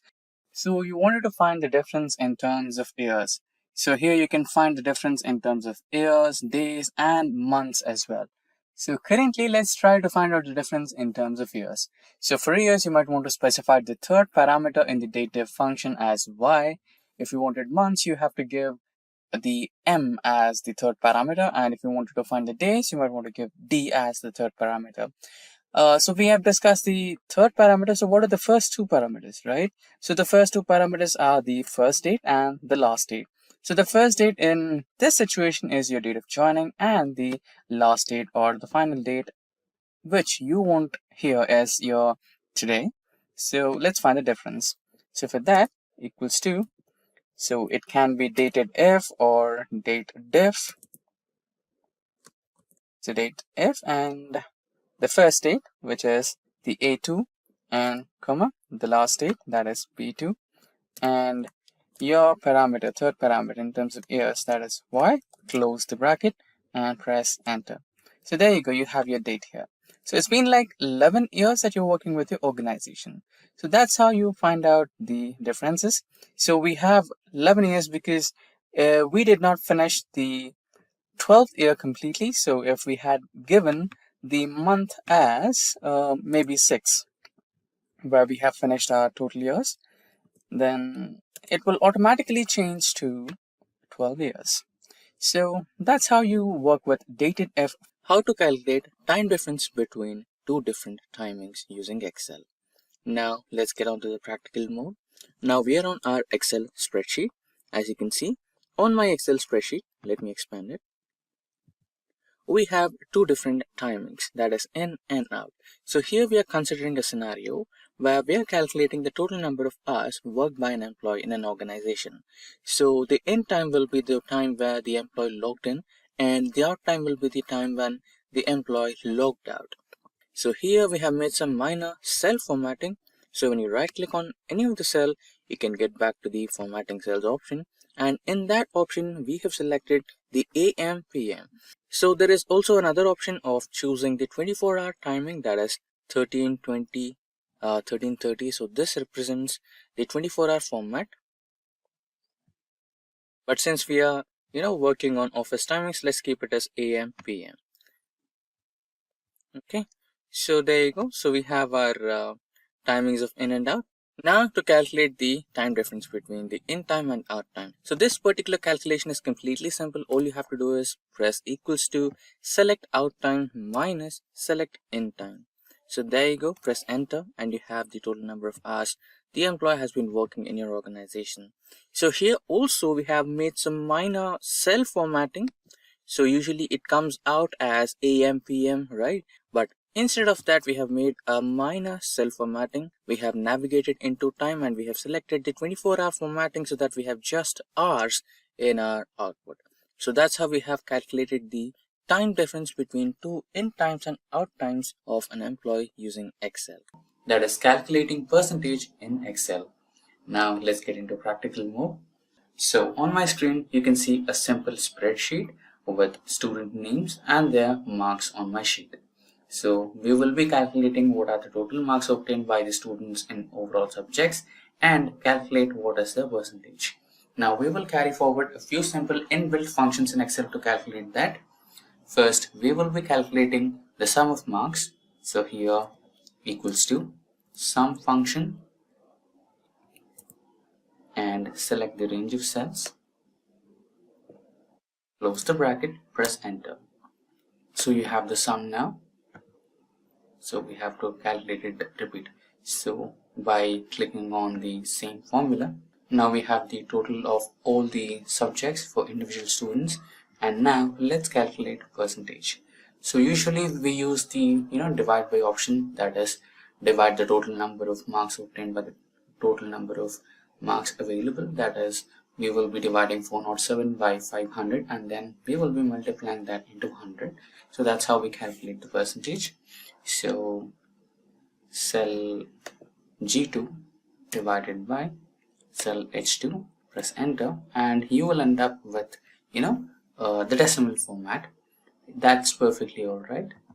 Now we have also extended the same formula for all our cells. Now select this overall column or select the highlighted cells, right, and get into the data type. Here you have general, so that's why we have got that decimal format. But when you press percentage, you'll have the actual percentage of all the students according to their marks achieved. So that's how you calculate percentage in Excel. That is how to calculate average in Excel. Now let's get started with the practical mode. Now you can see that I have sales data on my worksheet. So let us imagine that your manager asked you to find the average of sales happening in your company, right? So let's navigate to the bottommost cell and write it down as average here. Okay, average sales. So here, this is a cell where you want to keep your average, right? So here we'll be writing a small formula, that is average, and tap to select it. Now you must select the array of data, right? So this is my array, since average is an array function, and now press enter. So there you go, you have the average sales data that happened in your company. Round off formula in Excel. Now for this particular tutorial, we will be using the student dataset. Now let's get back to the practical mode and start our Microsoft Excel. Now we are in the Microsoft Excel, and as you can see on my sheet, okay, let me expand this.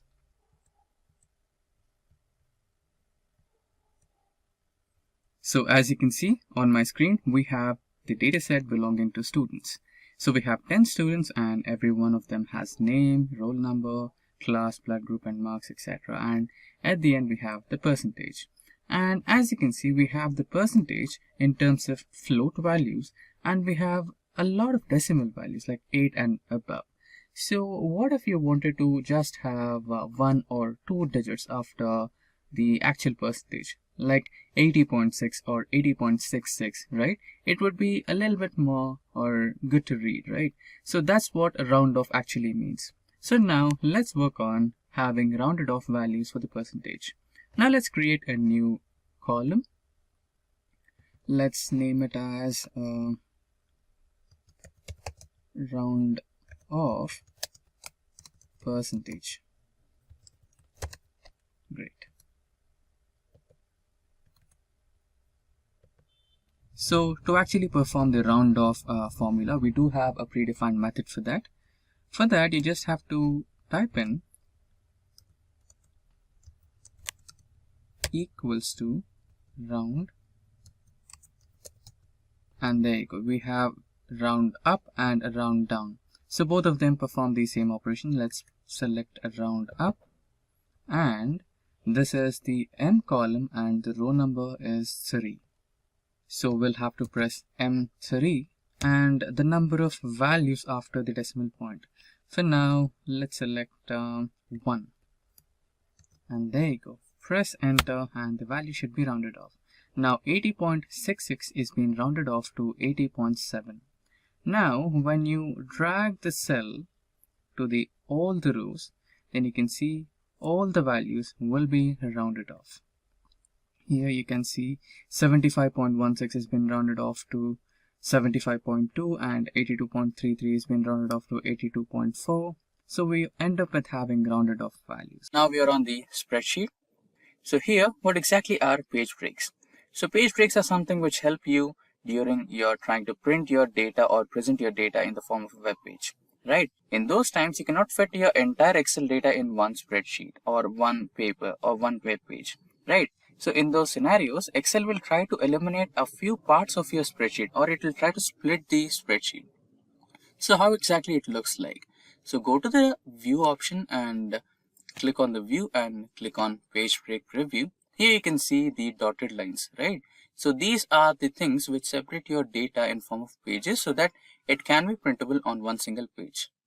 So some of the times the user or the ex-user manually inserts a page break, right? So how do you insert it?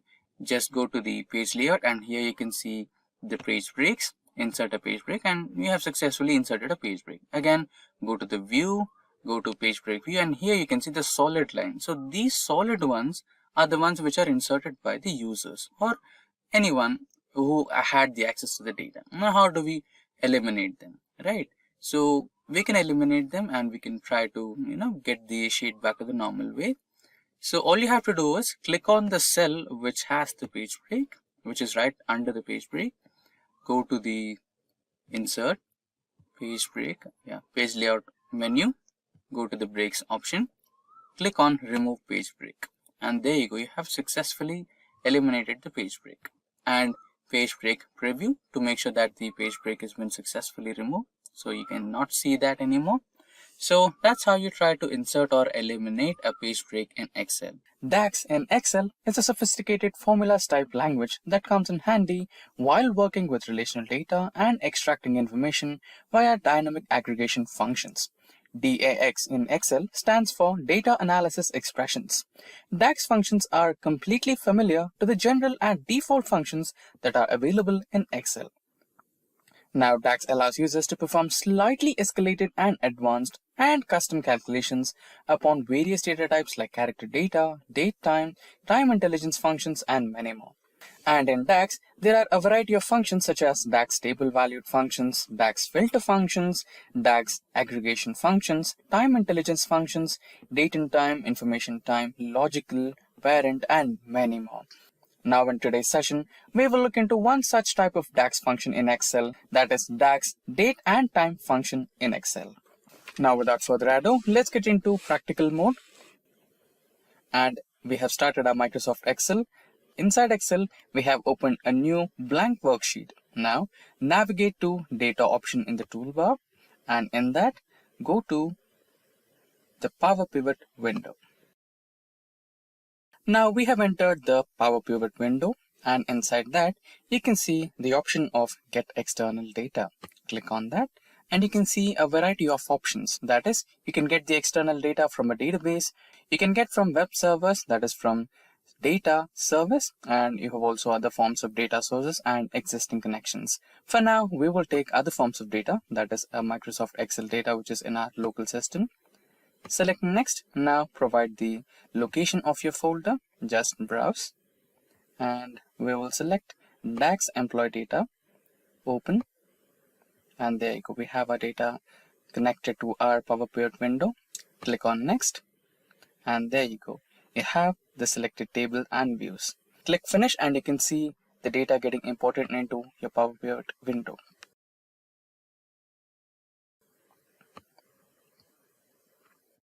There you go. By default, if you want to add any DAX related functions into your Power Pivot window, you'll have an external added column over here, which looks something like this. If there is not an external column, you can also add the column. It's not a big trouble. Now we have some data here. That is the employee ID, employee name, designation of the employee, department of the employee, salary, and joining date, etc. Right, let's expand this view and see what's more in it. So this column is the date of birth and this column is the employee joining date, right? Now we have so much of data. Now let us imagine that we want to calculate the retirement age of all the employees. So now let's rename the column to retirement date.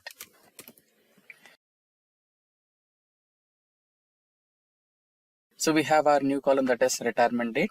Now we will make use of DAX date time functions to calculate the age and find out the exact retirement date of that particular employee. So let us imagine that every employee will retire after the age of 65. So we have our date of birth of every employee and the joining date of every employee. Now we'll come up with a DAX date and time function and calculate the age, and then we will find the retirement date of that employee. Now every DAX function starts with the same method or the same way as the simple Excel default method starts, that is by starting with an equals to, and then we will find edate, and now our first parameter, that is the start date, that is the employee, the date where the employee joined the organization. So our sheet name is sheet 1. Now our joining date is in the F7 column. Select F7, press tab to select it, and comma. Now how many months? So each and every year will have 12 months.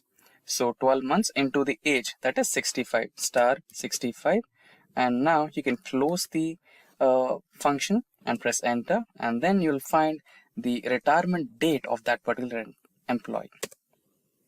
So there you go. So we have the employee dates, that is employee retirement dates for all the employees. So the first one, that is Jack, has the retirement date of 19 February 2085. And similarly, Jennifer has her retirement date at 15th of August 2084. So that's how we use the DAX functions in Excel. So this is one of the several DAX functions in Excel, that is DAX date and time functions in Excel. How to create a pivot table in Excel. Now let's get started with the practical mode. We are on our Excel spreadsheet. Now creating a pivot table is just away from a few clicks. Trust me, it is just a couple of clicks and you'll have your pivot table ready to operate. Now click any cell or select any cell on your spreadsheet which has the data, and navigate to insert menu on the toolbar and select pivot table, and that's how simple it is. Now automatically Excel will choose your data. You can see the lines over here, dotted lines. That means the Excel has already selected the range of data that you want to put into your pivot table, and you can either select the existing worksheet or a new worksheet. I'll select a new worksheet over here and just press on OK, and there you go, you have your pivot table ready. Now here you can see your pivot table is a little empty. All you need to do is drag and drop the data elements that you want on your pivot table. So here you can see on our spreadsheet, we have some business data related to a store, which has furniture and states and subcategories of the furniture and all the, in category you have furniture, office supplies, technology, etc. Right? So those have some subcategories as well, and different states and the regions as well, and the quantity, total sales happen, right? So using this business data, we can find out some key insights of this particular data using our pivot table, right? So here we'll add the data. Now let me drag the region into rows. Click and drag, and let me drag categories into columns, which are the different categories which are involved in the sales data, and values, what are the sales happened, right? And there you go. You have furnitures, office supplies, technology as the three different categories, and those are the sales happened in central, east, south, and west regions, and this is the grand total.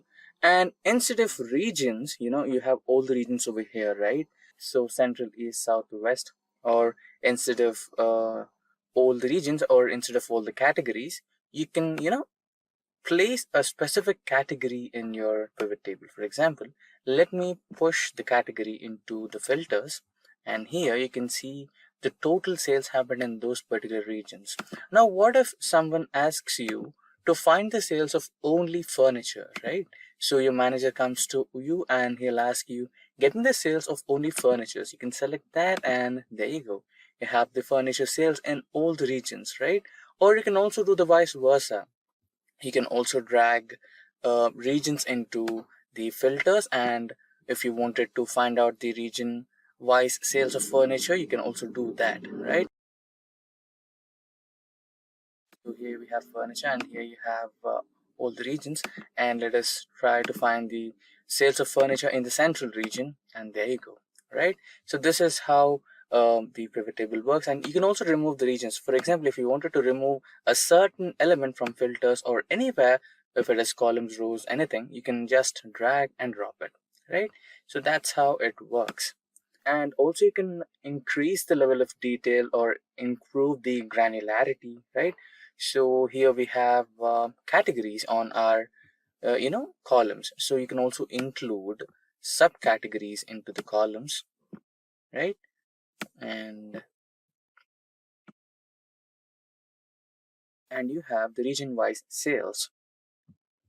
So in the region filter, select all, press OK, and in the category, select all, press OK, and you have the furniture here, office supplies here, and technology here. And also if you want to include the quantity, how much or how many number of things got sold in those particular categories and subcategories, you can also do that. So here in the furniture section, books, these are the sales and these are the number of quantity or elements sold in those particular sectors. So you can also improve the level of granularity. You can also improve the level of detail using pivot tables in Excel. Now here we have 4 different sheets of the sales. So the first sheet is the West zone, next is South zone, East zone and Central zone. So all this data belongs to one single sheet, that is Superstore dataset. So I have categorized, or I have taken a part of the data which belongs to Central region, South region, West region and East region. Now we are going to use all these 4 sheets and create one single sheet, which is the pivot table of all the 4 sheets. Now without further ado, let's start the process. Now for that, we might want to use the shortcut key, that is Alt D. Now press P. Now this starts the pivot chart wizard. Now here we have to choose the option multiple consolidation ranges.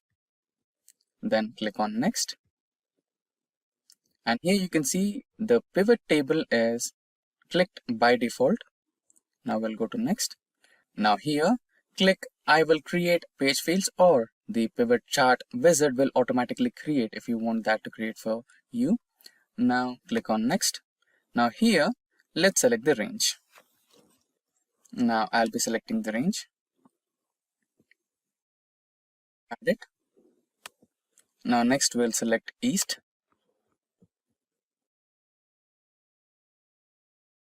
Add it. Followed by that we have South. And finally we have West. Now we will name these according to the regions. So the first one will be West. Next one will be South.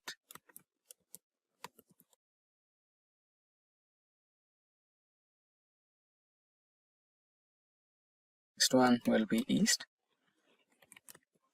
And the last one will be Central.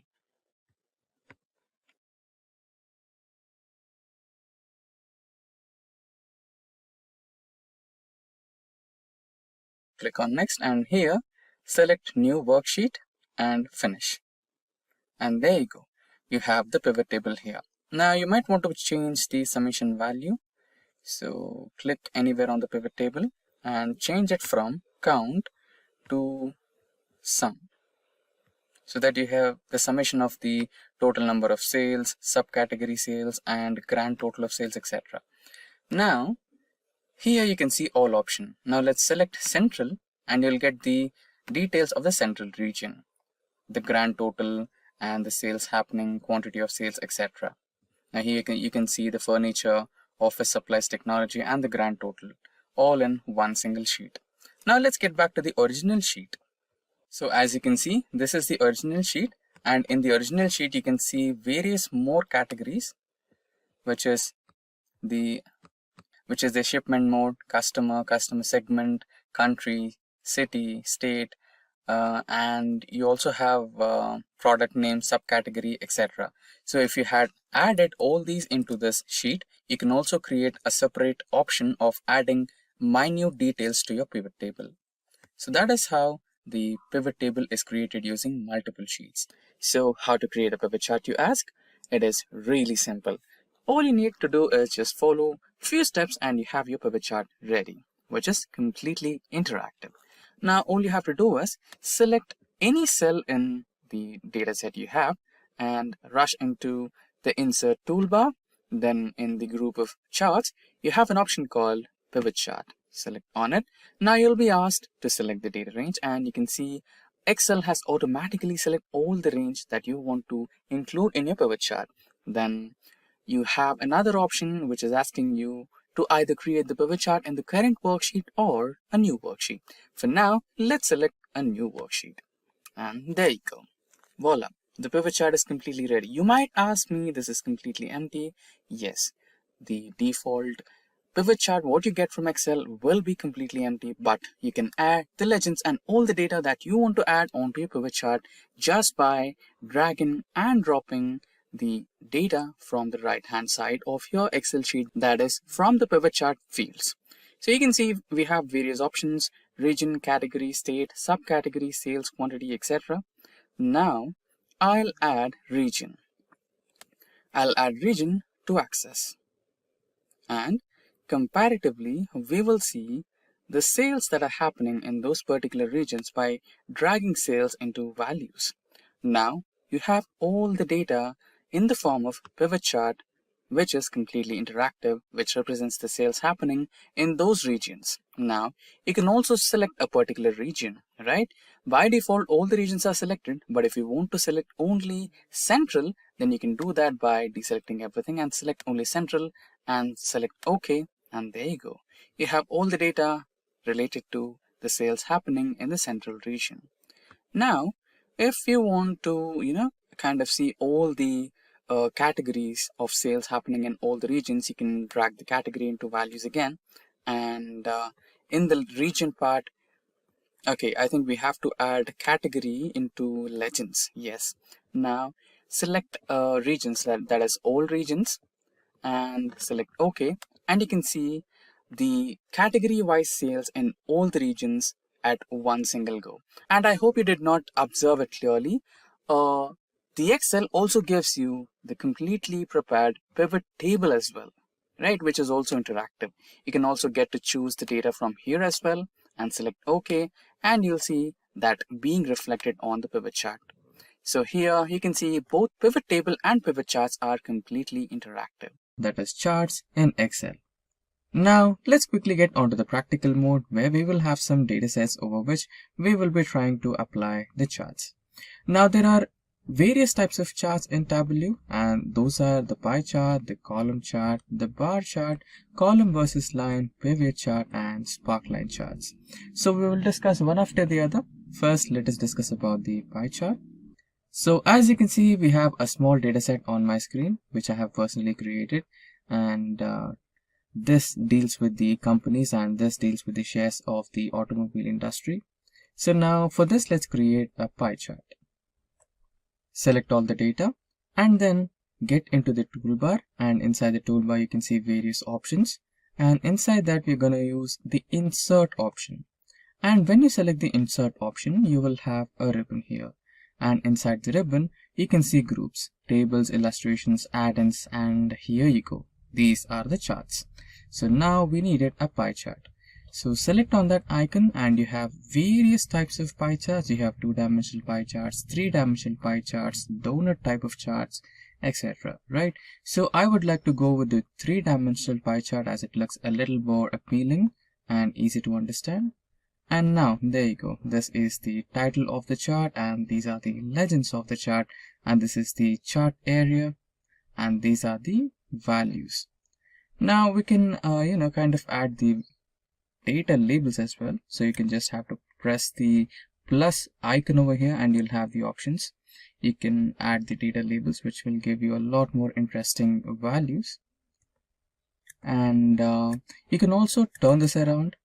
As you can see, on double clicking any part of the pie chart, you'll get this option which is called as format data point. And let's imagine that you wanted to show the information related to this particular one, which is Volvo, which has the biggest share. So this is in front right now. Now what if you wanted to show the information related to Tata, which is over here, right? For that you can select this particular arrow key and you can just twist it, and there you go, it is coming in front. This will be a great way of presenting your data to your clients, right? Yeah. And there is another option where you can directly explode this, like you can pick it out. You can see this, right? Point explosion, where you can split it out and you can show that, especially like you can highlight it and show it. So that's the a great way of presenting your data. So that's how you can work with pie charts in Excel. Now let's quickly move to the next one, that is the column chart. And in the column chart we have the data related to some company and the profits of that company based on a year. So you can see that the year has started from 2008 and it has gone until 2021, and these are the profits of that company year after year. So since we are dealing with column chart, I'll tell you the simplest way to create a column chart. There is a shortcut key for that, which is Alt F1, and there you go. You have the chart right on your screen. Now you can expand the chart just by dragging it like that, and you can see that there is some problem with this chart. That is, we have numbers here instead of years, right? You can see that the first column is the years, which is 2008 to 2021, but here you can see we have 1, 2, 3, 4, which is not proper, right? So to change the axis, that is, you can see the axis which is 1, 2, 3, 4, from 1, 2, 3, 4 to the years 2008, 2009, 2010, 11, etc. You just have to make one change here. And also you can see I have pressed the plus icon over here, which will open the option where you can include the axis titles if you have, and data labels, everything, right? So for now I think I'll keep it as it is. So you can include the data table as well as it is here, and you can include that in the chart. There are various options that Excel provides you. So now let's focus on changing the axis from 1, 2, 3, 4 to the years. For that you need to select the chart design, and inside the chart design you have an option called select data. Press that, and here you have various set of options. You can see profits, you can see years. Now we'll select years and we will remove that. And now you can see the edit option here, right? Select that, and now it will ask you which column to be selected for the axis range. For that, let's select this, and now let's select the years here and press OK, and there you go. Again press OK. So there you go, you have the years over here instead of the numbers which you had in the first place. So that's how you create the column chart. And we have the next type of chart, which is really simple. Now, you kind of change this chart directly into bar chart. There is no big deal in that. So for that, you just need to select the change chart type option over here. You're just changing the chart type, and you can get the bar graph over here. Column and bar graphs are completely same to each other, only that you can see these bars in the horizontal way rather than in the vertical way. Now, let's do that. Let's not create a new thing for that. So yeah, there you go. When you select the change chart type option, you have various set of chart type options on the menu bar over here. So what we needed was the bar chart. Now let's select that, and there you go. Let's select OK, and you have the bar chart, right? And if you want, you can include the data labels, which look a little bit more interesting. You can also include the data table as well. Okay, for now I think we have to expand the chart to get the clear view. Yeah, that's how you do it. Right, now let's move into the next type of one. Yeah, we dealt with the bar chart, so we'll directly enter into the column versus line chart. So we have similar kind of data. We just had year and profits in the previous part. Now we also have included the expenses, right? We needed another column to showcase the line chart compared to the columns, right? So for that, I've included a new column, that is expenses as well. Now just let's select the data, and let's select the option Alt F1 to create our chart. Right, now automatically Excel has provided us the column chart. We have the columns of expenses, we have the column of profits, and we also have years. Now let's change the data as we did before. Select year and remove it, and then edit. Select edit and select the year, that is from here to 2021. Select OK, and we have the years over here. Now what we needed to do is change the chart type, right?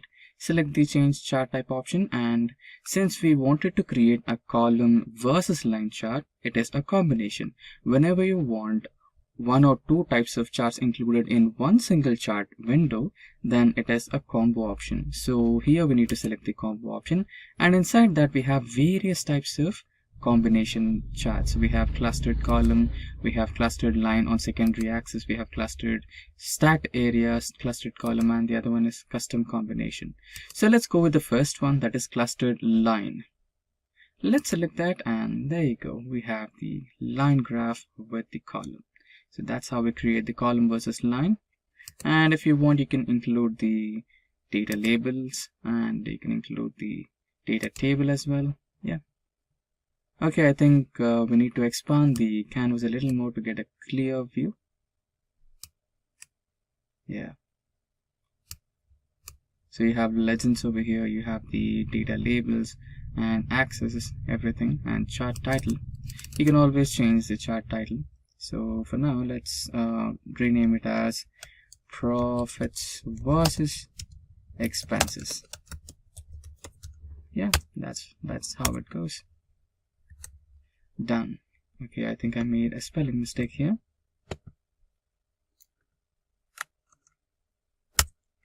Yeah, it's clear now.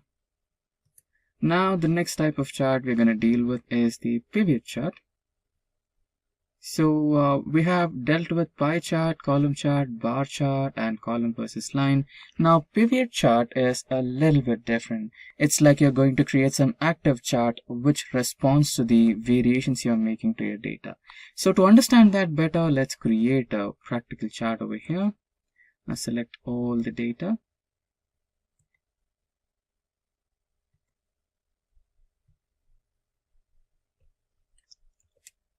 Okay, yeah, I have selected the data.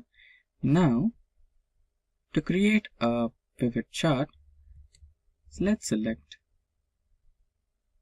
the insert option from the toolbar, and inside the ribbon we have charts group, and inside that we have pivot chart. Now let's select the pivot chart option, and there you go. Now it's asking for range, and we have selected the range over there. And we are not going to create a new worksheet for the entire chart. We are going to create the chart inside the existing worksheet itself. So for that, let's select the area where we want to select the chart to be present. Now for that, let's select this, and yeah, select OK. Okay, there is some error. Let's cancel this and try again. Let's select the data and pivot chart again. We have selected the range. Yeah.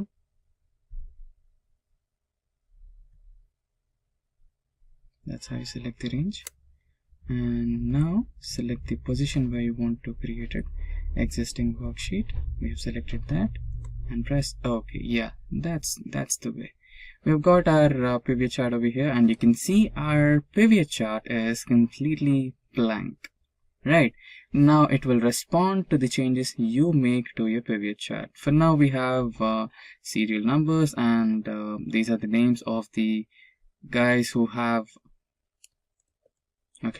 so these are the names of the guys who have some dealerships for various car makes such as Ford, Ferrari, Honda, Kia, Alfa Romeo, BMW, etc, etc. So we're gonna change, or we're gonna see we're gonna make some charts of the persons who own the cars or the car brands or dealerships in various regions. So we're gonna work on that. Now let's drag in the name, and let's drag region and cars and units. Yep. So we have our chart over here, column chart, which has the different names and the dealerships and sum of cars over there, right? So you can see that we can also change some values over here.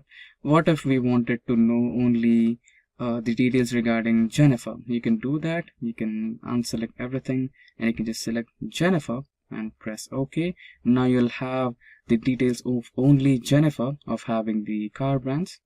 So we have the regions as well. So Jennifer owns dealerships in 2 different regions, that is South and West. and the sum of units and count of cars as well. So that's how the pivot charts are used in real time. And now let's select sales and drag the sales as well. Yeah, it's been dragged, and you have the sales of Jennifer, the details of her sales. And let's move the chart a little bit, and you have the plus icon where you can include the data labels for a better information. Yeah, so that's how you use the pivot charts. So we are on the last type of charts, which is the sparkline chart. Now to create a sparkline chart, we need to get into the insert option, and inside we have the ribbon, and inside the ribbon we have the group that is sparklines. Now to generate a sparkline chart, we need to select this particular column and then select the type of sparkline you want to create. So now let's create the column type of sparkline chart. Yep, we have to club these cells together first. I forgot that, because we're going to insert the sparkline chart right above here. Now for that, let's merge the cells.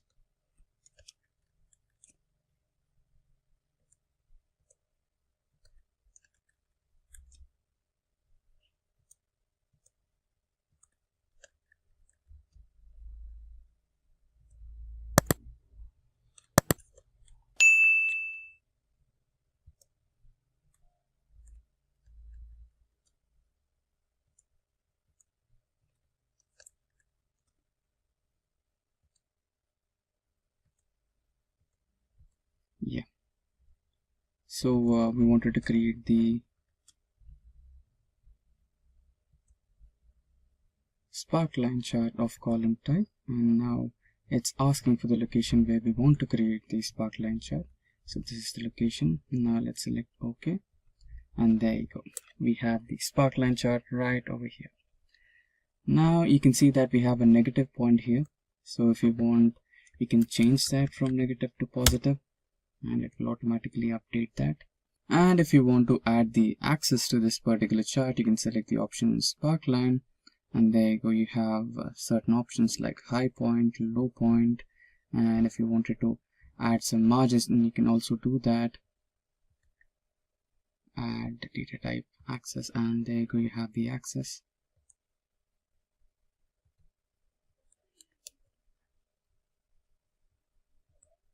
Show axis, yeah, you have the axis now, and you can have the high point and low point for that as well, which is the the biggest change and the smallest change in this particular segment, that is furniture. Yeah, furniture had the highest sales in January, and home appliance had the lowest sale.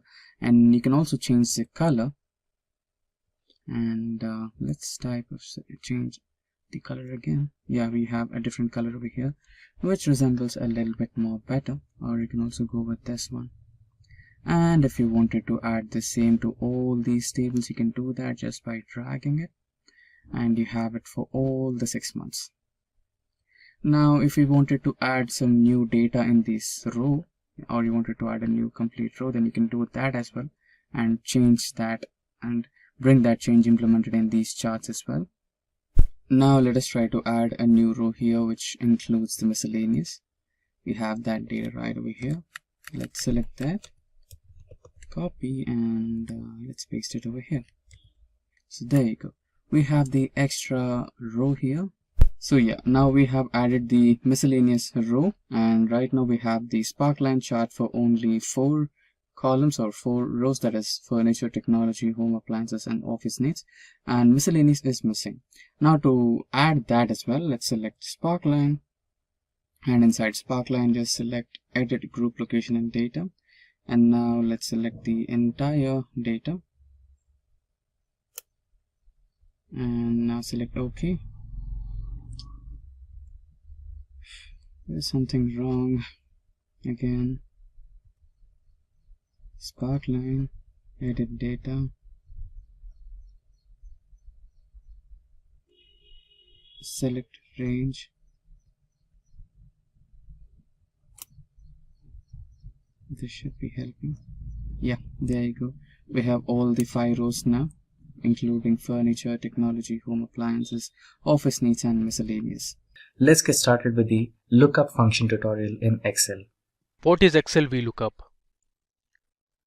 VLOOKUP stands for vertical lookup. VLOOKUP lets you search for specific information in your spreadsheet. It allows you to search for a particular value in a column and returns another value from a different column but of the same row. VLOOKUP takes advantage of vertically aligned tables to quickly find data associated with the value the user enters. Now, let's look at the syntax to write a VLOOKUP function. So VLOOKUP takes 4 parameters or arguments. You can see it here. There are 4 arguments in the VLOOKUP function. So the first argument is called the lookup value.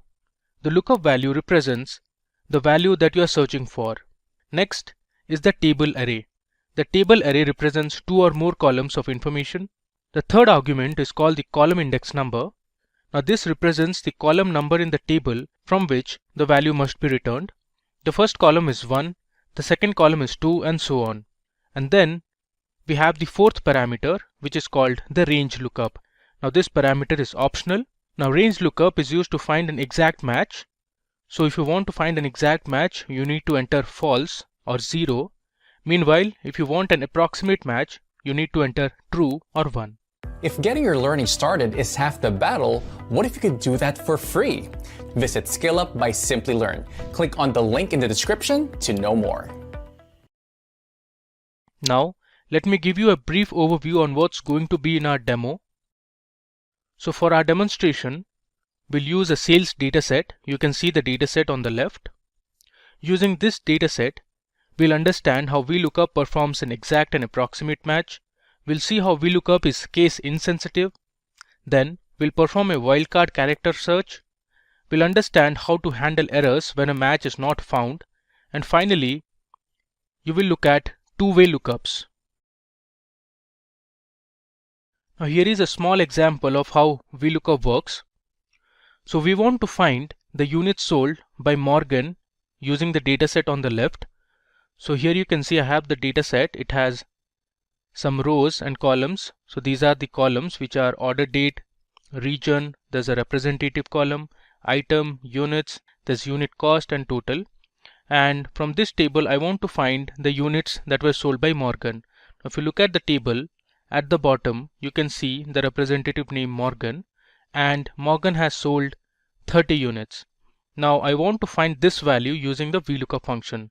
So here on the right you can see I have my lookup value, which is Morgan, and this is my VLOOKUP formula, and using this formula I am getting the result as 30. Now let's go to our Excel workbook and perform all the demos one by one. So this is my Excel workbook that we are going to use for our demo, and here is the data set we'll be using. Now this is the same data set that you saw a while ago. So this data set has 7 columns. You have the order date, the region, representative's name, item, there's units, unit cost and total, which is basically the total or the amount of sales that was generated. Now we are going to use a chunk of this data set and perform our VLOOKUP analysis. So let's see our first example and the problem we have at hand. Let me go to the exact match tab.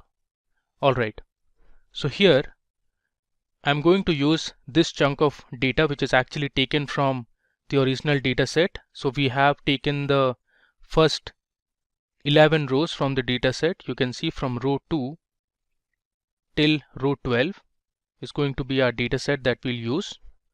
So we have a question here. We want to find the items sold by Thompson. So here Thompson is my lookup value, which means looking at Thompson I want to find the item that he sold. So if you consider our table here, you can see we have the representative's name Thompson right here, and from the table you can see Thompson sold pencil, and I want to get this value which is pencil using my VLOOKUP function. So let's go ahead and write our VLOOKUP function.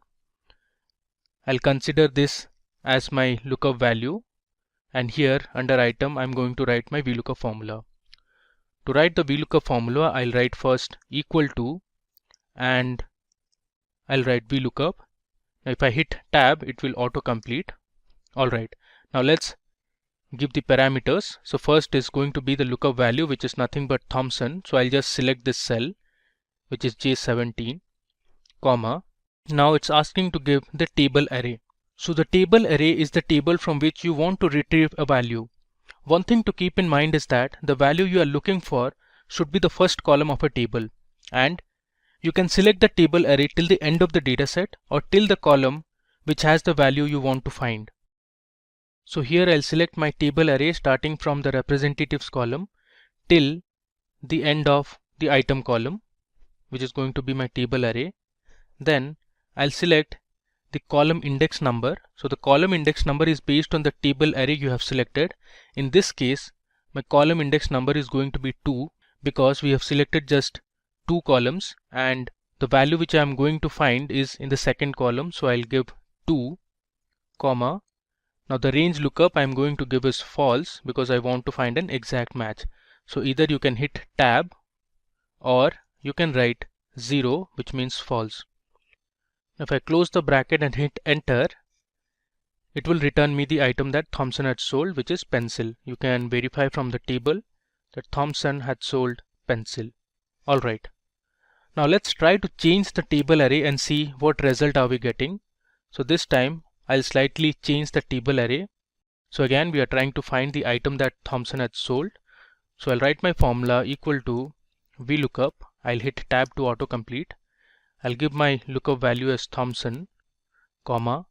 This time I'm choosing my table array starting from the representatives column till the end of the dataset, which is till P12. Again, my column index number is going to be 2 because if you consider this table array, the item column is the second column in the selected table array. So I'm going to write it as 2, comma. The range lookup I want to give as false because I want to find the exact match. If I close this and hit enter, you can see it has returned me the same result that we saw earlier. Now suppose, let's say this time I want to start my table array from the region column, which is this column. So I want to select my table array starting from the region column. Now this is going to show me an error because your table array should always start from the lookup value column. So if you consider Thompson as the lookup value, my table array should always start from the representatives column. So let's just try this example. So I'll write VLOOKUP. My lookup value I'm going to give it as Thompson, comma. The table array, as I mentioned earlier, I'm going to choose from the region column. And let's say I'll select till the item column, give another comma, and this time my column index number is going to be 3 because since the table array has 3 columns and my item column is the last column. So I'm going to give my column index number as 3, comma. I want to get the exact match, so I'll give 0. If I close the bracket and hit enter, you can see it has given me an error. Okay. Now let me just show you another method to use VLOOKUP in Excel. So here on the top you can see there's a formulas tab, and under formulas tab under function library you see we have an option to select lookup and reference. If I click on this and if I scroll down below you can see there's an option called VLOOKUP. Let's choose this. Alright. Now here you can give your lookup value, your table array, column index number, and the range lookup under this function arguments dialog box. So here I want to select my lookup value as Thompson. My table array is going to be from the representatives column till let's say the end of the dataset. My column index number is going to be 2. I'll write 2, and range lookup I'll write as false because I want the exact match. Now if I hit OK, you can see it has given us the exact same result. So this is one of the other ways to use VLOOKUP in Excel. Now let's move to the next sheet, which is regarding approximate match. Okay, so sometimes you might have cases where you don't have the lookup value present in the table. In those cases, you can tell VLOOKUP to return an approximate match. Now one thing to keep in mind is that your lookup value column should always be sorted in ascending order while trying to get an approximate match.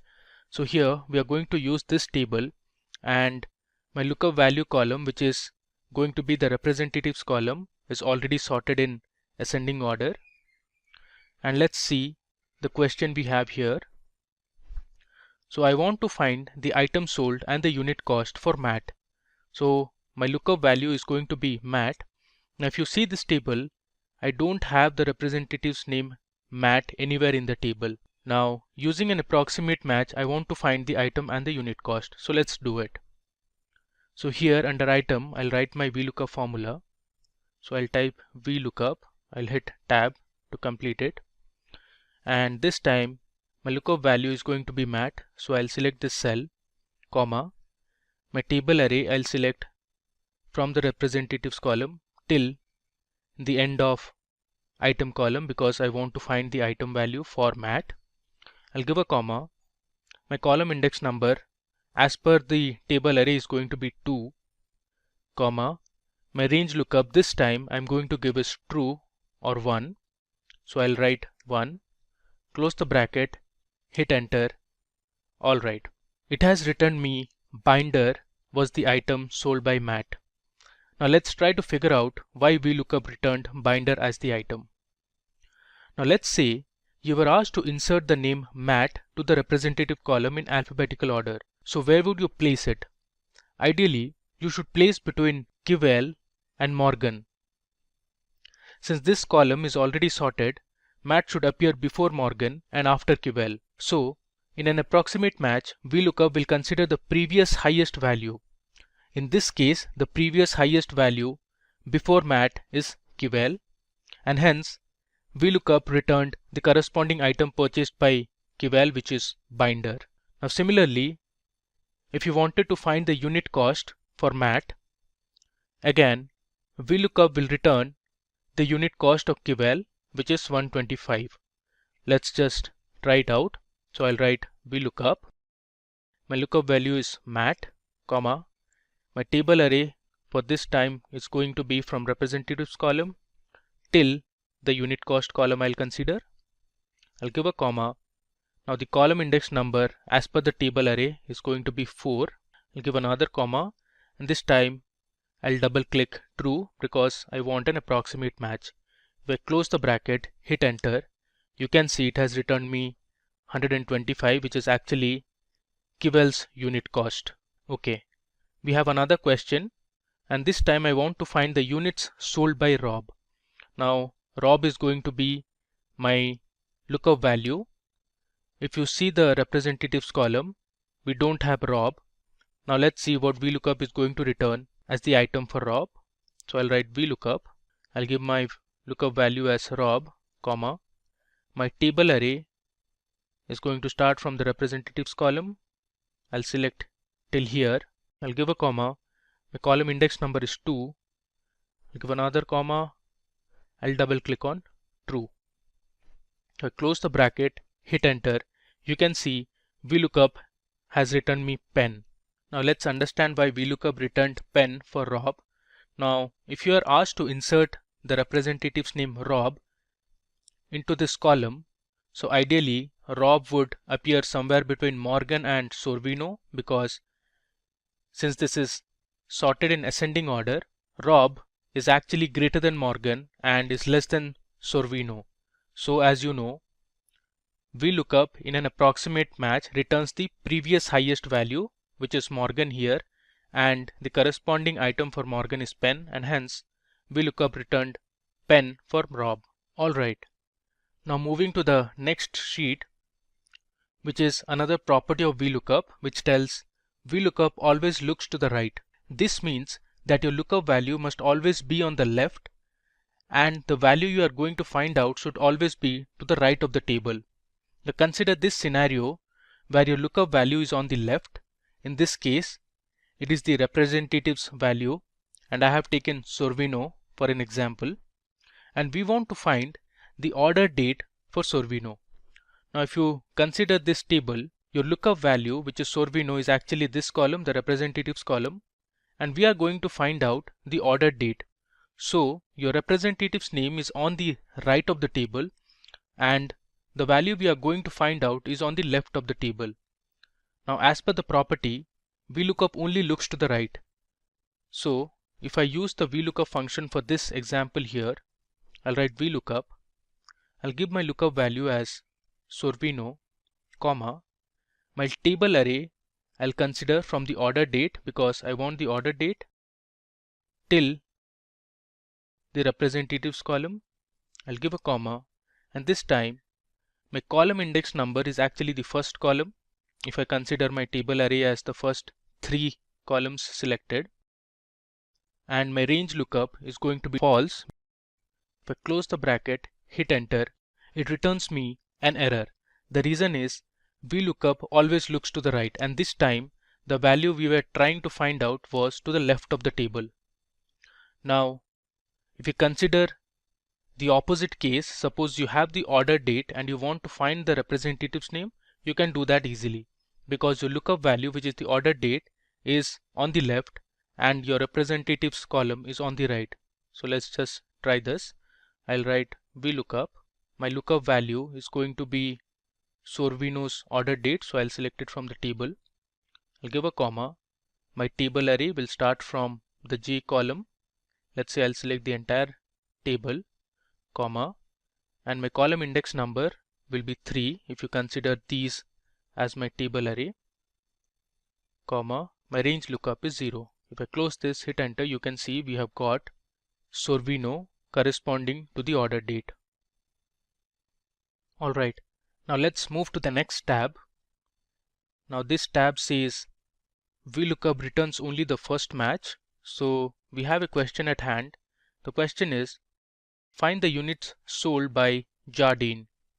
If you see this table, we have the representative's name Jardine twice. You see here, and if you look down, we have Jardine here as well.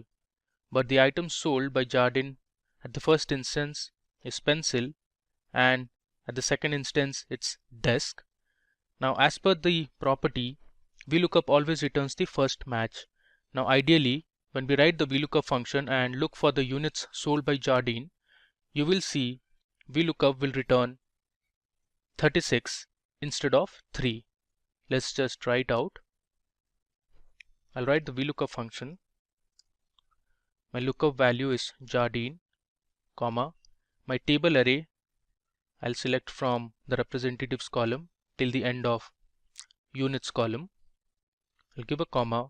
My column index number based on the table array is 3. I'll give another comma. Now I want the exact match, so I'll select 0, close the bracket and hit enter. Now as you can see, it returns me the first match of Jardine, which is 36. So VLOOKUP did not consider the second match. Now similarly, if you consider this table, we have Jones repeated thrice. So you have Jones here, you have Jones here for the second time, and also we have Jones for the third time. And let's say you want to find the unit cost for Jones. So if I write the VLOOKUP function, I'll consider my lookup value as Jones, comma, my table array I'll select from the representatives column till the end of unit cost column. I'll give a comma. Based on the table array, my unit cost column is at the 4th index, so I'll write 4, comma, the range lookup is 0. If I click on this and hit enter, you can see it here. VLOOKUP has returned the first instance of Jones and it did not consider the second and the third instance. So our unit cost for Jones is 1.99 because VLOOKUP only returns the first match. Okay, moving ahead to the next example we have here is VLOOKUP is case insensitive. If you consider this table, I've added another row in green. So if you see here, I have a representative name called Gil, which is in proper case or popularly known as sentence case. Here I have added Gil's name in capital letters or all in uppercase. So I want to find the total revenue generated by Gil. The total revenue is basically the total column. Let's do it. I'll write VLOOKUP. My lookup value is Gil, which is actually in uppercase. I'll consider my table array from the representatives column till the end of total column or the sales column. Based on this selection, my column index number is 5, comma, the range lookup is false. So I'll just double click on false. If I close the bracket, hit enter, you can see it here. Our VLOOKUP function has returned the total as 539.73, which is actually the value for this row. So clearly VLOOKUP did not consider GIL, which was present at the bottom of the table, in uppercase. So this shows that VLOOKUP is clearly case insensitive. Alright, now moving to the next example. The VLOOKUP function supports wildcards, which makes it possible to perform a partial match on a lookup value. For instance, you can use VLOOKUP to retrieve values from a table after typing only part of a lookup value. To use wildcards with VLOOKUP, you must specify the exact match by giving false or 0 for the last argument, that is range lookup. Now we have a question here. I want to know how much sales did the representative whose name starts with KI make. Now here sales represents the total column actually. So I want to find out the person whose name starts with KI. So if you consider the representative column, I have one representative whose name starts with KI, that is Kivel. So using KI as my lookup value, I want to find the total. So let me show you how to use wildcard characters and find the value using VLOOKUP. So I'll write my function VLOOKUP. Okay. Now in lookup value, I'll give KI. After that, I'm going to write ampersand followed by double inverted commas.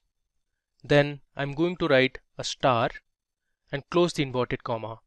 This means the value starts with KI, ampersand actually represents concatenation, and star represents anything followed by KI. So this is going to be my lookup value in total. I'll give a comma. Next, I'll select my table array starting from the representatives column till the end of total column because I want to find the sales. I'll give another comma. My column index number based on the table array we have selected is 5, comma, the range lookup is 0 because I want to find an exact match. I'll close the bracket, hit enter. You can see it here. VLOOKUP has returned me 999.5, which is actually Kivel's total. Now there's another way to do it. Instead of selecting the cell in which we have the lookup value, I can directly write it in the VLOOKUP function. So I'll write the VLOOKUP function something like this. So my lookup value, I'll pass KI within double inverted commas because KI is a character value. So within double inverted commas, I'm writing KI followed by ampersand, which is for concatenation, followed by a star within double inverted commas. So this is going to be my lookup values. This in total means anything that appears after KI will be considered as the lookup value. Again, the table array I'll select as these rows and columns, comma, my column index number would be 5, comma, the range lookup is 0. If I close the bracket, hit enter, you see we have the same value. So this is another method or another way of using VLOOKUPs. Okay, now moving ahead, let's explore another feature of VLOOKUP. So if the VLOOKUP function cannot find a match, it returns a #NA error. Now if you want, you can use the if_NA function to replace the #NA error with a friendly message. So suppose you want to find the region in which an order was placed on 10th of May 2018. Now if the order date is not found, I want to return a message that is invalid date. So if you look at the order date column, we don't have any value for 10th of May 2015. You can see these values. We don't have any value corresponding to this date.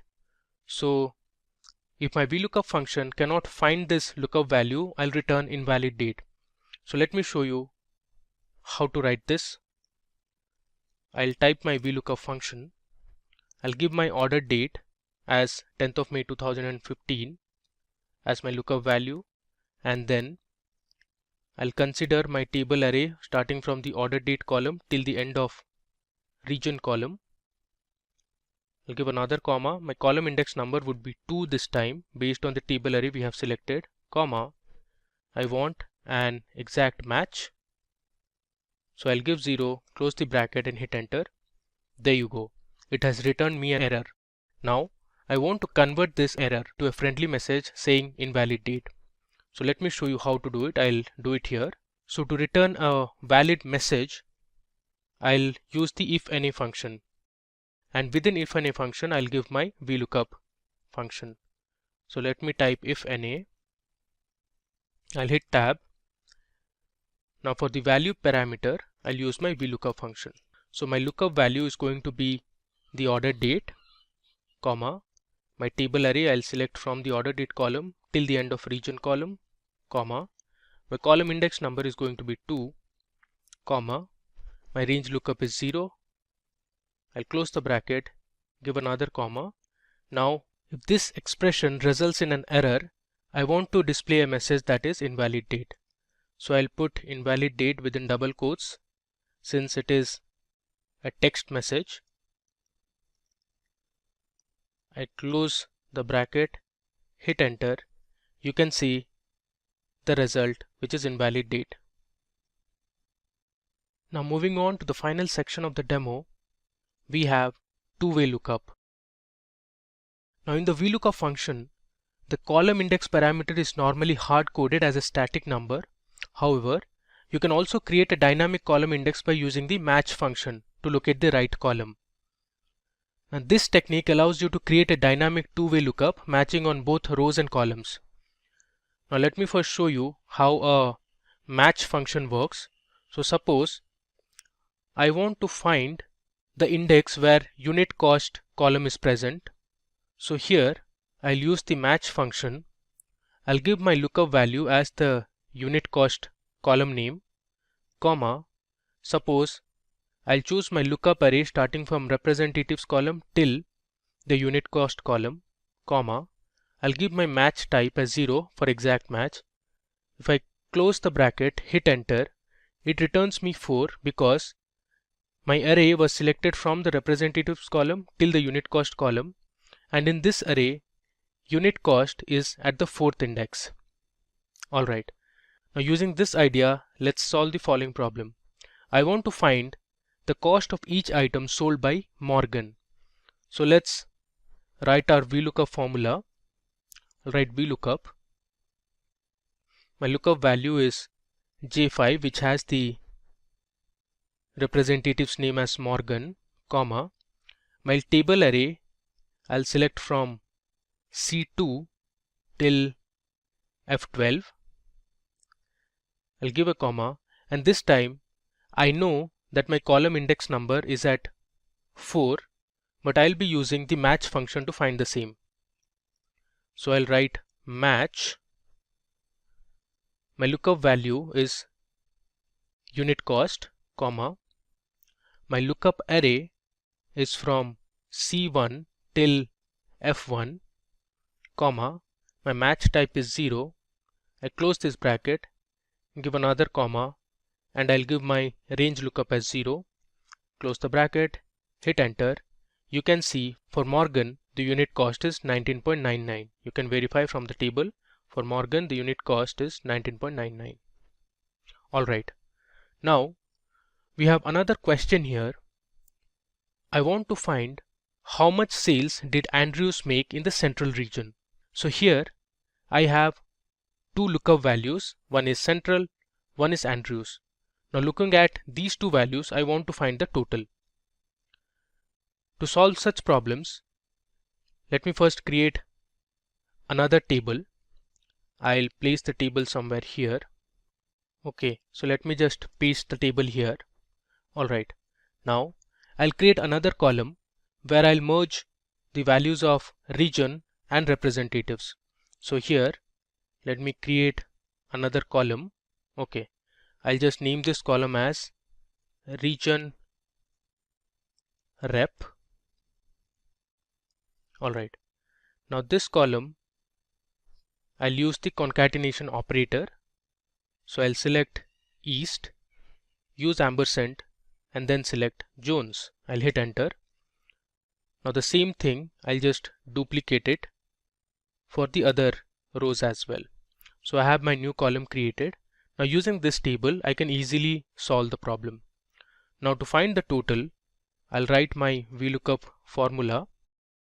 So my lookup value will be a combination of J11 ampersand K11, comma, while table array will start from the region rep, which has the values of region and rep combined, till the last column, and from this table array my column index number is 5 and my range lookup is 0.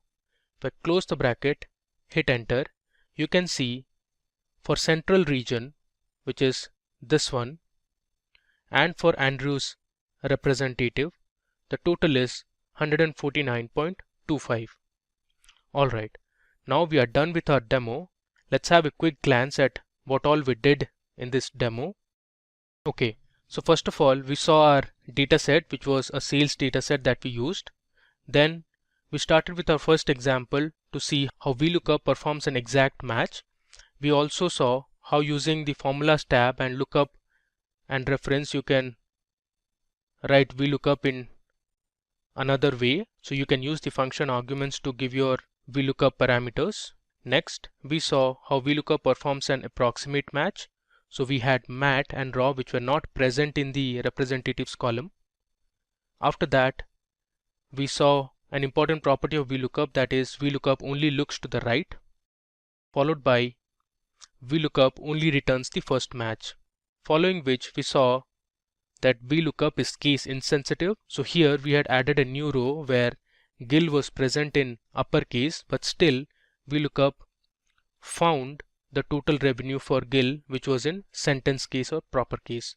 Next, we saw how we can use wildcard characters to use VLOOKUPs, and here we saw how to use an if and a function along with VLOOKUP, and finally we saw how to use two-way lookups. Choose from over 300 in-demand skills and get access to 1,000 plus hours of video content for free. Visit SkillUp by Simplilearn. Click on the link in the description to know more. Now we are on the sheet of Microsoft Excel, and here you can see some data on my sheet. That is employee name, employee ID, and salary. So here we are going to perform our horizontal lookup, but before that, let me show you that this particular drop-down menu. So this particular drop-down menu has all the names of the employees in this particular table, and we have created this using data validation in Excel. If you want to create the drop-down menus just like these, then feel free to check out our data validation in Excel tutorial, link to which is in the description box below. Now let's try to implement HLOOKUP in Excel. So here we have employee name, but we want to find out the employee ID. So for that, let's create the HLOOKUP. Now for that, equals to HLOOKUP. Now the first one is the lookup value. So this one is the cell which is the employee name. Now after that, the table array, we have to select all the table arrays here.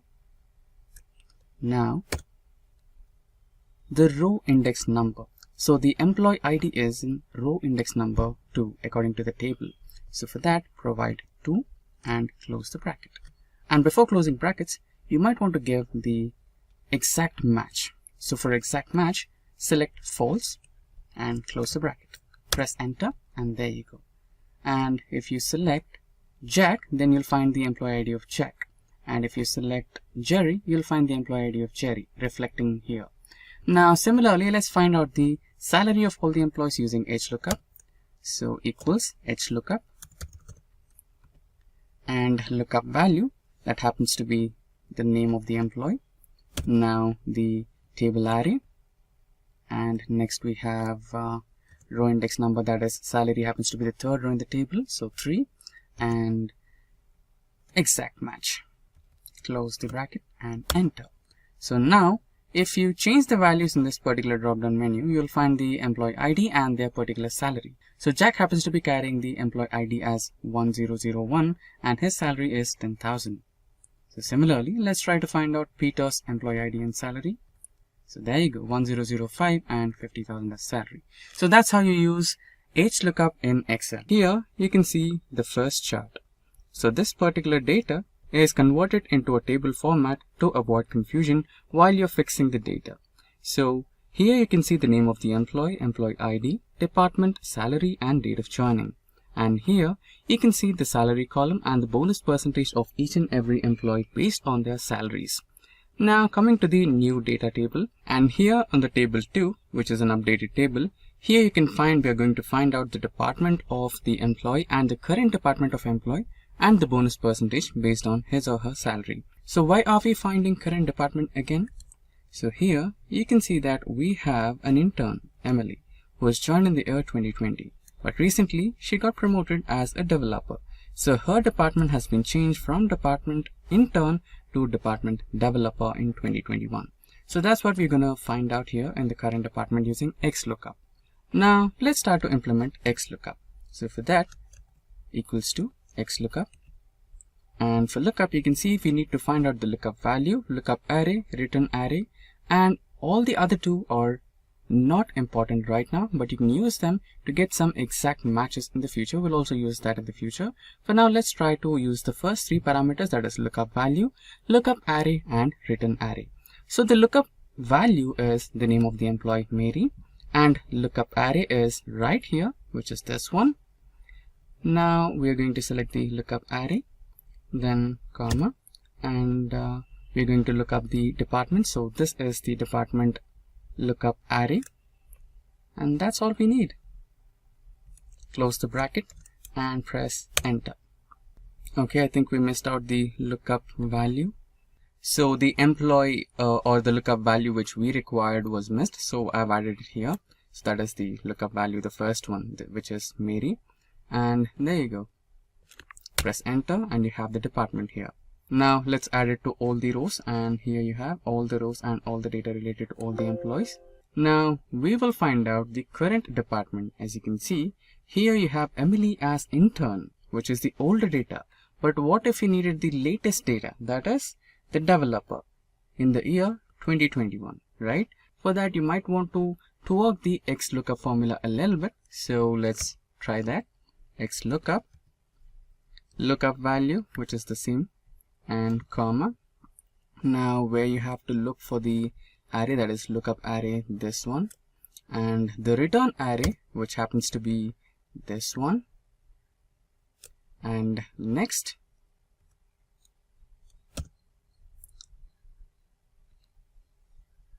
you can find the exact match for this one, so that's all right, exact match.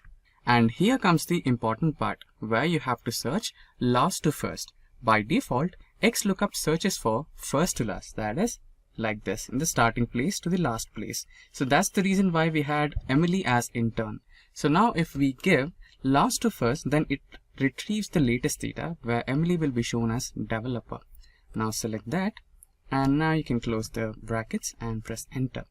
So let's add that to all the rows. There you go. Now you can see Emily, Clark, Peter and James, all they have got their updated job profiles. As you can see in the original data, Emily is a developer now, so is Clark, who was originally a tester and he got promoted to development team in 2021. Similarly, Peter became a senior finance executive in 2021 and James the manager of sales. Now let's try to find out the bonus for all these employees based on their salary. So this one is quite simple. So XLOOKUP. Now the lookup value is their existing salary, comma, and the bonus part. So the lookup array is the salary range. Then here is another important point. So here you might want to find the exact match, but finding an exact match will not help you here. You might want to declare another type of value where you can get exact match or next smaller item. So you'll understand it why I'm selecting that. So now let's close the bracket and enter. So now we have the bonus values. Now let's add the bonus value to all the factors, all the rows, I mean. So you can see we have different variety of salaries, that is 38,000, 22,000, 39, etc. But here in the ranges we have provided 10, 20, 30, 40 and 50. So what if the value is between 30 and 20? That's when you want the less number, right? That's when you want the number which is equivalent to 30 or less than 30, which happens to be 15%. So that's how it has worked here. That is 0.15% bonus to the actual salary. We are on our Excel sheet. Here you can see the employee names and employee IDs of different employees from different zones.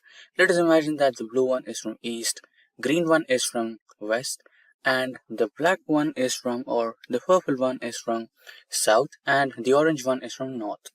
So this data is a little small, but what if we had a data with hundreds or thousands of rows, including all the employee names, employee IDs, or another relevant data type like sales of an employee and his employee ID. And you were supposed to combine all the data from all the 4 different zones into one single sheet. It would consume a lot of time, right? So recently, Microsoft has released some latest updates based on arrays and datas. So one of those is vstack function in Excel. So how to use it? Since it is a latest function, I recommend you to go to the file menu, and in the file menu you can navigate to account, and in the account you can see the option of update options. Then you can select update now, and your Microsoft Office will be updated to the latest version, and you'll get access to the latest functions in Excel and all the other Office related things like PowerPoint presentation, etc. Now we are going to implement the vstack function in Excel. It is completely simple. All you need to do is equals to stack and then select the data. Remember to select the data from column A and cell 2 or the row 2. We are not selecting the employee name and employee ID. We are just selecting the data. Now separate them by comma. Then again this one here, this set, and again this one, and again lastly this particular last set. Now close the bracket and press enter. And there you go. You have all the employee names and their respective employee IDs all together in one data set. So this is how you use vstack function in Excel, hyperlinks in Excel. Now hyperlink is something which is clickable, and when you click on it, it will redirect you to a different web page, to a different worksheet, or a different location in your local system. So there are a variety of options, and we will explore all of them using Excel. Now creating a hyperlink is really simple. We have multiple ways. Now let's write some text on the Excel worksheet. I'll write Simplilearn. Now creating a hyperlink is really simple. You have multiple ways. The first simplest shortcut is clicking on the cell where you want to place the hyperlink and holding Control key and pressing K. Now this will enable the hyperlink menu box or the dialog box. This is the first way, and let me close it. Now again we have selected the cell. There is another option where you have to click on the insert menu on the toolbar and navigate to links group. Click on the link option and you will again have the dialog box of the hyperlink in Excel. And the third way is right click on the cell and you can see the link option in the last, and this will enable the hyperlink option in Excel. Now let's create a hyperlink. The simplest way again, Control K. Now we have a variety of options, that is existing file or web page, place in this document, create a new document, and an email address. So we will address all of these one at each time. So first one, existing file or a web page. Now you can select an existing PDF file or any file in your local system and hyperlink or create a hyperlink to the text, or you can select a website link and place it over here and create it as a hyperlink. Let's explore both the options. First, let's try to explore the web page option. So since I've written as Simplilearn, let's use the website link of Simplilearn and create a hyperlink. Let me open Google, new tab, and let me type simplilearn.com. Let me copy the hyperlink, and now let's get back to the Excel workbook. Now here, let's place the hyperlink. Now you can press OK, and there you go. The hyperlink has been successfully created. Now this link is clickable. When you click on it, it will redirect you to a new Simplilearn's home web page, right? So this is how you create a hyperlink to a website. Now we shall explore another option, that is using an existing file, right? Let's create a new text box here. Let's name it as existing file, and okay, existing file should be good. Again, the same, you can either click right click and select hyperlink, or Control K. Now let's select existing file or web page option. Now here you can see navigate key, press on that, and let's navigate our files. Let's select all files here. Remember to select all files. Okay, by default it shows as office files. Now let's explore our file option. So let's select Fundamentals of Computer Programming option, which is a PDF file. Press OK, and there you go. We have created a hyperlink. So when I click on this, you can directly navigate to an existing PDF file in your local system, and it will be open as a web page. Click on it and you can see the PDF file. Now close. Now another thing, when you navigate onto this, you'll see the lengthier HTTP address, and same happens here, right? So if you're a little uncomfortable watching this lengthier link, you can also edit it. You can choose the option of edit hyperlink and see the screen tip option. Click on it, and here you can change the text to display option and write it as click here to know more. Press OK.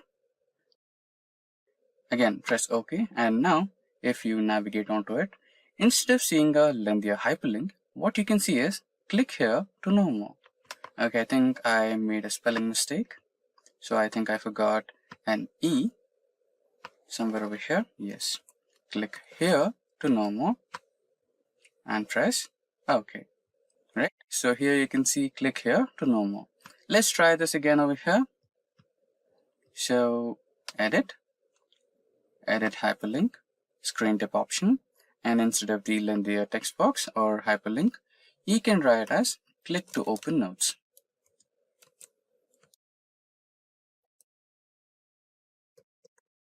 Or PDF. Click OK and click another OK, and you are done. So instead of seeing that lengthier hyperlink, you can see click here to open PDF, right? So far we have explored two options, that is existing file and existing web page, right? Now let's try to explore another option. Again, hyperlink, right click hyperlink, and here you have seen place this in document, right? So which is like, okay, let me show this to you instead of telling you. So here what it is doing is, you have the cell A5 and you wanted to refer to A1 or any other cell in the same worksheet. So you can do that, right? So now for your reference, let me cancel it and let me create a new sheet. And here, navigate me to here, right? Let me write it as navigate me to here. Okay. So now what we will do is, so here we will create that navigate link from using the hyperlink option. Place this in this document. You can see the sheet 2 option, and the cell reference is A1 where we have written navigate me to here. So when I click this A5 cell, okay, let me also rename it. Write it as navigate cell, navigating cell, right? Now create that, Control K. Let me select sheet 2 and the cell address is A1. Press OK. Now what's the change, right? When you click on this, you will be redirected to sheet 2 cell A1. Navigate me to here, right? So this can be like a shortcut when you have multiple sheets, like 100 sheets. Then you can have a different column over here and add the navigation address to all those cell links. You can just click on that cell and go into the different sheet and to the specific cell which you have given the address. In our case, I have given sheet to address cell A1, right?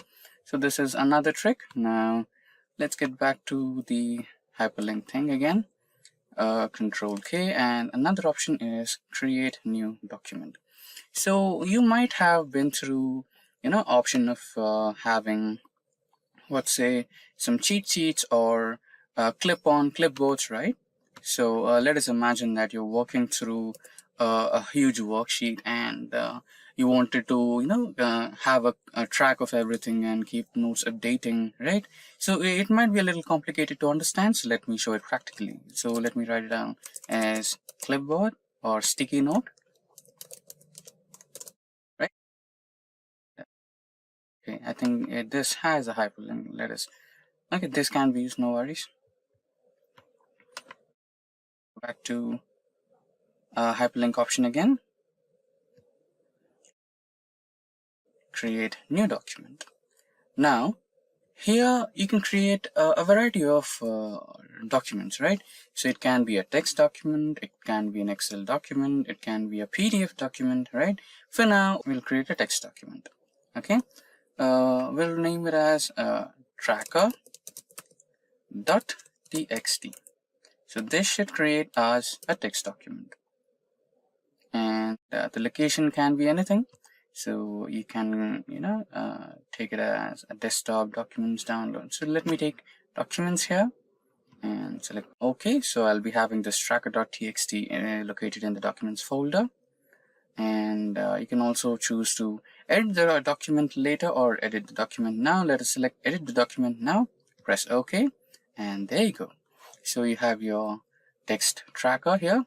So let us imagine that we have worked on the Excel sheet and we wanted to write down as a sticky note so that we can remember what we have done on the Excel sheet. So update 1 and update 2. Now you can close it. So it'll ask for a save option, save it, and done. And let us imagine that you did something else and you also updated something else on the sticky note, Excel sheet, and you wanted to update that on your sticky note. So click on it and you'll see a minor notice over here from Microsoft Excel based on potential security concerns.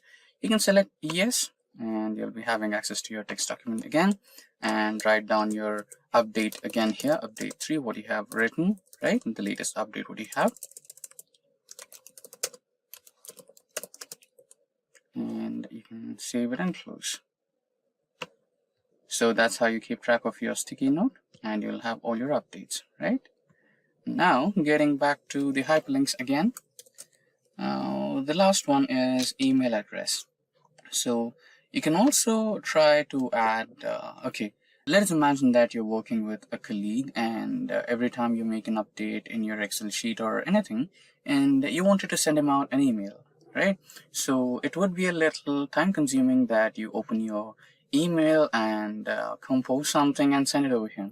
But what if you had one single click and access to the email compose option, right? That can be done. So let us write down email colleague.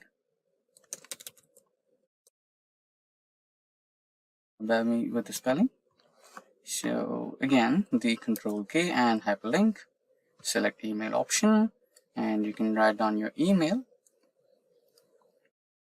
which can be anything. So you can write down your friend's email address. So I'm just writing down some random email here, friend@gmail.com, and can write the subject about update and press OK.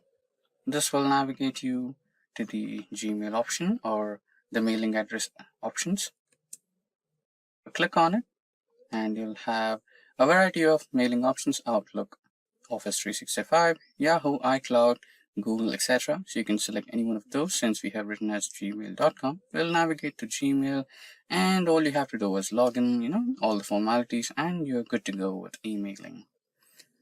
So let's skip this for now So you know how to do the rest parts. So far we have covered all the hyperlink options in Excel, that is existing file or a web page, place this in the current executing worksheet or document, creating a new document for your update thing, and also including the email, right? So far we have covered everything around hyperlink in Excel, and if you have anything to know more about, or if you feel that we have missed out anything important regarding hyperlink in Excel, you can feel free to let us know.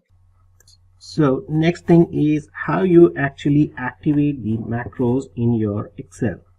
It's a simple tab that you need to add in the ribbon section, which I'll be showing you across, and this will enable the macros on your Excel. So you go to Files, go to Options, and then you need to customize a ribbon. Click Customize Ribbon, and then there is a Developer tab which you see here. It should be activated. So you just need to select that, click on the tick mark, and just click OK. So this will add a Developer tab here, and this will enable the macros. So now you have your data, and you can run macros or record a macro and run it on your Excel. There is also an option to do it a different way. Right click on any of the tabs on the ribbon, customize ribbon, and you can add or remove your macros from here. So this is two ways that you can activate your macros. So how you record a macro is the next thing. So here I have a work orders sheet that I receive every day, or one of you will receive every day. And how you record a macro, you have certain set of tasks that you do, and this report has so many things that are obsolete which you do not need, which has to be put across to your management or for your use. So how you record or start a macro, you go to the Developer tab and start recording a macro. As soon as you click on this Record Macro button, it will start recording your keystrokes on the mouse clicks, and you can save that and run it as a script in the next sheet that you do. So this is the sheet that I have, and we'll try to run macros on this and see what it does. So here I have, and this actually works this way. I need to go to the Developer tab and start recording a macro. So when I click Record Macro, it starts recording my mouse clicks and keystrokes. So in this sheet I have to remove some columns, and the columns that are obsolete and the data that looks weird here should be removed. And what I need is the work order number, the district, and the technician name, and the kind of service that we provide, and the request date, work date, the cost, and the payment. So this is what I want, and I do it every day when I receive the sheet, and I have to make these changes and send it across to the accounts team. So what I do is I simply automate this by running a macro. So I go to, let's see how it records the macro. I click Record Macro, I save it as work order accounts, and I'll add a little description like work orders for accounts team, cost. Click OK, and see what I do is basically I add the borders first so that the data looks proper, and then I do not want this column, I delete it. I do not want the number of technicians that are there, I do not want all these, and I also want the labor hours, the account, and what kind of payment. This is very crucial for the accounts team. I do not want any of these obsolete data. So I just delete this, okay, and then I just want to have some cosmetic changes done. So I make sure this doesn't have any border, and that's it. This is the task that I perform every day. I still don't need this, and I go to the developer tab and click stop recording. So now I have the macro saved, and when I have it, I have automated all these steps in one simple click. And how I execute it in another sheet, so I will show it across to you. The next thing, so here I have the next report that has to be changed or formatted and send it across. So I simply go the next morning and go to the developer tab and go to the macro, and I have this macro save which we ran just now, and with a single click I will be able to do these daily tasks and execute in a flash. So I just click run and it does the rest for me. I have my report ready and is in a proper format that is required, and it can be sent across. So here, as we see, it is done in a single click by running a simple macro. Continuing our work on macro, we can simply do this by a single click of a button, by adding a button. So what you have to do is go to the developer tab, and in the control section you will see the insert option.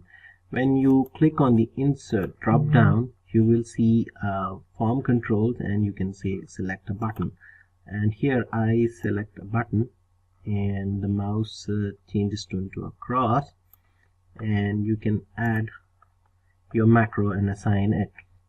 So as we have saved it, work order accounts as a macro, and when I just assign that macro to this button, I can edit the text by making it as work order accounts, just to make it simple.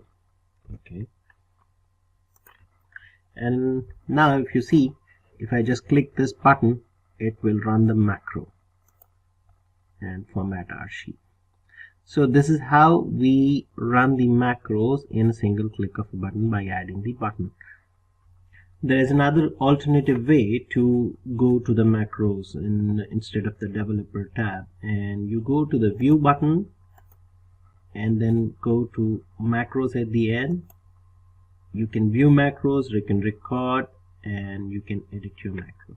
So when I click view macros, it will show you what are the macros that I have and that I can run, and you can simply run it. Alternatively, and you can record a macro as well instead of from the developer tab. If you just click on record macro, it will do the same functions that we do from the developer tab. Okay. The next thing is to edit the macro.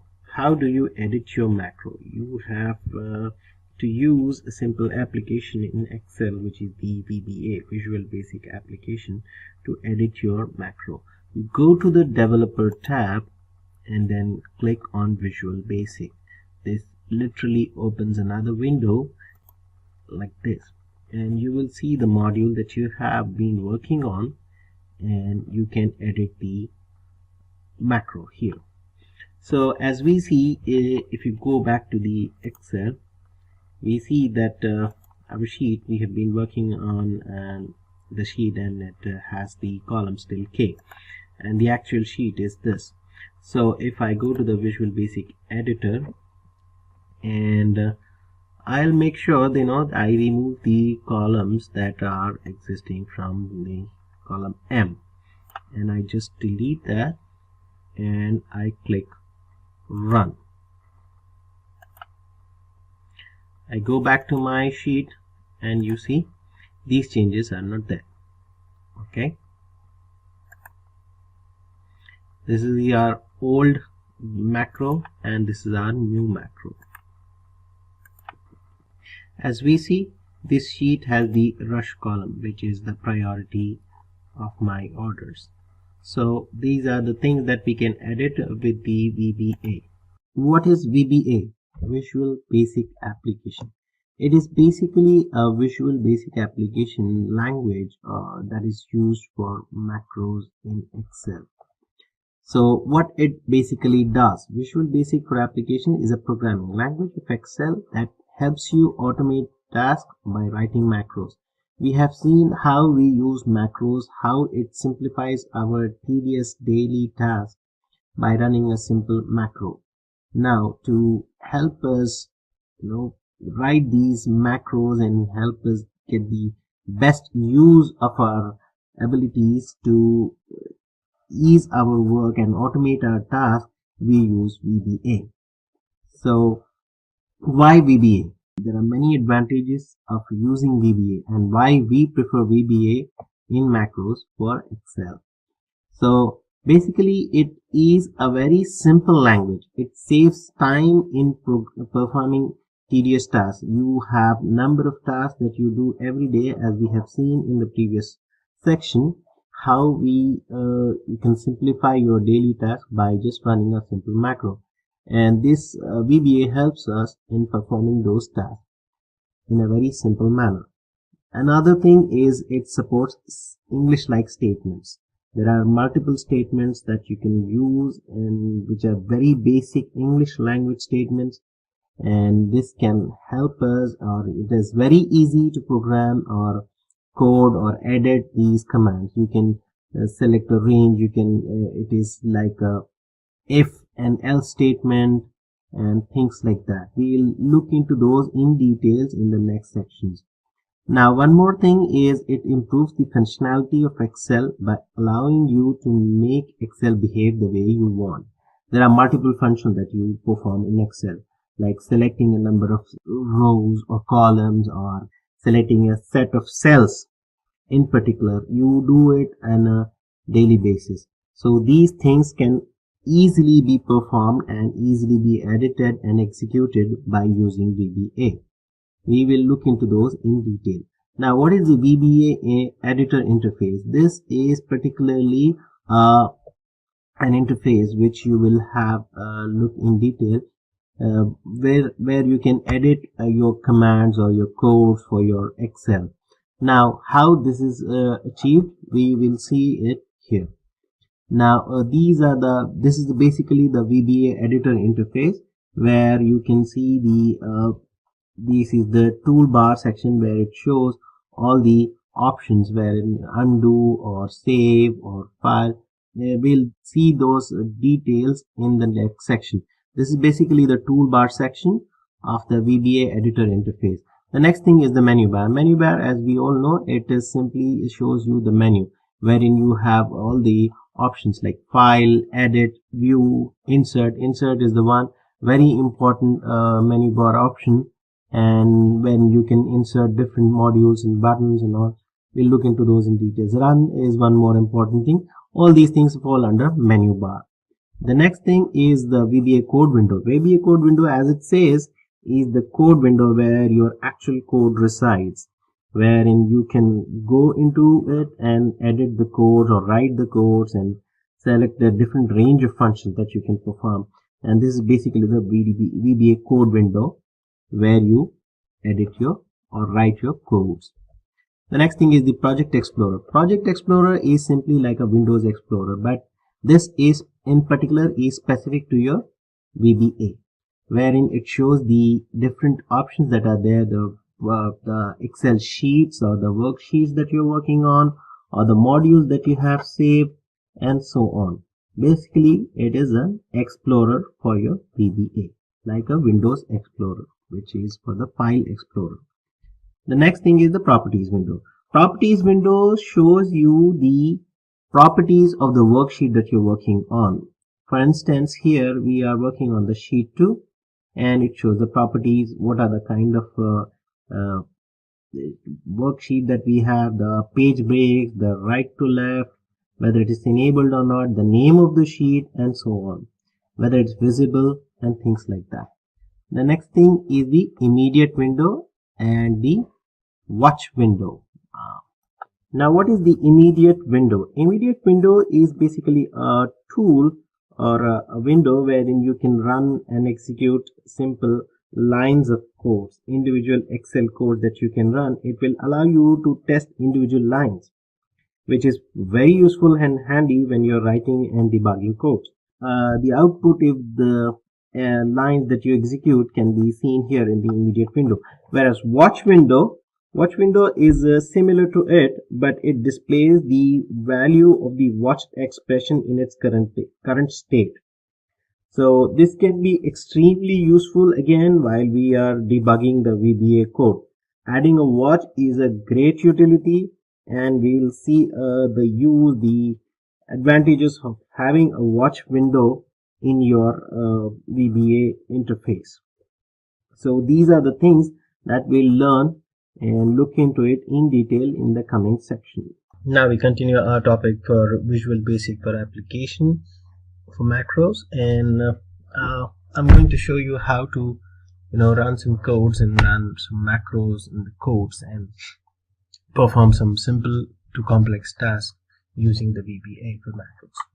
So there are two ways to open the Visual Basic application, and the first thing is you can run Alt F11, click on the sheet and just press, and it will open the Visual Basic for application window. Or alternatively, you can just go and click on the Visual Basic and it will open the sheet for you, the code window for you. And as we have discussed before, these are the windows that we see. This is the code window, and this is the project explorer, and this is the immediate window where we can run some testing codes. Immediately it will show you the output. So here we see the project explorer window where we see the modules and all for our Visual Basic for applications. So as we see the code is empty here, we'll try to record a macro and see how the code develops. Okay, so I just go here and click record macro, and I save it as a format and columns. Okay, just quick, and I just save it, click OK, and it has started recording. So now what I'll do is I'll make it simple, and I just delete some columns here. Okay, I do not need this. I delete this. Is there a weight? I want this. I want the mode of payment, parts cost, labor hours. I do not want this. Number of technicians, forget it. Okay, and I go further left and see what all do I need. I don't need this. I delete all these, and I just expand this so that it's clearly visible, and then I want to change the format, the font. So I select this and I change it to Times Row. Okay, I'm going to go back to my developer tab, click stop recording. It is saved. Okay, now I go back to my code and see the macro here.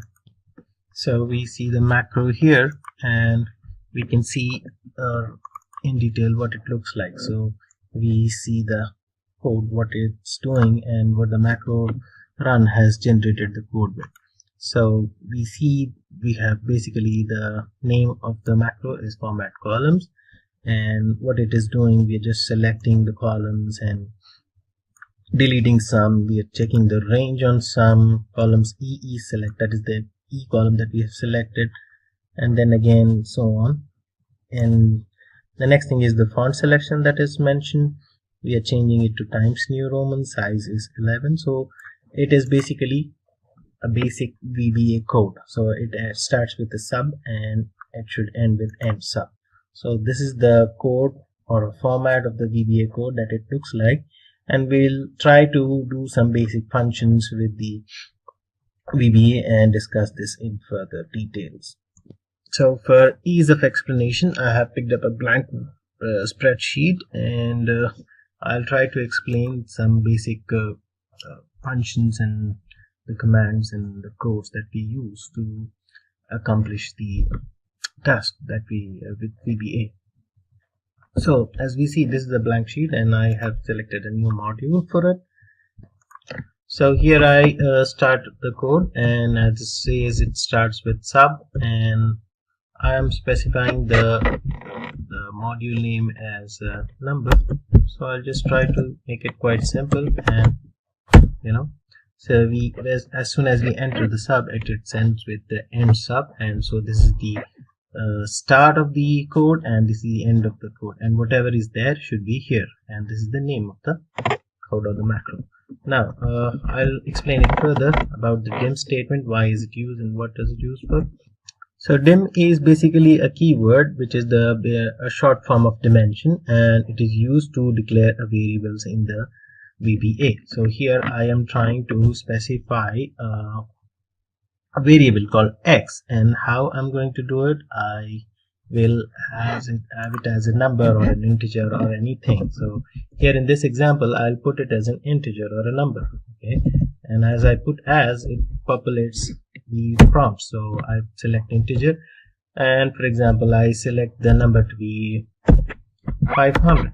Okay, and here I'm trying to assign a variable integer a cell a value of 500 with the dim keyword. So where exactly I want to put this, you will see it when you execute the code. Okay, range, I am selecting, it should be under quotes, where I'm going to put the value of x as, and I close the brackets, and what should be the value? Value should be x.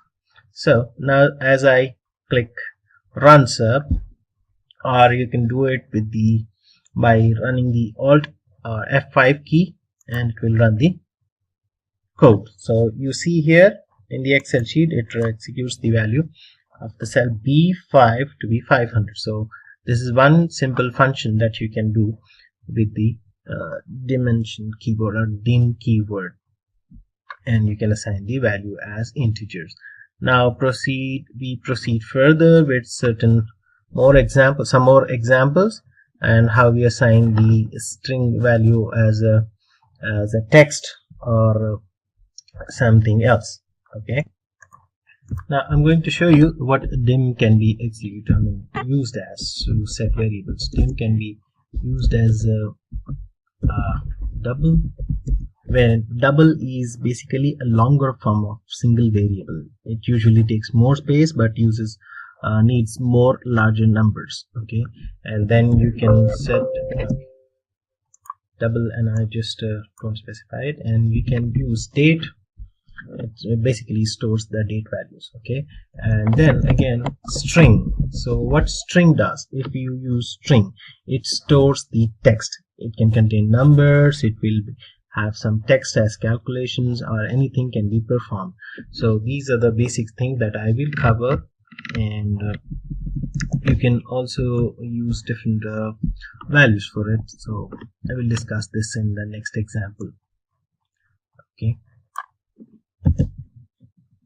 so in the next example, I'll try to sub or use a string value for it, and I put it as a string, substring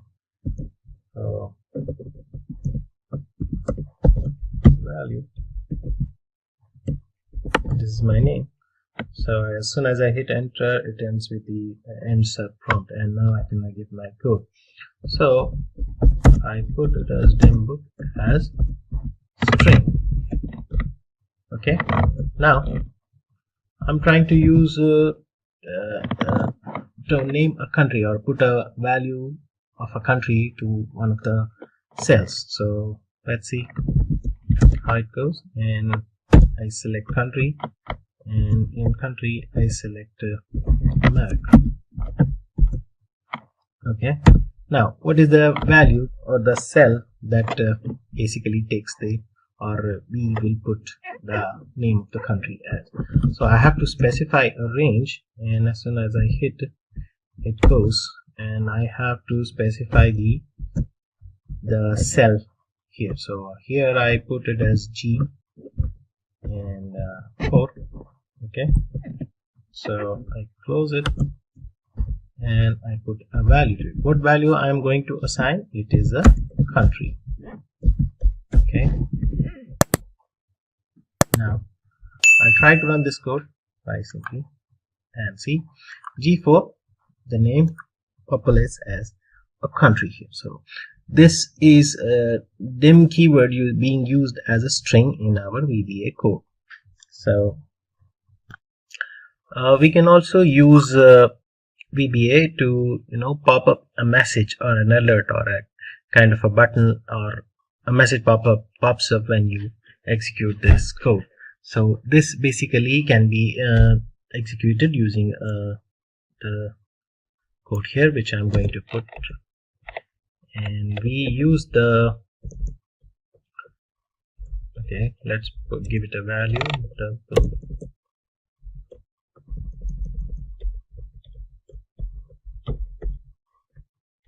I'm going to name it as double value, and again the dim keyword, I'm going to use the keyword as double. Okay, why double is used is basically it gives a longer, it can be used for a longer form of single variable. It usually takes more space and larger numbers, and we'll try to assign it. Okay, now I'm going to pop up a message which says value of a is so and so. So I'm going to give value of a as 250. Okay, and how it pops up a message. Okay, so there is a message box which can be used, and it will give you a value. It will prompt you to enter the value, what kind of button you want, and you can enter the text and you can enter the value. So here I'm going to write a code which gives a pop-up message, a message box saying that the value of a is so and so. Value of a is, I'm going to put it in % code, so it actually takes the value of a. Okay, now that's it, and let's try to run this, and you will see a message box popping up. Okay, so the value of the message box pops up saying the value of a is 250. So in the next example, I am going to write a code wherein you can give a value or a string, you can assign it to a selected cell, and this basically used when you have some when you have a task of giving a value to a particular cell, or you have to assign a text or say something about a report. Okay, so this let's see how it goes, and we use I will say it as fun with some procedures. This is the name, and again dim. So here I'm going to give a user input, and it will be as a string. Okay, you can give any string or any statement. What my user input will be, I will define it here.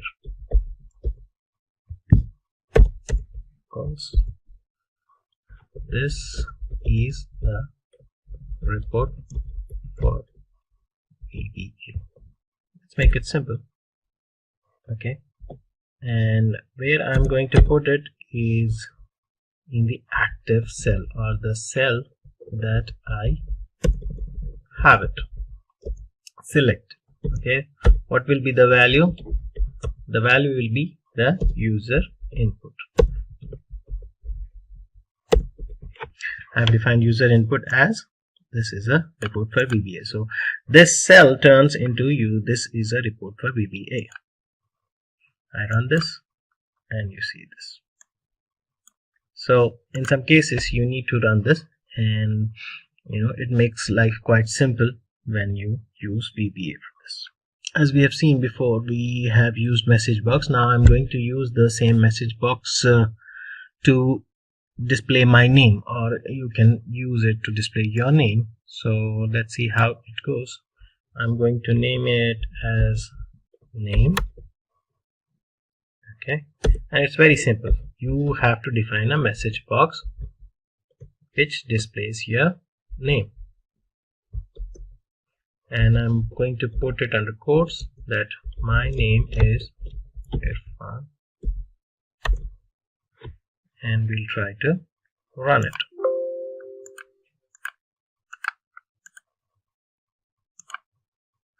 See here, so it pops up a message saying that my name is Irfan. So this is a message box that you can display, and I can do anything with this.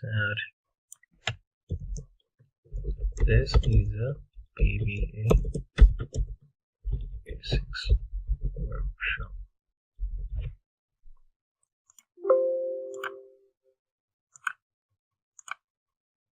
Okay, I run it again and it pops this message. So these are the things that you can use to customize, or when you open an Excel sheet or try to run a workshop or a report, and it pops up a message, customary welcome messages that you can customize, or define a sheet, a report, or kind of data in it, and this can be used run using the message box. And now I have another good example wherein you can write a code to tell Excel what is the value of a cell, or what is the number that is there in the cell. So here it is. I put it as sub, okay, number, and it will again populate a message box which will set it to the entered value is, and it should tell me which, or I specify which cell it is that we are going to find the value of. Okay, so I give a range of I have to give it in codes. I'm going to codes completed, and it should tell me the value of the number that is present in the cell A1. Okay, it ends. Let's try to run it, and it will give me the value.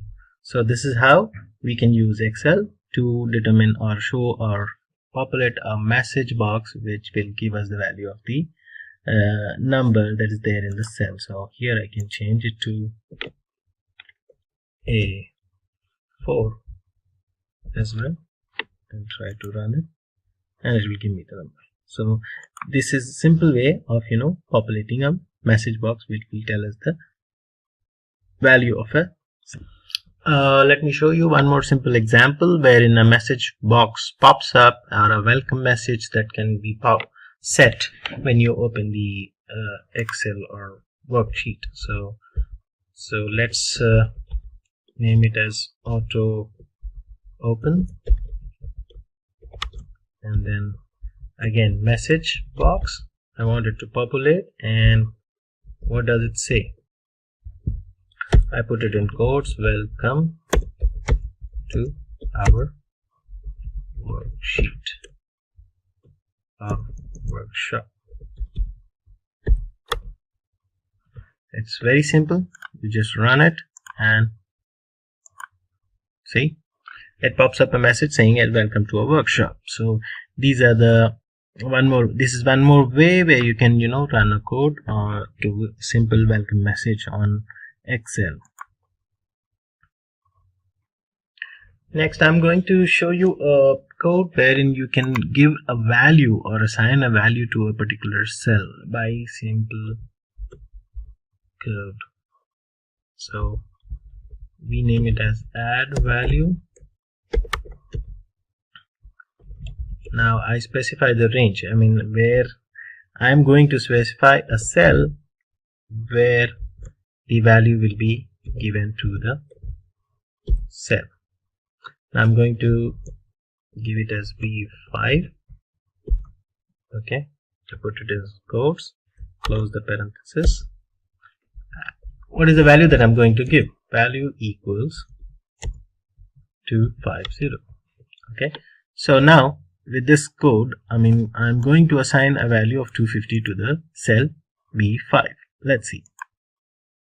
Run it. See?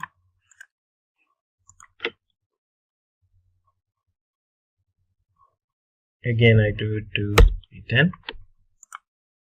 Okay. So this is how you can assign a value to a particular cell. Now I can run the same thing and give a range of cells. Let me make it very simple here.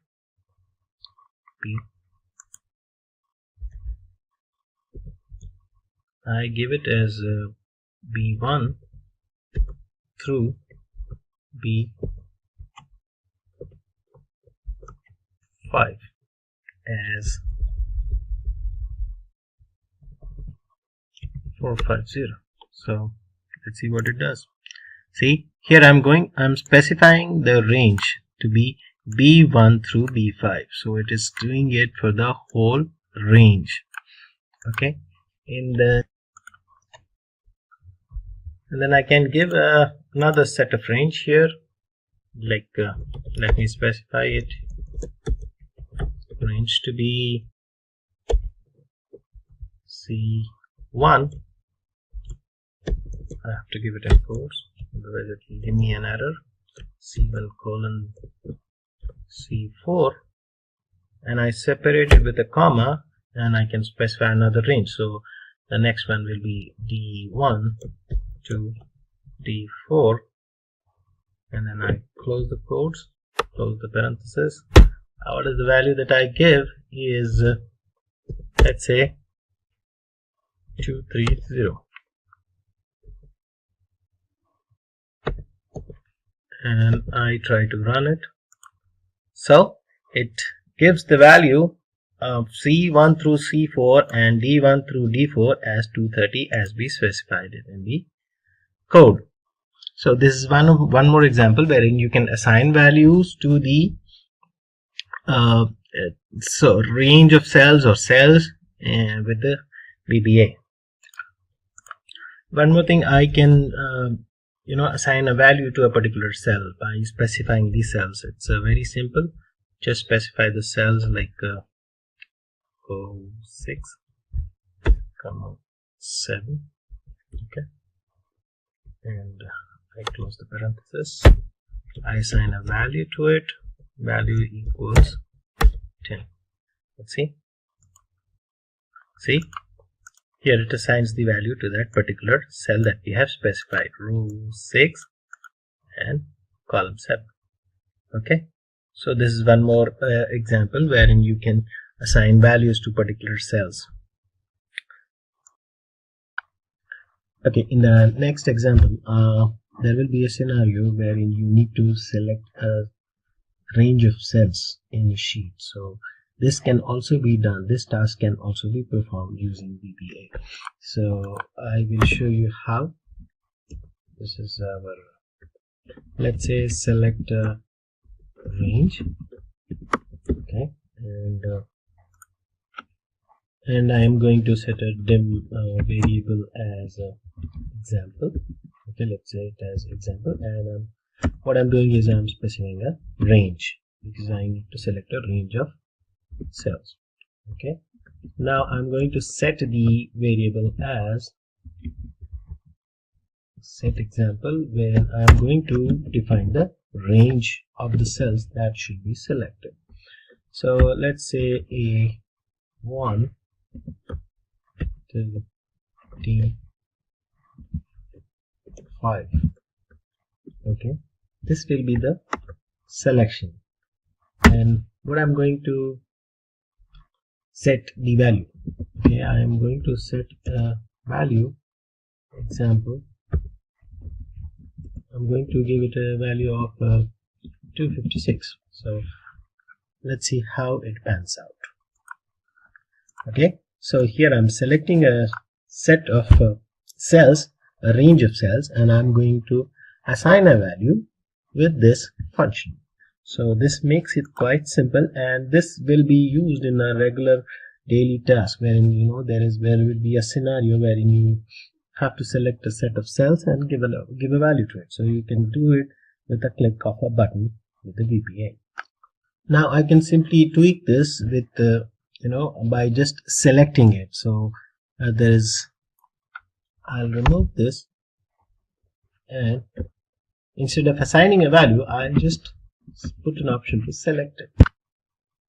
Now let's just run it and see what happens next. Okay, so this is one way of just selecting it. Okay, and then it becomes easier for you to copy, paste, and do some functions in it. So you can select this, and you can assign a value, and you can also give a set of values to a particular range or cells with these codes. Now, what if I want to do a selection of the same rows and columns in the next sheet? And I can do this with the another set of commands. So I will show you how. So here, let's say we set the same thing, and we specify the worksheets. Okay, worksheets. I want it in sheet 2. Okay, so I just put it as sheet 2, and now I am going to specify the worksheet 2, and what is the range that I'm going to select? The same thing. Okay, the range will be A1 to D5. Okay, what I'm going to do, I'm going to select it. Okay, and see what happens here. Okay, right. So here I am selecting the worksheet 2, and I'm activating it, and I'm going to assign range, and I'm going to select it. So I can just copy the same or select the same set of cells in the next sheet. Okay, now when there will be as I said, there will be by requirement where you need to copy some cell contents and paste it to another location. So how you do that? It's again a simple code that you can write, and let's say it as a copy and paste. I'm just making it simple by giving something that we can understand and relate. And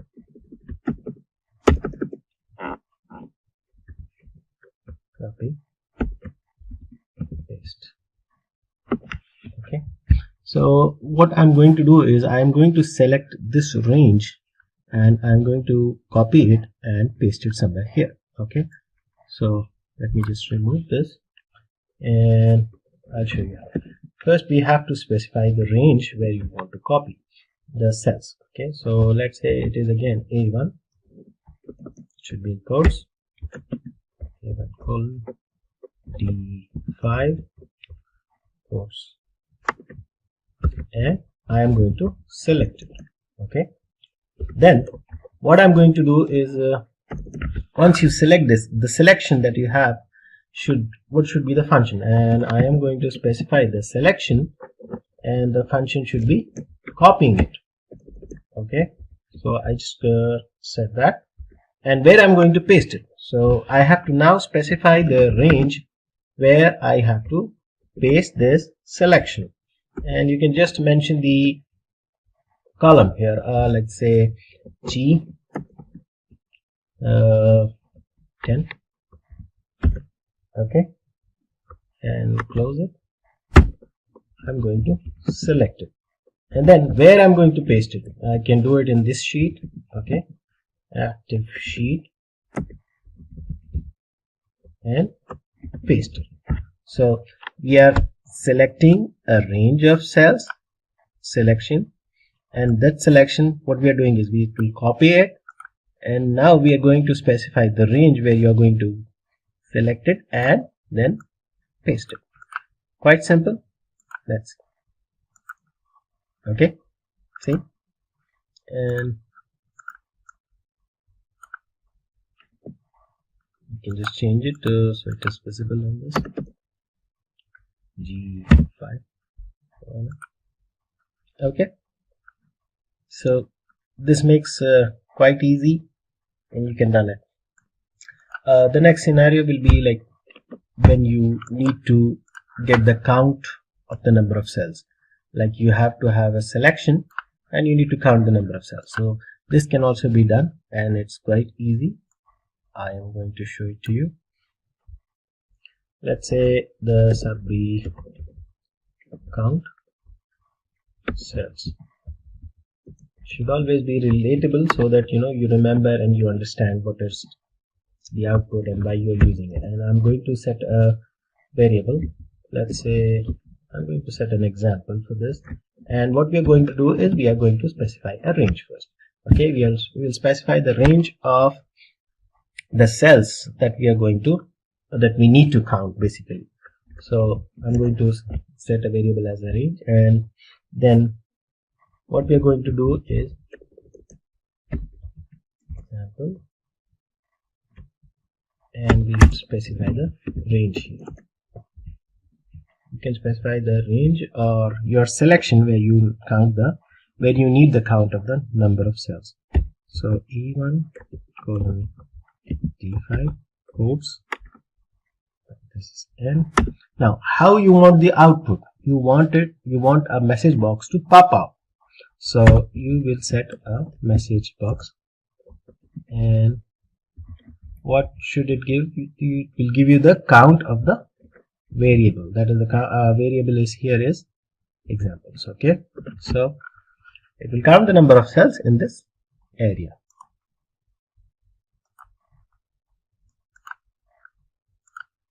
Okay, let's see, it says okay, here I think I missed it, so I just specify the number here, and let's see. So it gives you the number of count in this 20. Okay, now let's see, I want to 6, so it gives you the selection. So it's quite simple. It will be very useful in our daily task, and wherein you need to count the number of cells. So this is one way to get it.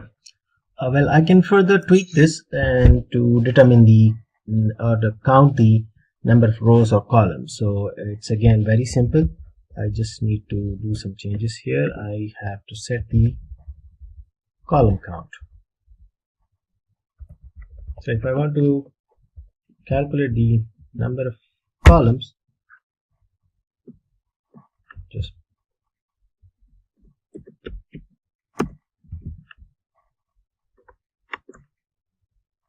count. Let's see how it should calculate or give the message the number of columns here. See, it gives, there are 5 columns. Okay, 1 2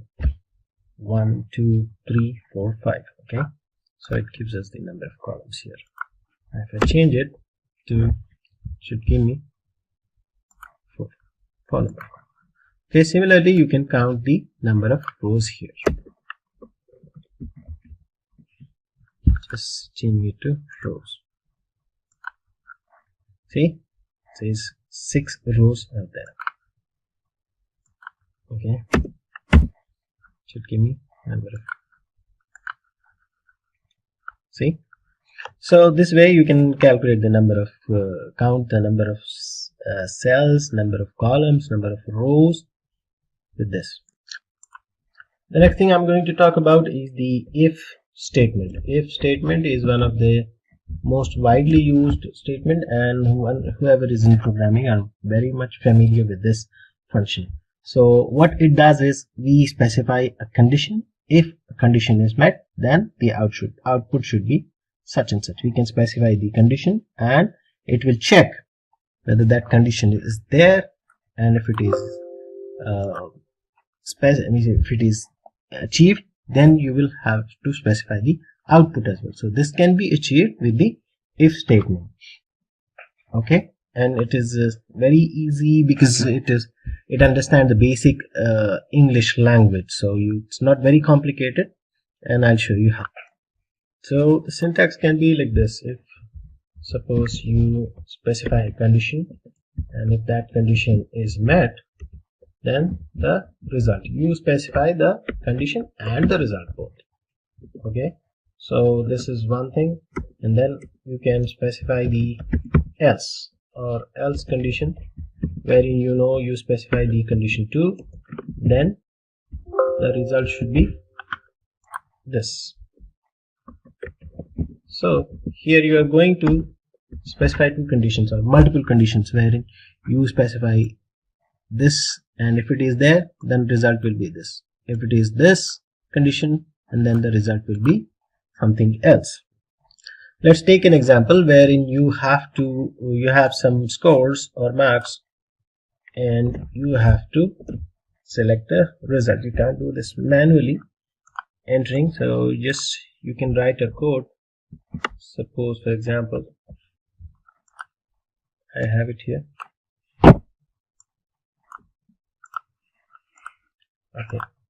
let's show it, and I specify as if statement.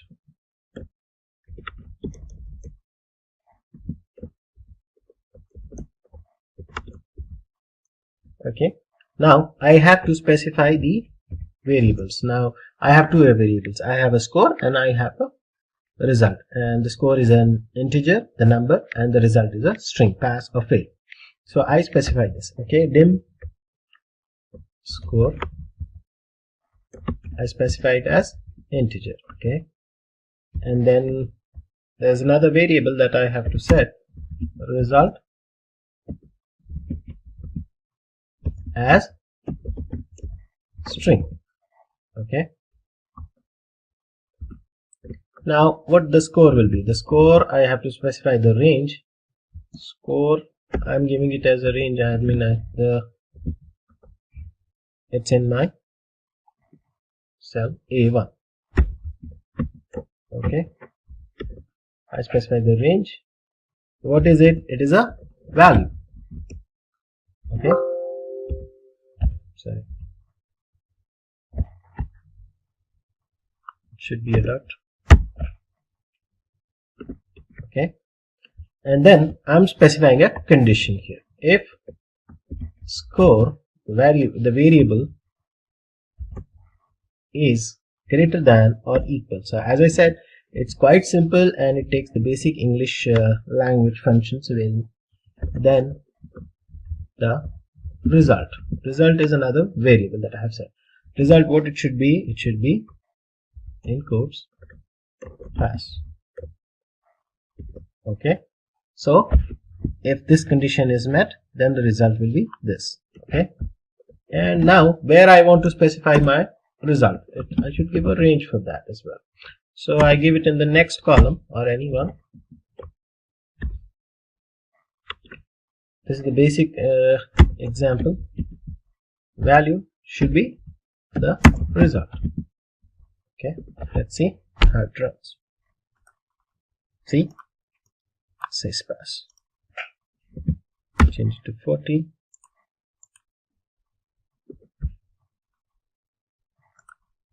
It doesn't give me anything because I have specified only one condition here. Okay,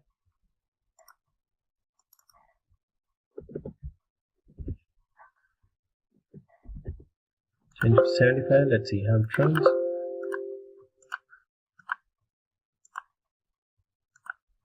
See, so this way it's very basic condition that you are specifying. You are specifying two variables, the score and the result, and then you are giving a value for it, and you are specifying the condition. If the score is greater than, then the result should be pass. Now in the next section, we will simply tweak this and use an if then else statement. We'll attach an else statement with it and see. We'll specify another condition and see. So here again we'll use two variables, that is the score as integer and the result as a string. And let's stick to the same values. And now I'm going to specify it, and if the score is greater than 60, then the result. So the result will be pass as it is before, and then I'm going to specify another condition here. Else the result should be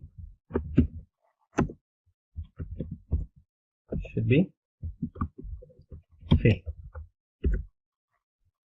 Okay, and now I have to put it as a end if statement. I have to specify the end string, and the result will be again in the value, the range will be B1. So let's see, if it is more than 60 then it is pass, otherwise it is fail.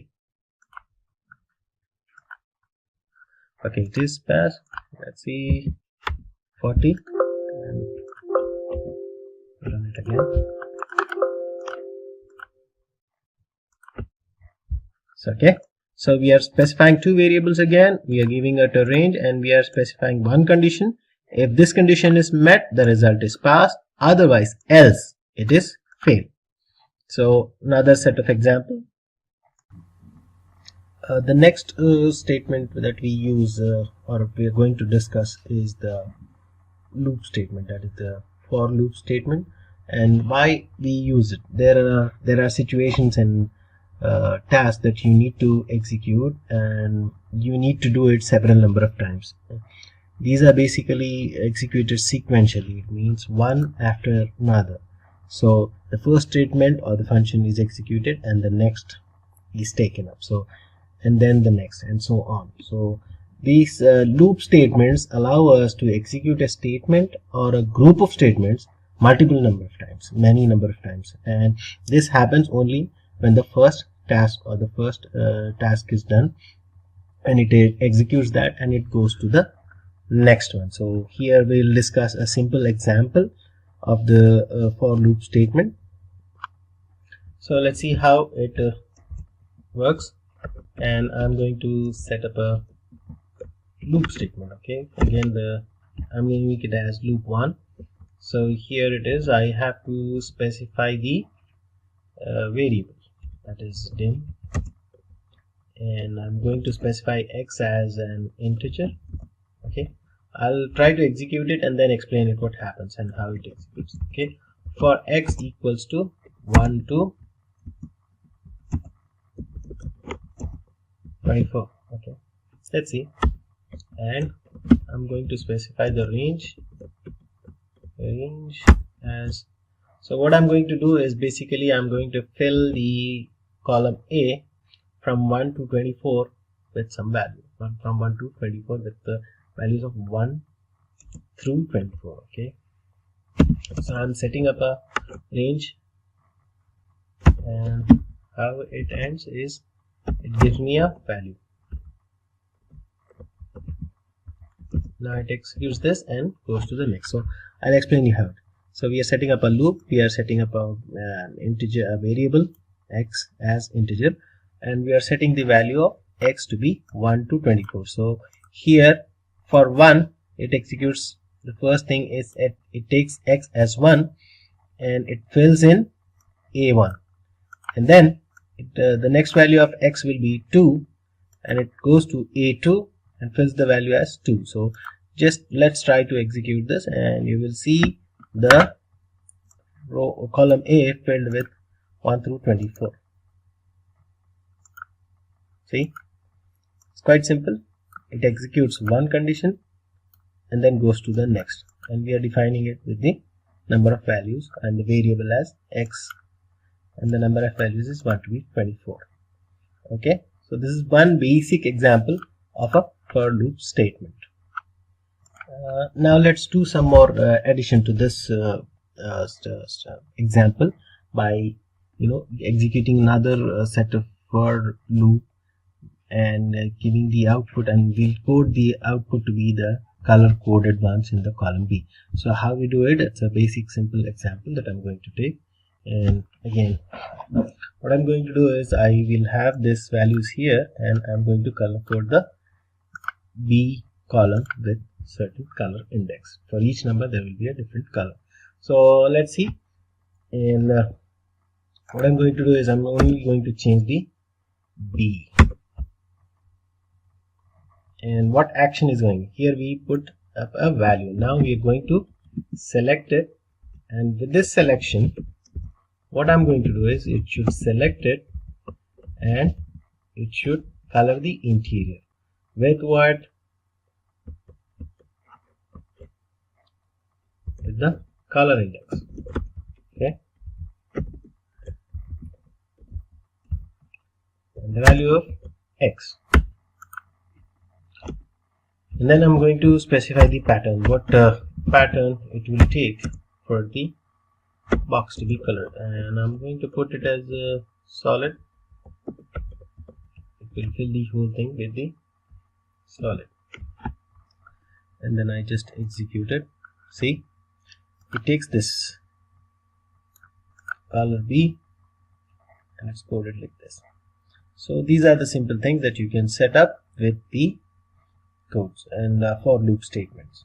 So there are numerous examples and exercises that we can perform, tasks we can perform with the VBA, and this can be found in detail in our next courses, advanced courses. Now, at times you might be working on a really important spreadsheet on your Excel, or you might have the sales data of your company or some confidential data of your organization. And you might have shared the file with your junior, or you might face some pocket issue and you forgot to save, or you missed to save your data. And what to do if you cannot save your data, and how can you recover it, right? So this might be a really big hassle. Today, we are exactly going to discuss the same and see how to do it in multiple ways. So Excel comes up with an option to automatically save the data. Also, it will try to warn you that your data is not being saved. Would you like me to save it or not? Right, so we'll do the first one. So here you have the auto save option. You can either say OK to it, or you can ignore it. In case if you ignore it, if you choose to ignore it, or if you choose to manually save it, and then if you want to close the file, remember we haven't saved the file. If you wish to close it, Excel will automatically come up with a dialog box asking you want to save your changes to your data.xlsx. That means it is asking you if I have to save it or not. Let's try to ignore this, and forcefully let's try to close it. You can go to Task Manager option.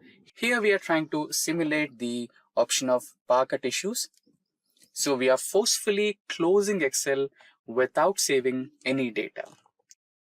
So we have closed it. Now here you can see we do not have Excel running in the background. Now, when you directly open or try to start Excel, when you get the power backup again, and if you want to open that same data file, it will ask you the document recovery option. It says you have closed the file without saving the changes, and you can choose to, come back from the same place where we left last time. Okay, now that was the pocket issue, and now let's see another way. Okay, let's imagine that somebody eliminated few important data files from your organization's confidential data, employee ID, employee name, etc.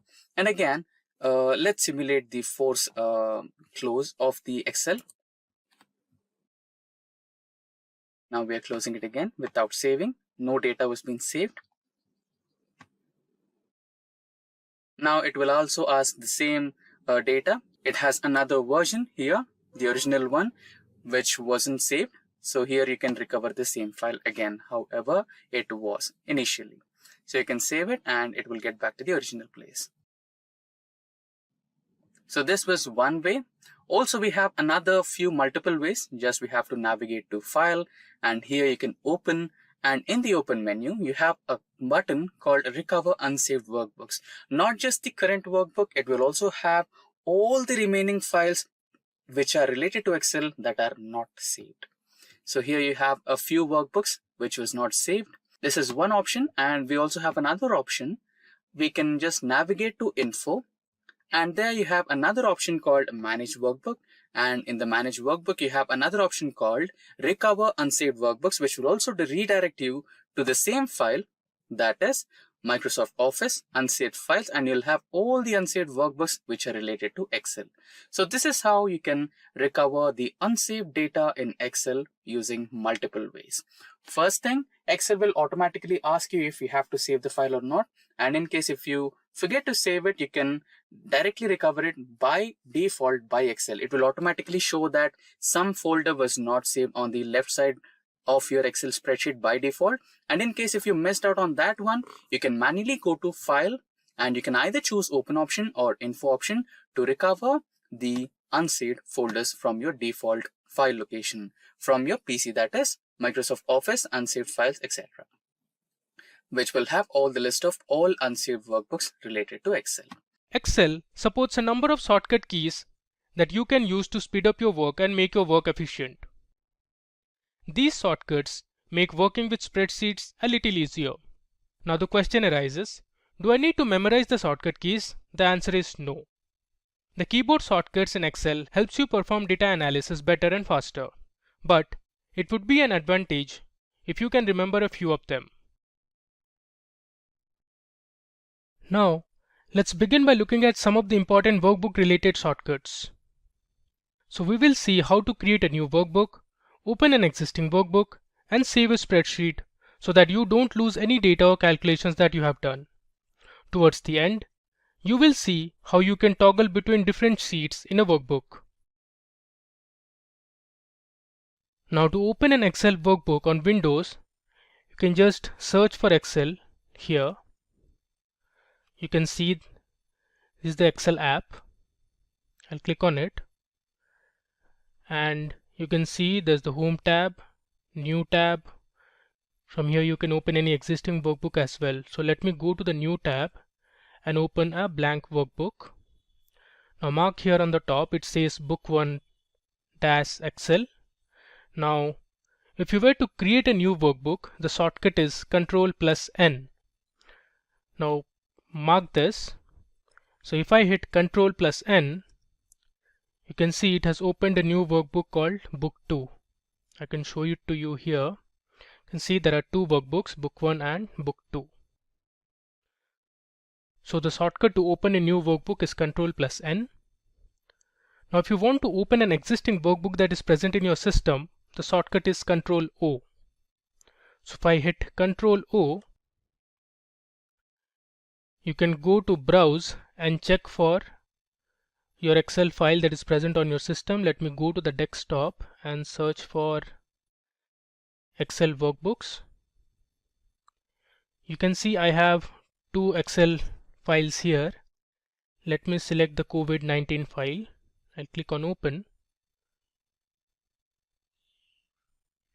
I'll enable editing. There you go. So we have our existing workbook opened on Excel.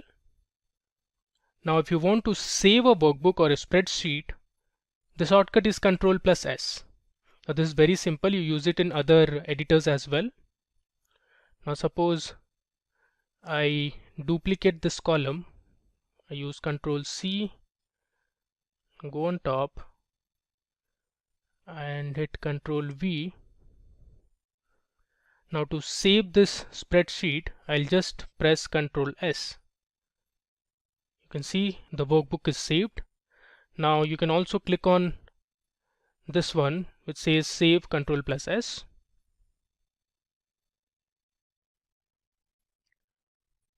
So I don't need this column actually, so let me go ahead and delete this column. And now to close the current workbook, the shortcut is Ctrl+W. So if I hit Ctrl+W, it will ask me, do you want to save this file or not? I'll say don't save, and it will close that current file. Next, if you want to close Excel, the shortcut key is Ctrl+F4. Now if I hit Ctrl+F4, you can see my book 1 is closed, so I can go ahead and close the workbook. Now let me go ahead and open a workbook again. So I'll search for Excel and click on it. I'll go to a blank workbook. Now if you want to move to the next sheet, you can use Control Page Down. Now in this current workbook we have only one sheet. Now let me create two more sheets and come to sheet 1. Now if you want to move to the next sheet, the shortcut is Control Page Down. So if I hit Control Page Down, you can see I am in sheet 2 now. If I again hit Control Page Down, I have come to sheet 3. Next, if you want to move on to the previous sheet, the shortcut is Control Page Up. So let me hit Control Page Up. You can see I am in sheet 2 now. And if I hit Control Page Up once again, I have come to sheet 1. Now to get a little more clarity on this, let me open a workbook that has multiple sheets or multiple tables. So I'll hit Ctrl O and I'll look for my sample superstore dataset. Click on it. You can see This data set has three tables. The first one is the orders table. The second one is the returns table, which has the detail about the orders that were returned. And the next table is of people table that basically has person and the region to which the person belonged to. So let me come to my orders table. Now if I want to move to my returns and people table, for that I can hit control page down, which is to move to the next sheet. So if I hit control page down, see I am in the returns table now. If I hit control page down once again, I've come to my people table. If I want to move back, I'll hit control page up. You can see I am in my returns table. If I hit control page up once again, I've come back to my orders table. Now there are a few other shortcuts that I want to tell you here. So suppose you want to switch between different tabs that are present in the ribbon, you can do that as well with the help of shortcut keys. So in Excel, this is the ribbon which has different tabs like the File tab, Home tab, Insert, Draw, Page Layout, and so on. Now currently we are in the Home tab. If you want to move to the Data tab, the shortcut is Alt A. So if I hit Alt A, you can see we have come to the Data tab. Now if you want to go to the View tab, the shortcut is Alt W. You can see we have come to the View tab. And if you want to move to the Formula tab, the shortcut is Alt M. So if I hit Alt M, you can see we have come to the Formula tab. Now let me open another Excel file where we have listed all the shortcut keys that we are covering in this video. So let me go ahead and do that. So I'll go to File and under Open, I'll click on Browse, and under Desktop, I'll look for my Excel shortcut keys file. I'll click on Open. So this is the Excel sheet we have created for you for your reference. You can pause the video to note the shortcut keys we have covered so far. If you want to get access to this Excel sheet, please share your email address in the chat section. We'll send it to you over email. So far, we have covered all the workbook related shortcuts. So these are the shortcuts we have covered so far that I'm highlighting here. Now let's move back to our slides and see what we have next. So you can see we have our cell formatting shortcuts up next. Now here I will tell you the different shortcuts that can be applied to a cell, such as editing a cell, aligning cell contents, adding a border to a cell, adding an outline to all the selected cells, etc. So let's go ahead and do these operations. So I'll go to my book 1, and the first shortcut that we'll see is how to edit a cell. For example, there are certain values such as 10, 20, 30, and if I scroll down like this, and now if you want to edit the cells, you can just select that cell. Here I have selected A4 cell, you can see on the top, and hit F2 to edit the cell. So if I hit F2, you can see I can edit the cell and make it say 40. Similarly, I'll hit F2 again and make this as 50, and so on. Now you can also edit the formula that is present in a cell. So let me use a formula. Say we'll calculate the sum, and I'll choose A1 to A8 and find the sum. Now if I select this and click on F2, I can change the formula as well. Let's say average. I'll hit enter. You can see it has calculated the average from A1 to A8. Now if you want to copy paste cells, the shortcut is very simple. It's Ctrl C and Ctrl V. Now suppose I want to copy cell A4, I can just hit Ctrl C and I'll hit Ctrl V to paste it.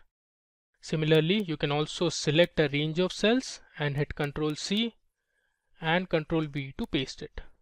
Similarly, you can also copy paste different cells from other worksheets. So I have come to my sample superstore workbook and let me select a few cells, and I can copy it by hitting Ctrl C. I'll move back and I can paste it by Ctrl V.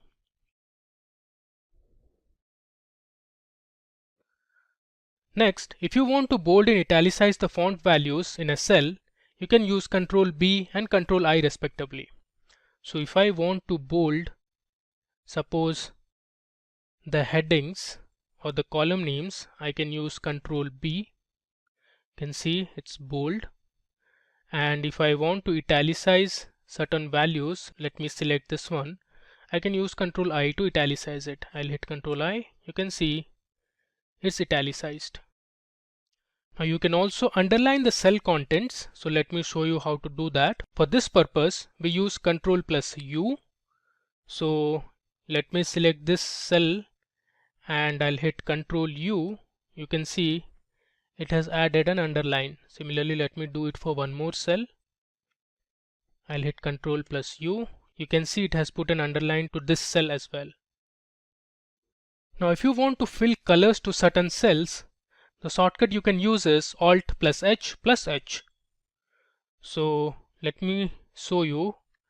If I select this cell and hit Alt HH, you can see it has prompted me to select a color. I'll select this blue color and you can see you have filled a color to this cell.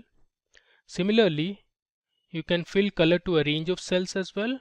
I have selected these cells and let me hit Alt HH, and this time I'll select this green color.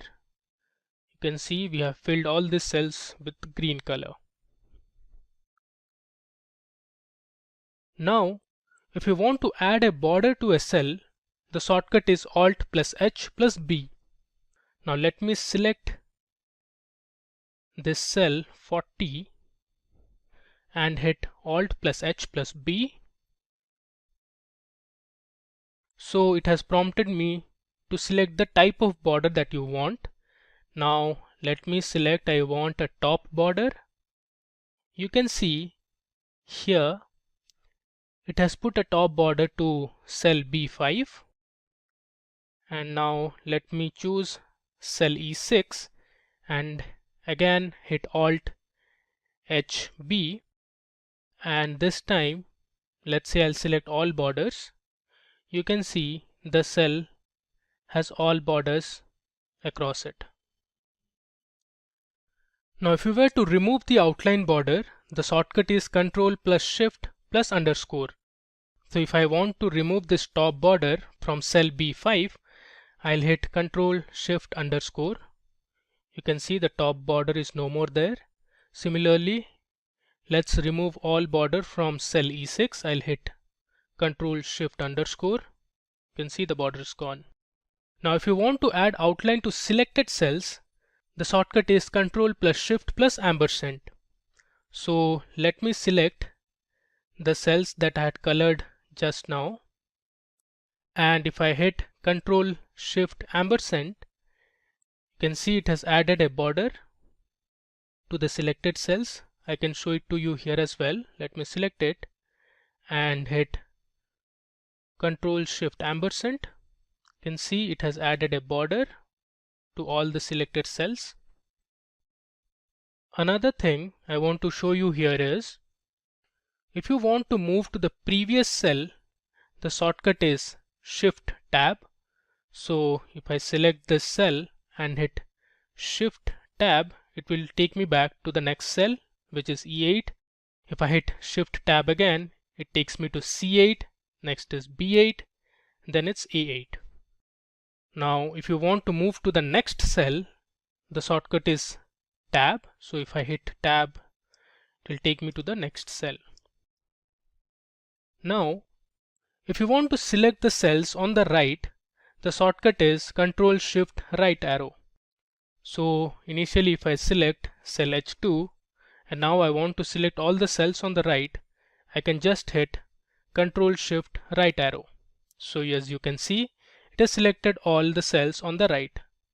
Similarly, if you want to select all the cells on the left, the shortcut is Control Shift left arrow.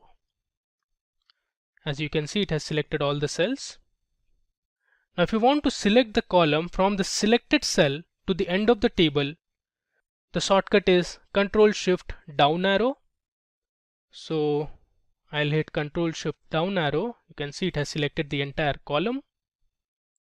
Now if you want to select the data above the selected cell, the shortcut is Control Shift up arrow. So I'll hit Control Shift up arrow. You can see it has selected all the cells that were present on top of it. Yeah. Let me again take you to the Excel sheet that has all the list of shortcuts discussed in this video.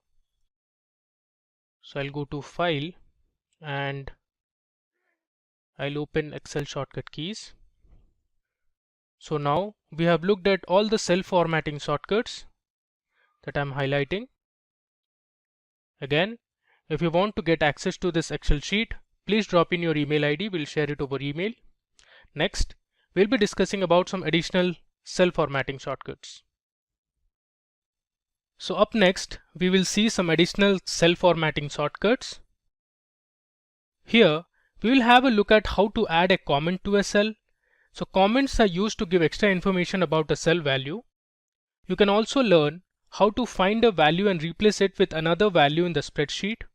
Then we'll see how to activate a filter, insert the current date, current time, and also add a hyperlink to a cell.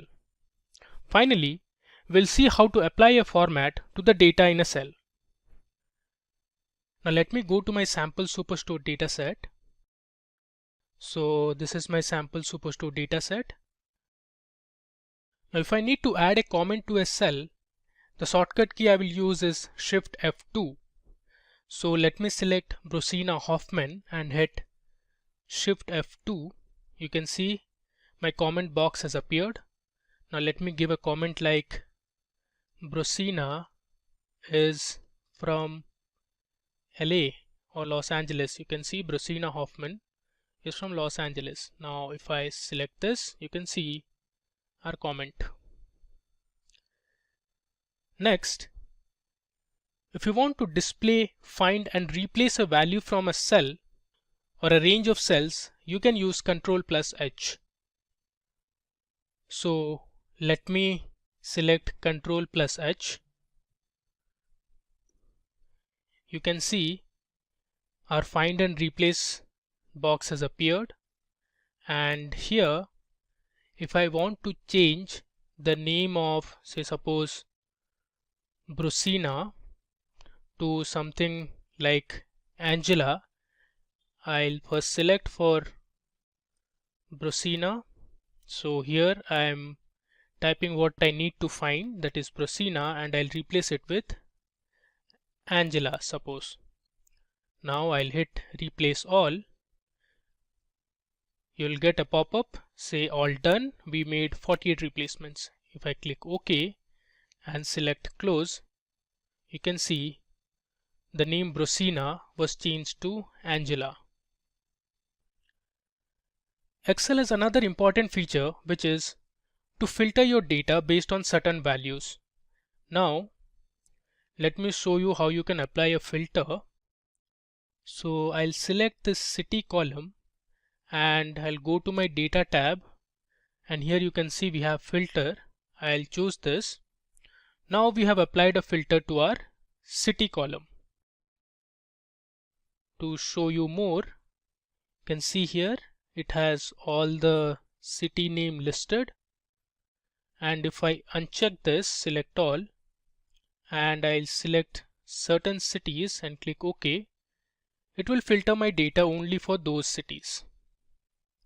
Use Ctrl Z to undo it. And now if you want to activate a filter, the shortcut key that I'll use is Alt down arrow. So if I held Alt down arrow, you can see my activate filter box has appeared. I'll choose cancel. If I click on a particular cell in this city column and hit Alt down arrow again, you can see the list of cities here. Now I'll move back to my book 1 and I'll show you how you can insert the current date. Now to insert the current date in a particular cell, the shortcut I'll use is Control plus semicolon. So now if I hit Control plus semicolon, it will give me the current date. You can see this is our current date, that is 9th of June. Similarly, you can go ahead and get the current time as well. So the shortcut for that is Control Shift colon. So if you hit Control Shift colon, it will give you the current time as well. Also, Excel allows you to insert a hyperlink. Now in order to insert a hyperlink, you can use Control plus K. So if I hit Control plus K, you can see the insert hyperlink box has appeared. Now you can give any address here. So let me go to Google and say W3 schools. I'll copy this link and I'll paste it in the address section. And here on the top where it says text to display, I'll write W3 schools website. Now if I hit OK, you can see we have inserted a hyperlink, and if I click on this, it will take me to the W3 schools website. So it opens up in my Google Chrome. You can see this is the W3 schools website. Similarly, let me insert one more link. So I'll go ahead and click Control K, and this time let's say I'll choose Simplilearn's website. I'll select this website address, and here in the address section I'll paste the URL, and on top I'll write Simplilearn website, which is my text that it will display. I click on OK. If I click on this cell, it will take me to my Simplilearn's website. Going back. Now I'll tell you how to apply certain formats. So let's see how you can apply a currency format. So you can see we have some numerical values here. I'll select these values, and if I hit Control Shift $, now these numbers have been converted into currency format. We have all in the form of rupees. Similarly, if you want to convert a particular cell value, say 0.3 into percentage, you can use Control Shift and percentage symbol. So it has converted into 30%. Suppose it's 0.6, and on this if I select Control Shift percentage, it has converted into 60%. Another shortcut key that you can use is Alt Q or Alt plus Q. This will go to the tell me what you want to do box. So if I hit Alt Q, you can see it has taken me to the tell me what you want to do box. If I select a pivot table, it will ask you to give the range and select where you want to place your pivot table. I'll hit cancel. Now moving ahead, if you have enjoyed watching this video so far, consider subscribing to our Simplilearn YouTube channel and hit the bell icon to never miss an update. Let's see what we have next. So now we'll look at some of the important row and column formatting shortcuts. Here we will learn how to delete rows and columns, hide and unhide selected rows and columns, as well as group and ungroup rows and columns. I'll go to my sample Superstore dataset. Now if you want to select an entire row, I'll click on a particular cell, and if I want to select row 7, I'll just hit Shift space. So you can see it has selected my entire row. Similarly, if you want to select an entire column, you can hit Control space. So if I hit Control space, it has selected my order date column.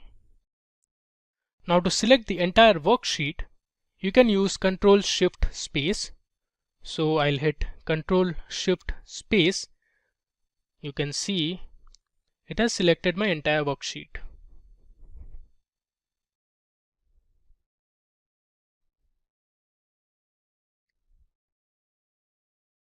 Now if you want to move to the edge of the worksheet, you can use Control Right Arrow.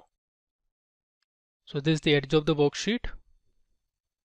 Now if you want to delete a column, you can use Alt plus H plus D plus C or Alt H D C. Now let's say I want to delete a specific column. Let me choose a column. Say the discount column, I want to delete it. So I can use Alt H D C. So let me press Alt H D C. You can see the discount column is gone. I'll use Control Z to bring it back.